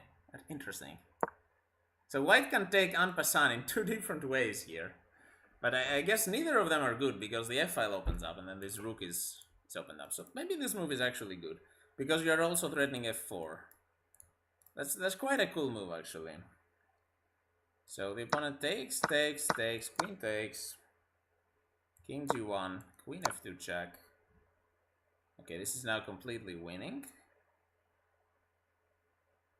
King h1, queen f3 check. King g1, knight f4. I was expecting like a... Oh, apparently this is a mistake. Okay, what was the win here?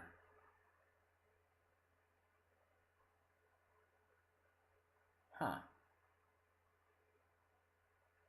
Maybe you just take on b2 or what? Is this the winning move? It is, wow. Oh, just rook takes b2. I guess this is a bit scary, yeah? But I guess you always have knight f6, king h8, queen e5, and knight f6, right? But okay, I guess this was like 10 seconds game or something. I guess this was winning, yeah. So, like queen f2, king h1, queen f3, king g1, knight f4, rook takes f4, queen takes f4, queen takes f4, rook takes f4. Rook takes a4, rook takes b2. Ooh, and then you had to convert this endgame. Which is winning apparently, but it takes some time, I suppose. Check. Check. Rook e7, king f6. I guess rook takes h7. Is it checkmate or what? Why does he play? Oh, she. Okay, she didn't want to hang d4, I guess. Yeah, rook d7, king g5, rook d6, king g4, rook takes e6, king f3, rook e1, rook g2, king h1, rook d4. Still tough to convert endgame. Crazy. Knight f5, rook a4, rook f1 check, rook f2, rook e1, rook a2, knight check. I mean, yeah, black is winning this pawn. There is not much white can do to prevent that.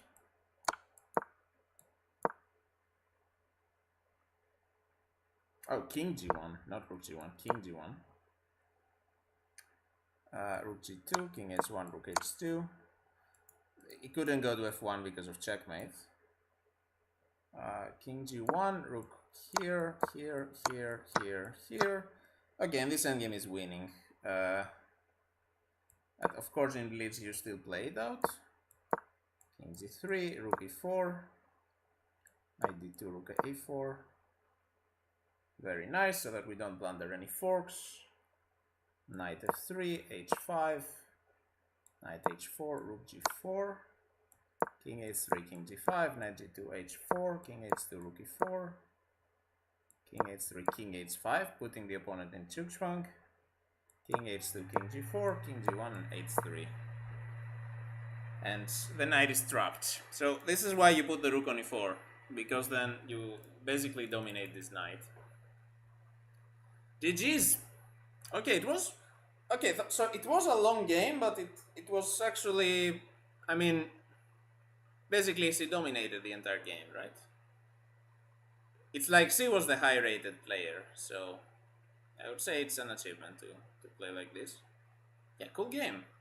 I mean, except for missing rook takes b2, but okay, it makes sense if you're in time trouble to not calculate and be like, okay, free exchange, I take it. So yeah, GG. Very cool. And now our streamer is on 3 out of 4. So yeah, let's go. And yeah, she's going to be on a DGT board next round, so we can watch her game live, which would be quite cool. So right, I guess yeah, this was a cool game. What was the opening again? I exchanged Slav. How did she take over the advantage? I guess here somewhere. I guess allowing. I guess queen e2 is a mistake. It's a natural move though. What should have white done? Like h4? No, you can't trade. I guess trade and maybe b3 or something. No, b3 is bad. But yeah, this queen on a4 was really strong, because white had a bunch of weak pawns then. Yeah, basically after that, like this, from this position, it was from this position it was a smooth conversion basically. Oh, there is one game still. Oh no, maybe they forgot to report the result again. It seems to be yeah, the game of Deak Sala Emilia against Petra Pap seems to not have been finished on chess results. So maybe they are just waiting for this one.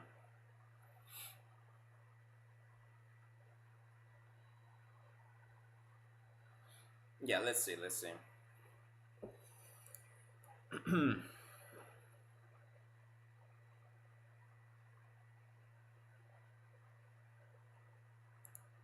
He's playing Monika Zosko. What? Who is playing? Are the pairings out for round 5 or what?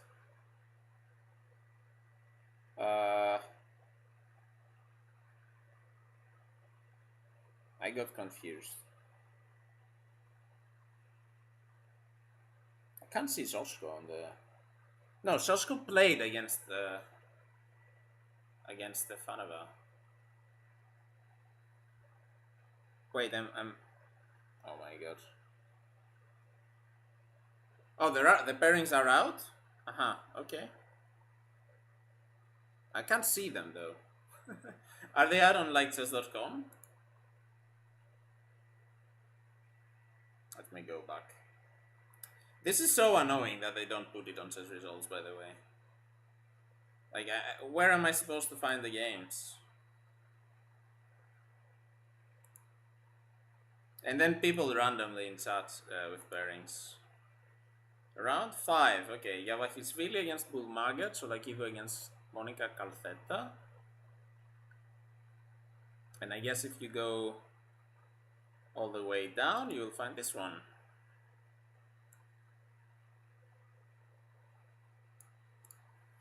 Right, so we are also with the white pieces. Let's see if we make 4 out of 5 in this tournament, this first day. Anna's playing really well so far. She's already gaining some rating, and now she's facing a GM.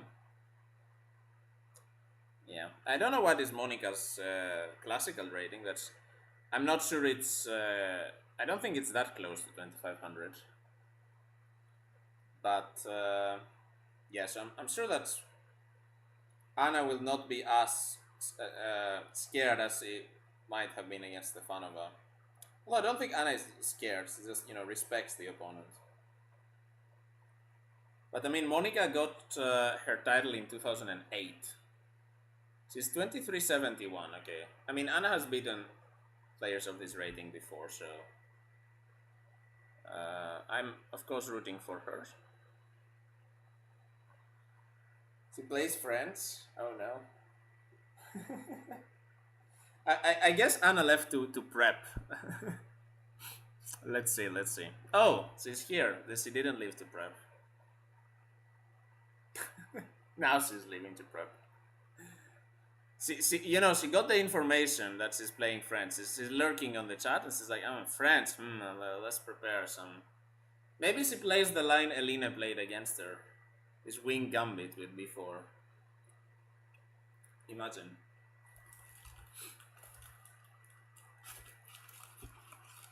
Magnus beat Max? Max Farmerdam? Or Max who? Why are you sad, Scrooge?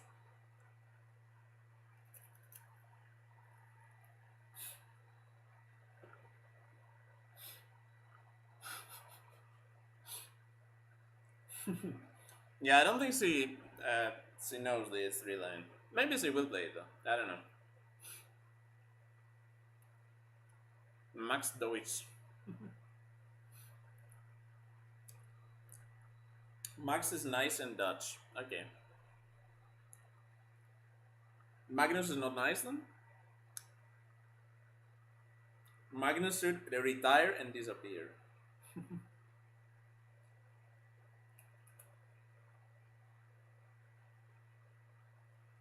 It makes sense Cruz is hating on Magnus because he is a Hikaru mod. It's that simple.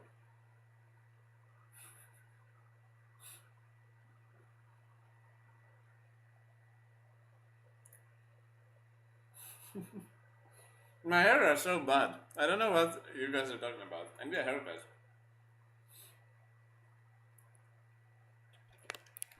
No, you aren't a Hikaru mod anymore? Sad.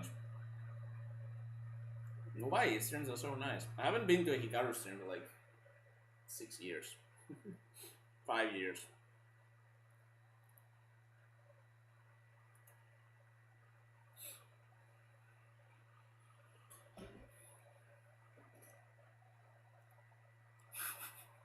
You need a save, not a haircut. Oh no. I'm getting called out. I might save after the commentary finishes.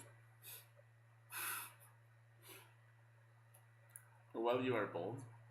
It's okay, but bald guys are cool.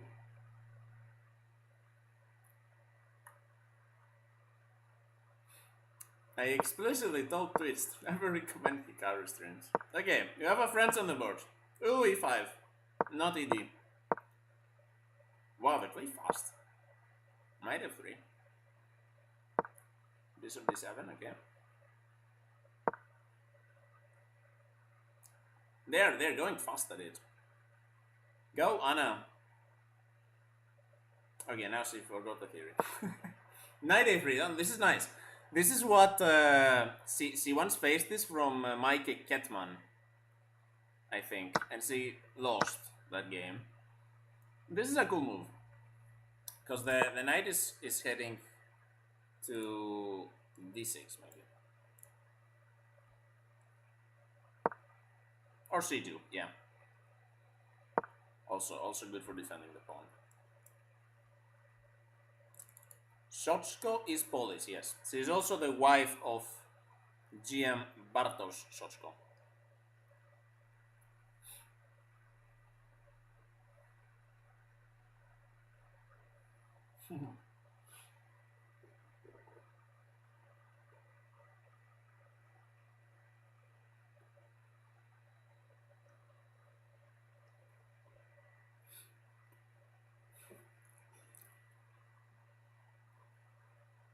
GM Solver is trying not to get banned. Give him some slack, guys. Bishop b3, we hung this pawn. This might be a problem. Yes, it's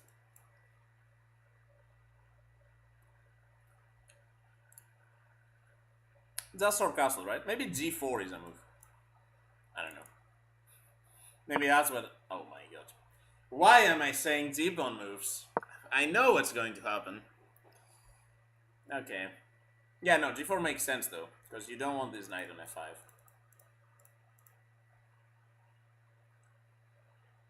But now, where is the king castling? At least there is a good chance that we'll get to see g5 in this game.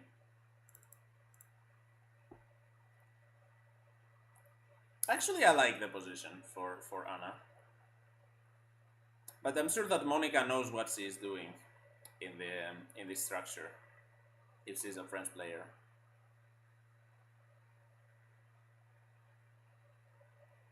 So let's see. The big question is what to do with this bishop, because again the queen is hitting on b2, so this bishop is hard to move out of c1.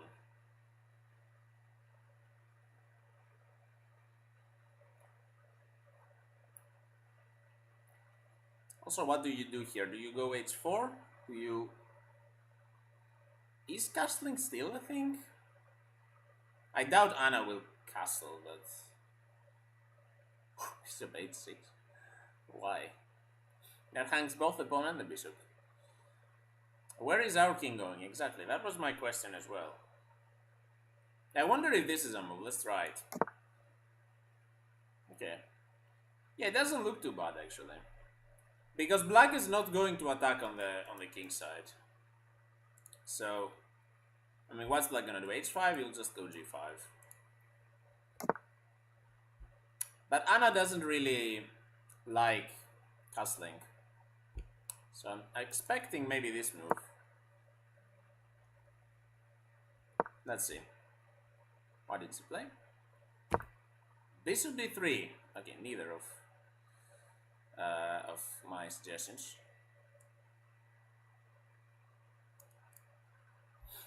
But okay, developing a piece. Well, it was already developed. What is the point of this? Maybe to prevent the knight from going here, or what?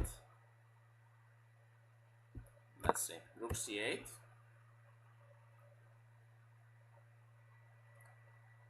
Yeah, this g4 is positionally sound. It's not like the crazy. But the problem is, where is our king going? Ah, maybe yes. He wants to play g5, and there is no knight f5. Yeah. Yeah, that makes sense actually.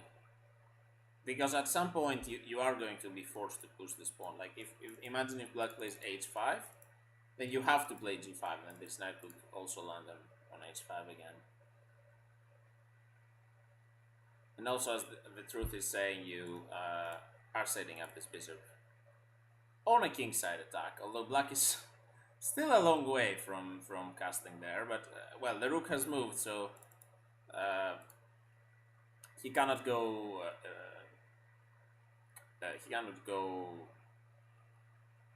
queenside anymore. The king has to go to the other side. The ratings zone are rapid ratings, which must be underrating a lot of players due to the lack of rapid tournaments being played. Yeah, that is true. The classical ratings, Anna is about 2220, and Monica is about 2380. So for both of them,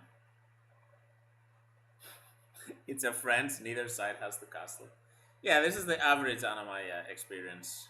I mean, I think she castles like maybe 30% of times or something like that. Could we have played bishop d3 right away instead of bishop b2? When did we play bishop b2? Here, yeah.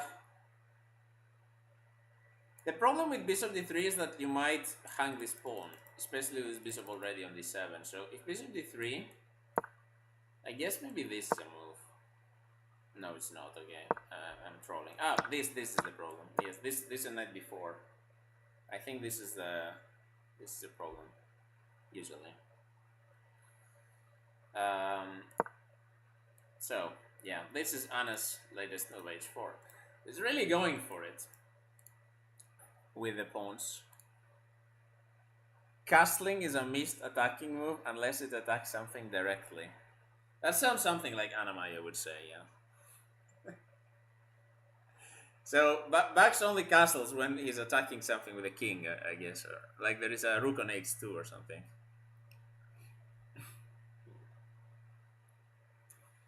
Castling is a good attacking move sometimes because you get the rooks into play, right?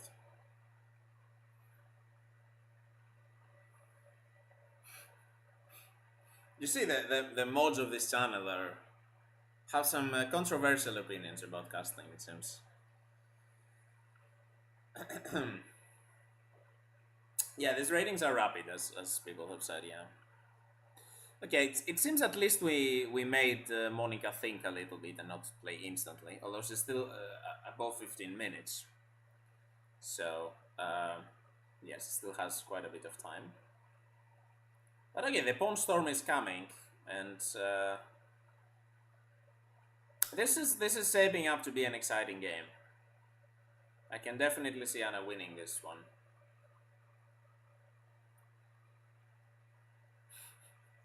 Rapid sunglasses, oh no.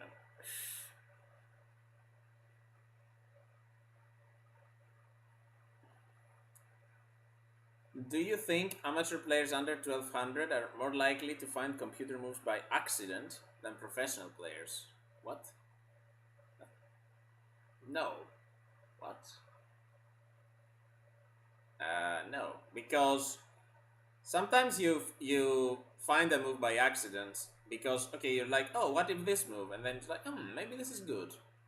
I don't think an amateur player does that. Like at 1200, just say maybe he can find it randomly, but it's far less likely. Is there a variant with two kings? Imagine if you replaced the queen with a second king. Then you'd have a fun game. It would be very positional, I think, because it would take a long time to checkmate both kings, also with no queen.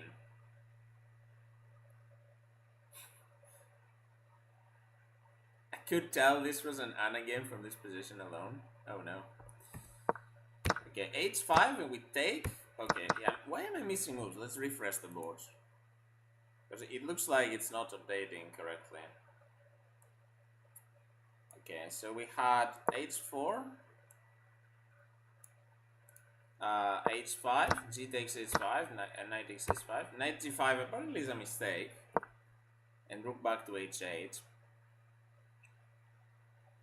So Monica basically played this h5 also to open her rook and also to gain the square back for her knight.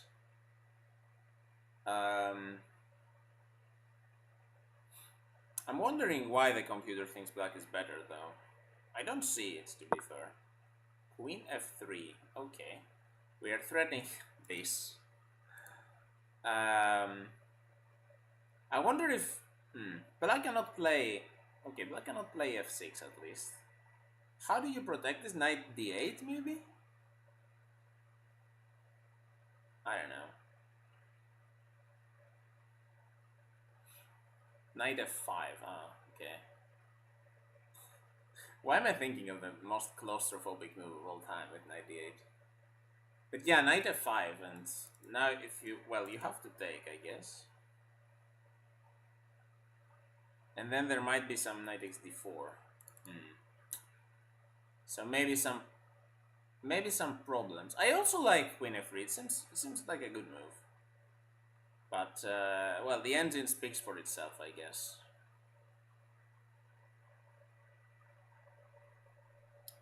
I mean, Monica got her GM title in 2008. That's 17 years ago. So quite some time, I guess, has passed in Series Course 2500. So yeah. Knight f5, bishop f5, a5, queen d5, knight d8. Okay, let's put the line. Okay, she did play knight f5,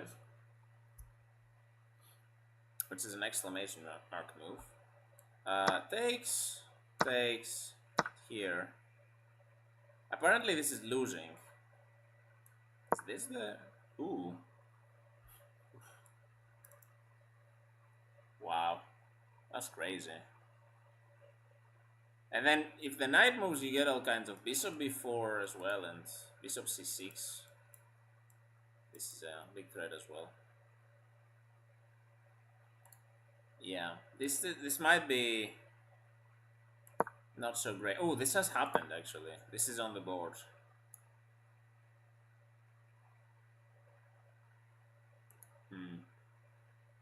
This doesn't look very good for a streamer. Maybe she missed knight d8.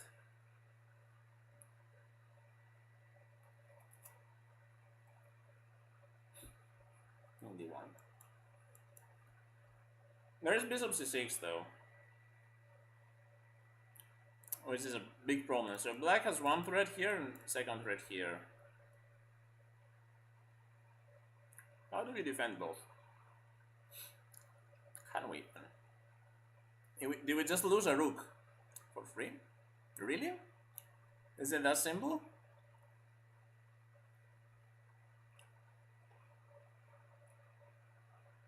Queen b3, black just takes and takes on c2. So yeah, that hangs a piece. I guess it's that strong, right? I don't see any way to even sacrifice the exchange somehow. Maybe knight xf7. I don't know what else.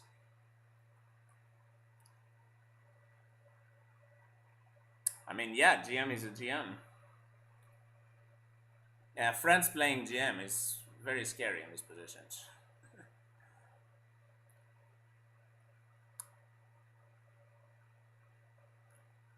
Move the knight, and on bishop c6 you play queen c4. Ah. That is true, yeah. I guess you still lose d4 in the end. And h4. Ah, there's also queen b4. Which is check, yeah, and then you still take the rook. Yeah, so let's put that on the board. Knight e3. Bishop c6, queen c4, queen b4. So the point being, if we take, then this, and then the rook is still hanging.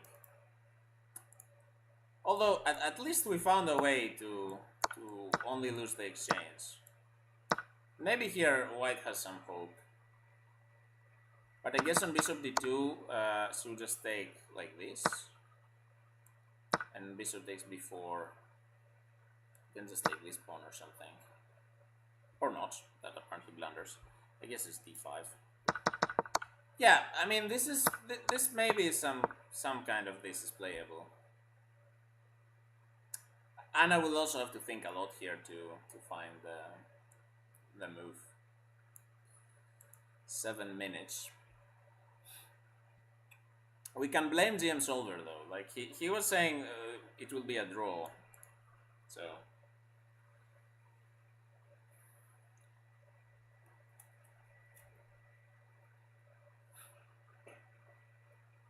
Black's only move into white's half of this board this game because he takes d4. Yeah, it's crazy, right? I mean, this is why I don't like the friends. Because you make a bunch of moves on your first row and then you suddenly are winning. Like what is this? It's like cheating, right? You can't you can't take a game seriously if you can win by just playing move on your half of the board.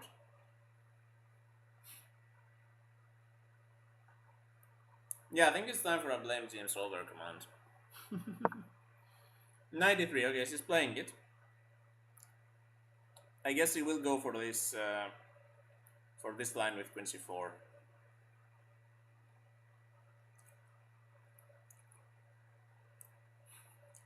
This is why I take on d5 against the French. Because I'm like, yeah, you can do yourself. I'm just taking a symmetrical position. Let's see, is there any hope? Bishop c6, Queen c4. Okay, but the computer didn't like Queen b4, so maybe there is another idea.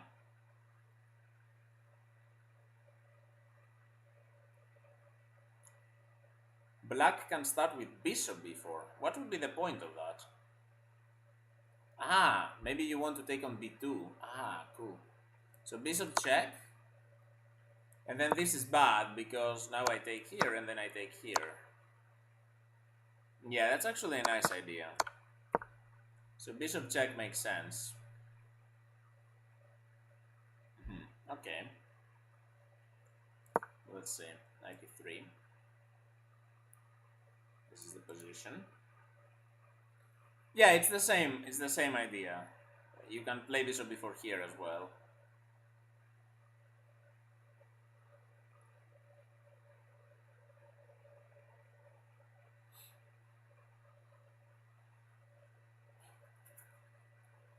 Better than Alapin? Come on, bro.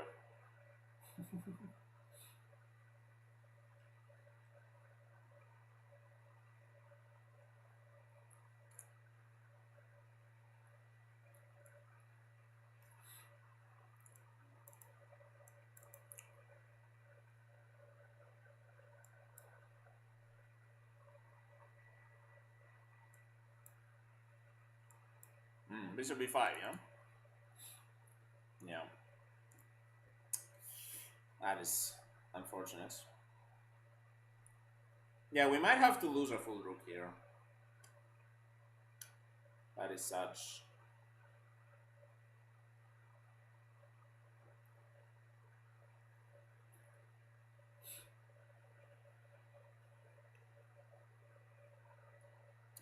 On Bishop b4, maybe King d1?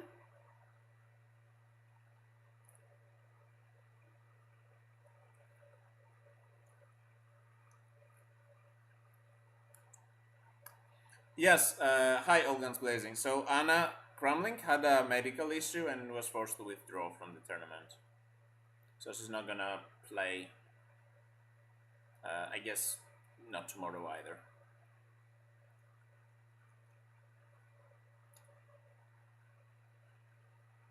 It wouldn't be an Anna-Maja game without losing the rook. That is true. At least we're making our opponent think that's good. So, you know, she might mess up or something. It's not like she has like 30 minutes to think this through, but I think she will settle for one of the two moves. King d1, bishop c6, we still don't have bishop. Ah, yeah, the bishop is on b4. Yeah, we cannot take the, the bishop on a4. True. True, so that also loses, I guess. So bishop b4 check just wins, I suppose.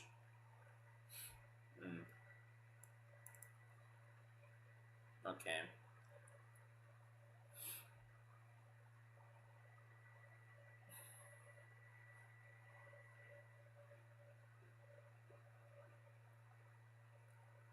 Well, the evil is so bad because there is a rook here that is about to be captured. So you don't need to be a king. It's if black takes our rook for free, then it's like -6 or something.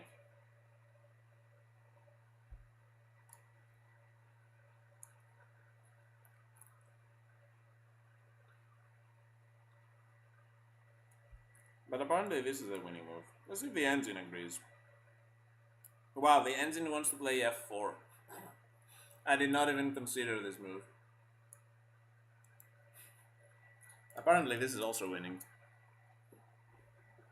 I wonder what the idea is here. Imagine if Monica plays f4.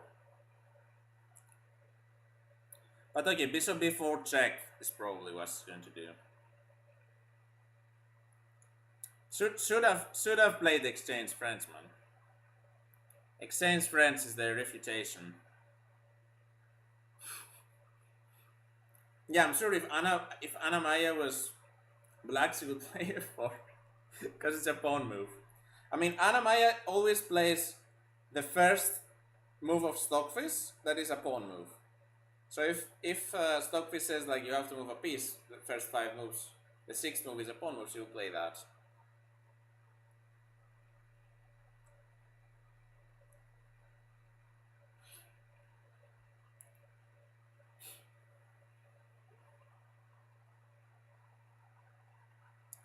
Yeah, it's interesting as Nordi is saying that. Are you kidding me? Did she play f4? What? She played f4. Are you kidding me? Oh wow. Now it's not Anna-Maja who has to pass an anti-cheating check. What is f4? Okay, I guess you're attacking the knight, which has nowhere to go. But what is this like? It's the least nice and simple move ever. Like, it's the most complicated way to win. But apparently the best. So maybe he sees, you know, she knows something. Yeah, and the problem here is where do you move the knight even? So it cannot go here or here. I guess it can go to g2 and try to sacrifice itself, but that wouldn't make much sense. And going to c4, I guess, doesn't work. I guess queen b4. And you're forced to play knight d2 and then bishop c6 again. So I guess you basically have to play knight d1. Or knight f1.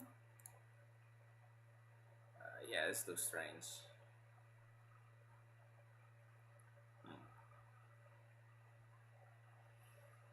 And then again, you can still do the same idea. Yeah, knight c4, just queen b4, I think.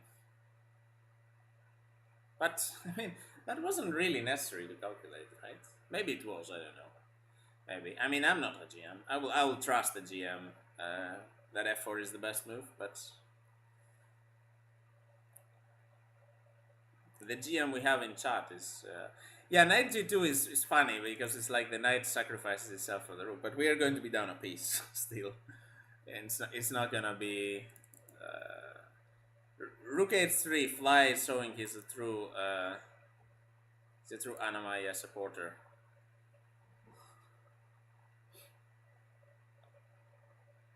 f4 is the best move one. Oh no. The bird practitioners taking over. Yeah, this is quite tough. I think Anna is realizing that, ooh, this is so strange. But it looks like I'm losing. Yeah, you know that your opening has gone bad where a bishop in the French is controlling all these squares. Like, that is the best French bishop I've ever seen. Imagine if we play like e6 or something. I don't know. Like, we should try to get active somehow. Unfortunately, e6 is defended way too many times for it to work. Actually, yeah. Well, this is also a problem. Yeah, this is just GG, I think. E6 looks cool for a bullet game or something. Like, I would play e6 if this was bullet. But, yeah, I guess it doesn't work. Like, just pawn takes or something. I don't know. Bishop takes, knight takes. Anything could take. Except the queen. Probably knight takes is the...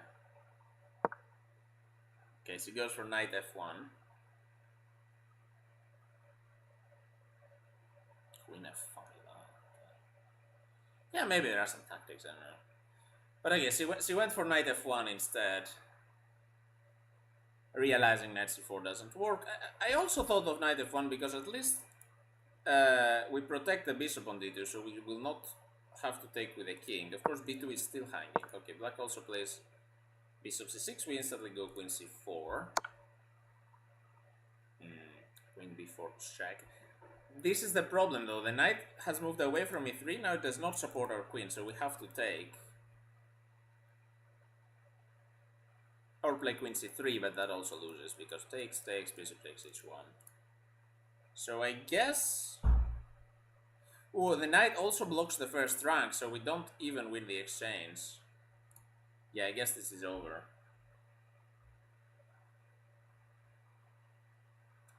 Knight d2? Well, white, black just takes the queen and then takes the rook. And... yeah.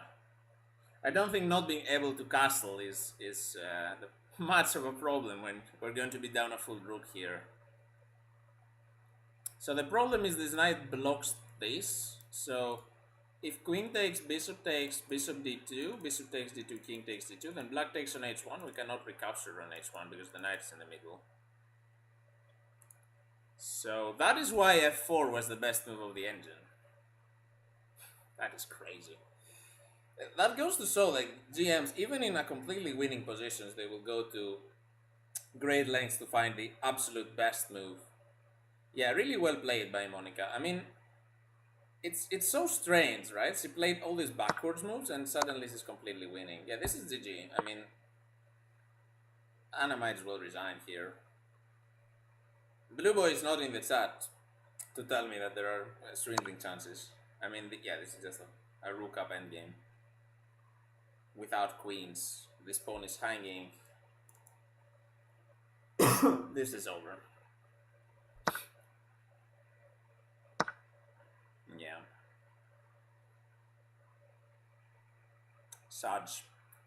Sazzarino. We can't even move the knight here because the bishop is still controlling.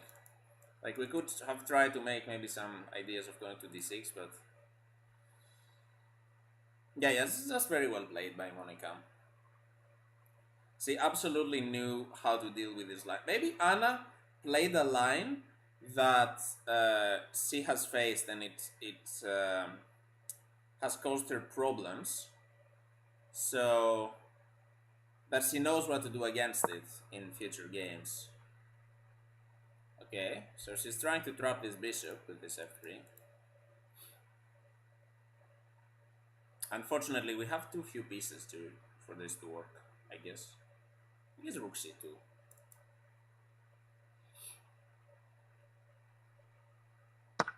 Ah, rook takes h4, yeah. Of course, I forgot this pawn was hanging. But yeah, maybe Anna can learn from this game, like how to play this variation as black. Because black played very timidly, you know? White was pushing all the pawns. Black didn't push any pawns. And suddenly black was winning because of all the overextensions made by the pawn pushes. So, you know, we played g4, and that opened up the black bishop's diagonal. So, yeah. She has played king e2. The problem now is that this rook is covering the bishop, so we can't really take it. And this other rook is also coming here. Also, yeah, knight e6 is a very good move, forcing a trade. Because you're also threatening pawn on d4. So this is a good tip. If you are winning, you should look for moves that attack, that – threaten to trade pieces, but also attack something. So sometimes like this is the kind of move you should look for when you're winning. Like Anna, of course, doesn't trade, goes for the 94 to threaten the fork on d6. I imagine Monica being extra careful now and playing something like King f8, even though it might not be the best move. I mean, I would just take on d4 and play knight f5, because that covers d6. Yeah, maybe she will do that too.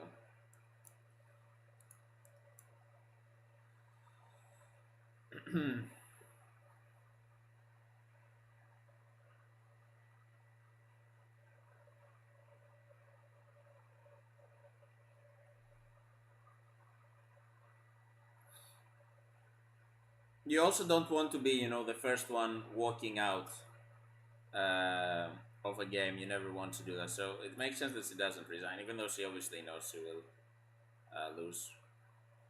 Mars versus Polish players, but they are too strong, man. Do you want our streamer to lose? Not just, I mean, the Polish girls have been really strong in this tournament. Maybe you play a lot of bleeds in Poland. Why is Black thinking here? Oh. Oh, wow. Okay. I guess when you're up a full rook, you might as well give the exchange away and be up a piece. Knight d6, king d7. Yeah. Yeah, this is another good tip. If you're up that much material, you can give up some of it to make simplification. So now I assume she will take this and then take this. And since that's the piece up plus 2 pawns up, and this pawn is passed, yeah, this is GG. I mean, it was GG before, but this just advances the game. Oh, she doesn't even take. Wow, she just takes the pawn. Okay, cool. Yes, you won. I mean, I would just resign if I was right. I was like, bro, okay, just stop playing random moves. Okay, she did resign. Yeah, GG's. Game is over, by the way.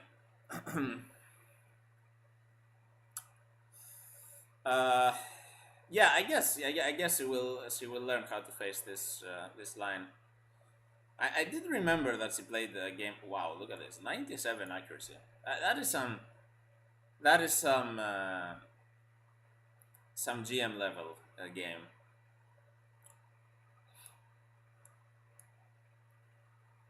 Maybe she will learn light skirt bishop is good. She played very well. Like this is a Kramling level game. Yeah, king d4 is probably the DGT way of showing that white lost. You put the kings on black squares. Such Harino. Let's look at this rook endgame.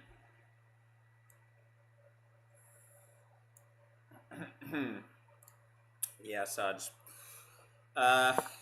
Oof. I don't know what to say. People were saying French OP in the chat. But, yeah. But yeah, she played amazingly. Like, she had 97 accuracy. It goes to show that people in Rapid are much more accurate than Blitz. So, but still, I mean, still, it's a great first day for Anna, right? I mean, she's winning ratings. She's on 3 points. And yeah, she can still,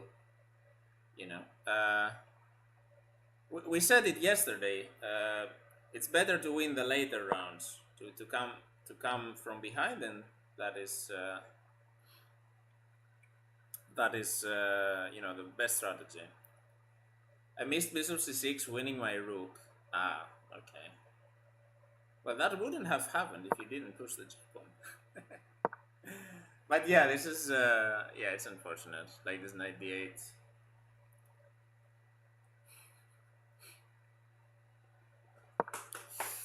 Ay ay ay. But yeah, I guess the plus in rating is good. Uh, Showing dominance against the other Dutchies also good, maybe. 1-1 against the country countryman, countrywoman.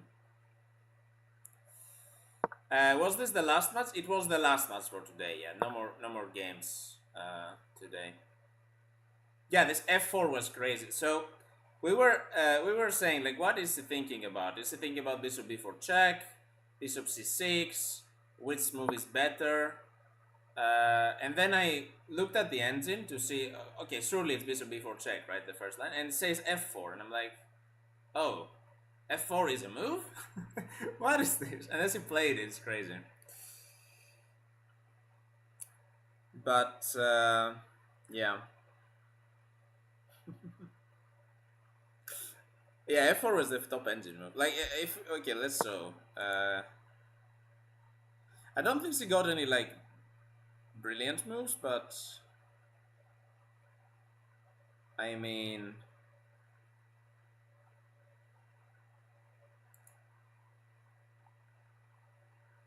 yeah, 97 accuracy. It is. It is kind of crazy. Oh, you're gonna get some food. Okay. Bon appetit, I guess. And yeah. I'm not sure what's it. Yeah, we'll see. Yeah, so yeah, tomorrow the stream starts at 10, I believe. Ask me for a cookie. Yeah, I have an infinite supply of cookies. I believe the game starts at 10, yeah, so we have to sleep early tomorrow, today. Very cool. Okay. Good games. It was nice to catch you on a live board at least for one game. See you tomorrow. I don't know. I don't think we want to look at the round, right? I mean, I don't know. Unless people are. Oh, yeah, I should flip the camera, right? Yeah, people told me to do this. Oh, well, this looks really funny, actually. It looks like my head is kind of floating. Okay, very cool. Yeah, thank you guys. Oh my god, I'm waving. Okay. Thank you guys. See you tomorrow in the morning. And yeah, have a nice evening or whatever time it is of the day where you live. And I guess mods will raid someone. Oh, Anna is still here. Oh no, she's going to fire me now. Yeah, I guess mods can raid someone, and yeah, we'll see you tomorrow. See you guys. Bye bye.